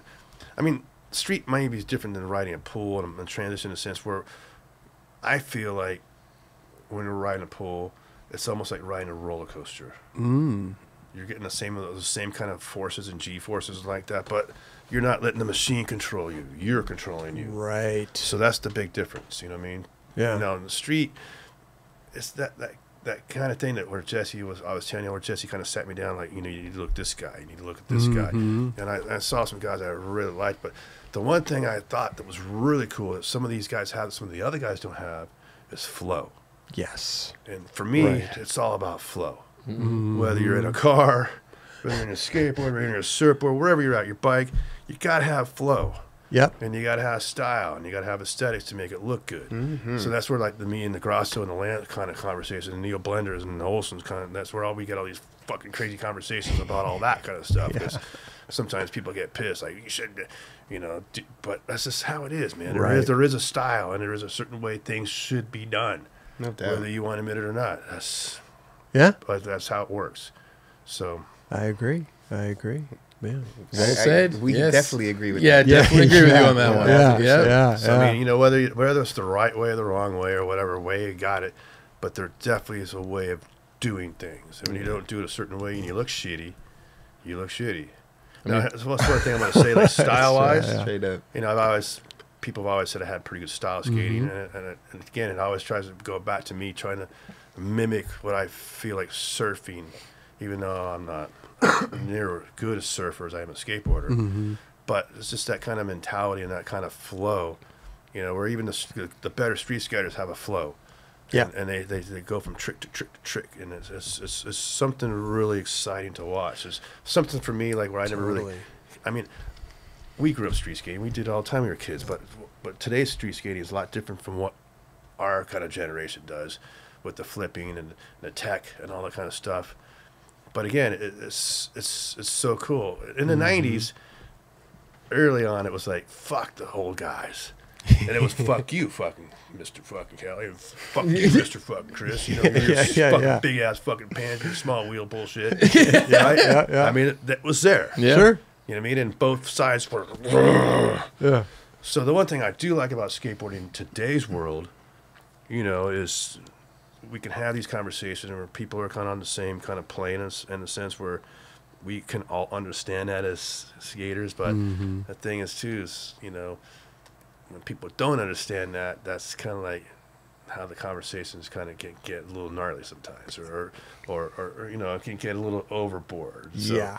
But that's just human nature, and that's how it kind of, you know, people do that sometimes. So it's just sometimes you got to reel it in a little bit, you know what I mean? But it's just like, again, it's just for me, it's just skating is so cool. As you've seen it come from like this thing back when we started, and even then, like, so like all of us vert guys, pool guys, we didn't want to freestyle, right? You know, we didn't want to. How do you say, downhill? Not to say downhill's not cool, it is, but that was blasé, so to speak. You know what I mean? Or just like the street skating kind of guys come in and, no, you guys are blasé. That bowl ride is just down. That's what let's go skate a ledge in a you know, stair set. Sure. But when you really kind of break it all down, what I do, there's only so many pools and so many pipes in so many places. They only exist in so, you know, but where you guys go, the playground's everywhere. Yeah. Yes. So that was the kind of difference between the groups of people, I think, for the longest time, where fuck, my shit's better than your shit. Well, fuck you, my shit's better. You know, and there was that for a long time. So I just think skating's gone full circle again in the last 20 years, where like we can go hang out with a Muska. Oh, I yeah. can go hang out with a Costin, or I can go hang out with the Fetch, or I can go hang out with just do that, or Louis Bartlett, or I can go hang out with whoever. And you're still gonna like meet somewhere in the middle, and everybody's still gonna be stoked. Oh, for sure. You know For what I mean? sure. So, and because there's mutual respect that goes. So that's the one thing about skating in today's world that's super cool. You know what I mean? And even with all the Olympic shit, I mean, there's different takes. You know, my take is skating. We don't need the Olympics; they need us more. I mean, whatever. Yeah. You know, but also skating for the Olympics brings back to where someone might see me on TV now, or a kid in a pool. Well, I saw Steve on a pool. I saw him on an ESPN thing. Yeah. Dad, let him skate. Yeah. That kind of thing. So things when you go skate a pool, especially when little kids are involved, you're always bringing gear, stickers, shirts. So one of the first things I do is I make these little flyers, like pool rules, and you need your pool drain, blah blah. Call me, and I'll do it cheap rate. I got a whole thing. So. Okay. and I give the parents that, but as the kid's looking, I give the kids stickers. Yeah. Then all of a sudden, you know, Johnny Smith or whatever, well, I don't know, Steve, you know, and little kid's like, Daddy, come on, he's gonna give us more stickers. Yeah. That kind of thing. So For sure. Get him with the kids. Yeah. So it always works with the kids. All I'm trying to get at is one thing on TV from the list can lead to another thing, so we can skate something else. 100%. And that's bitching. Yeah. Because it just leads to more skating. And that's what it's all about. Yeah. At the end of the day, right? Yeah. It's just like that's what it is. Yeah, and for me, it's like I feel like I don't have enough time left on my plate, and I'm going to be 59 in 2 weeks. Happy pre-birthday. But I'm just saying, when's just your for me birth- to when's your skate all birthday? my stuff I want to skate, like I still want to skate all this other stuff, and I just know if I would, but it'll get there. You'll get You there. know what I mean? And like, there's this place in Ohio. It's got this full pipe that Red and those guys built. It's almost like two pipes that go like this. Oh shit. I've always wanted to ride there, but I just don't know how I'm going to get to Ohio to skate. So there's places I still dream to go. Yeah, you know what I mean? yeah. Like, oh, I want to go there. Or, I want to go there. You know what I mean? And But Ohio's not far fetched, right? It's We could just get to it's not. Ohio. Yeah. But Right. like, you know, Yeah. Costa Rica's another place I like to go to and Oh. surf. And there's my you buddy go. Alice has a pool. The guy with Pilot did I was telling you about. So he's got a pool he built in his backyard that he calls the A-hole. Oh. So he's got his own little Costa Rican pool service. Sick. Like I have my SALBA pool service. It's like Jeff, I met from Pearl Jam's got the Montana pool service, and well, Wally's got the Inouye pool service. Yeah. So all these guys got their little pool services and stuff, and a lot of them are kind of play. But my deal is all real in the sense mine's play too, and it's got the subterfuge to kind of go along with it. But what I can do, I can really go do it. Yeah. I got the pumps and all the stuff to actually go drain the pools. You're like a literal pool man. I can, yeah. I mean, I know how to do a lot of that, and it's funny because sometimes I'll go ask people to skate a pool, and sometimes it'll turn into a job. Seriously, Amazing. We're like, well, we still want you to drain the pool, and can you ask about the pool? Yeah, I can.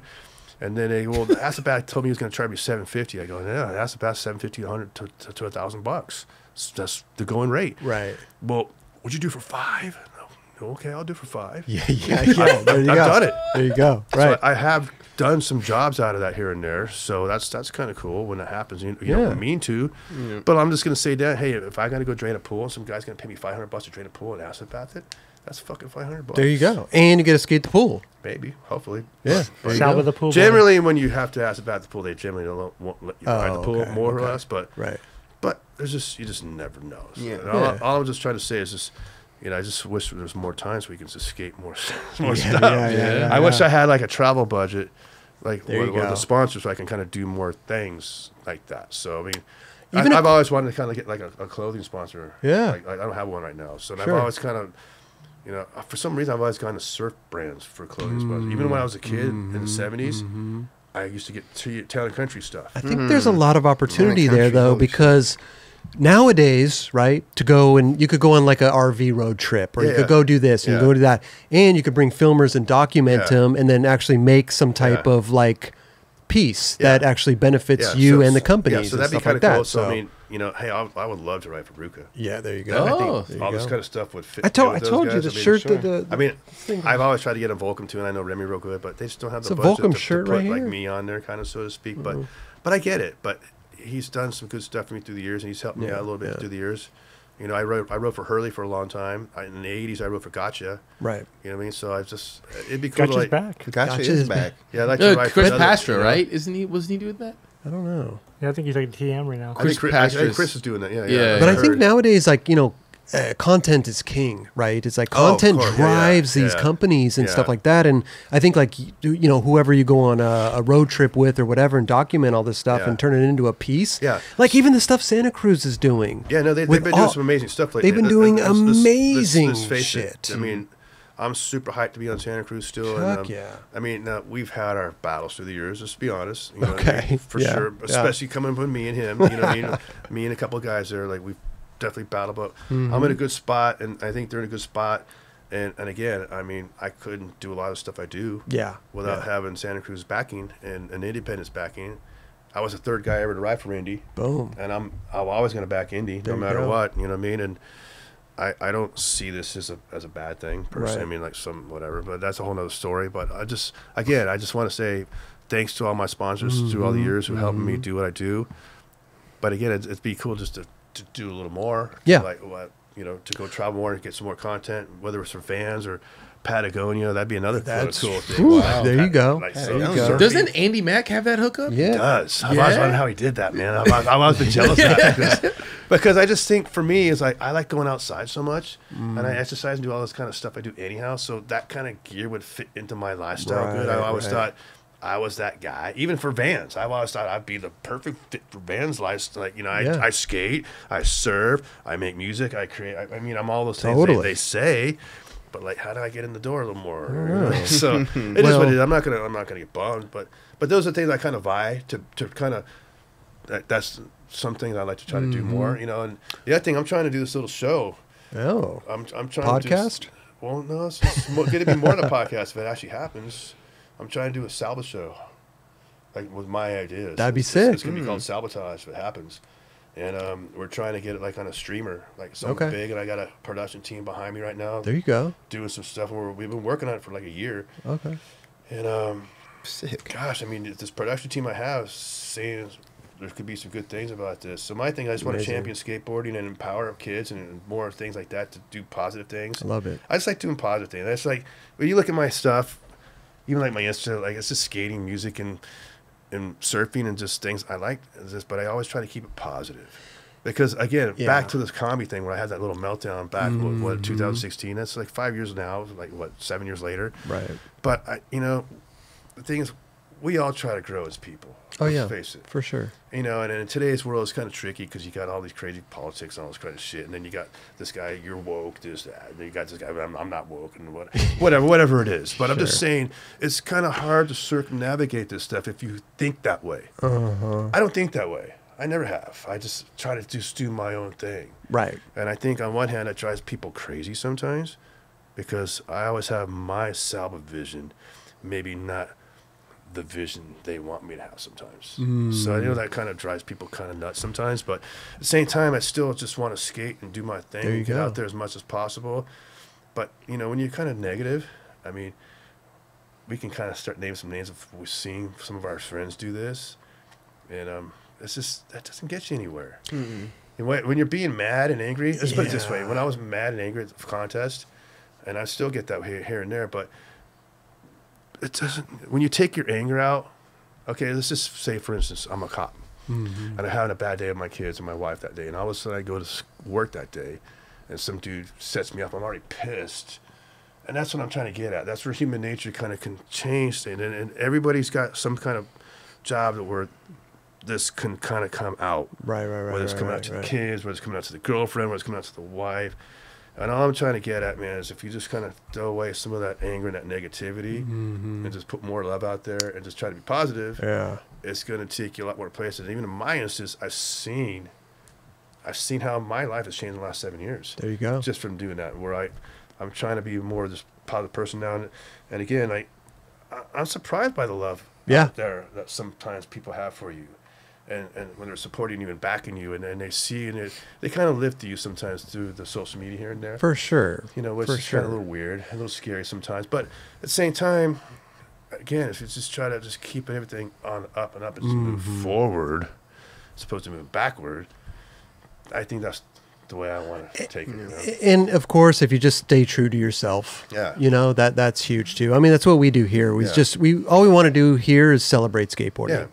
And that's great. That's what I've watched so many of your shows, so I mean, I've watched a lot of them, to be honest with you. So it's cool to see it. And actually watch it from afar, but actually kind of sit here with you guys now. It's like, dude, this is fucking bitching. Thank you, I bro. have to say, it's really cool. I'm really tickled, man. It's really cool. It's been this has been great for us too. And also, we also do another show, the Stop and Chat, where we bring old former guests back in.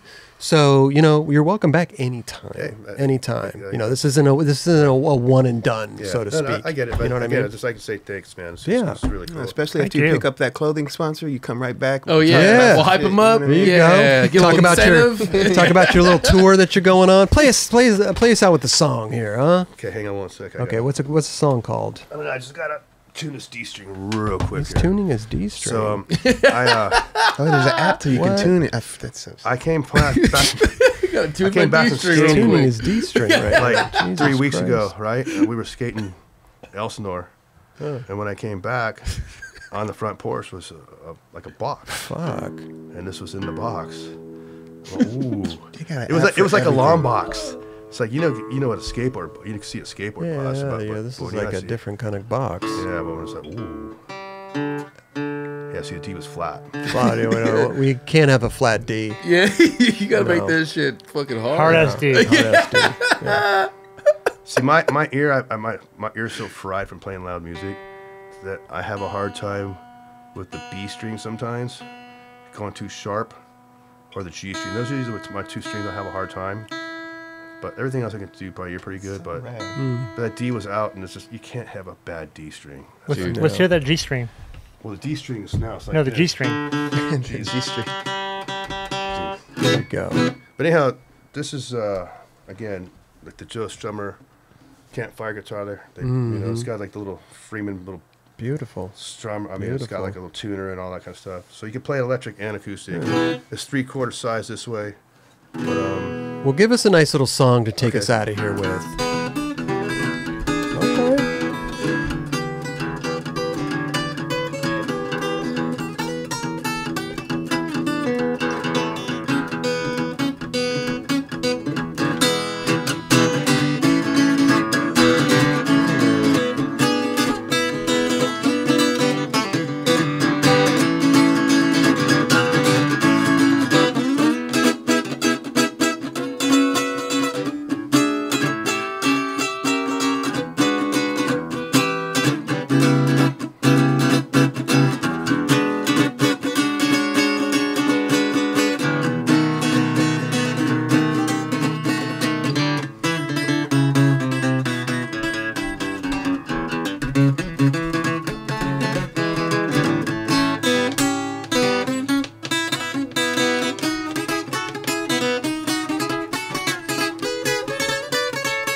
play guitar. Right, too. man.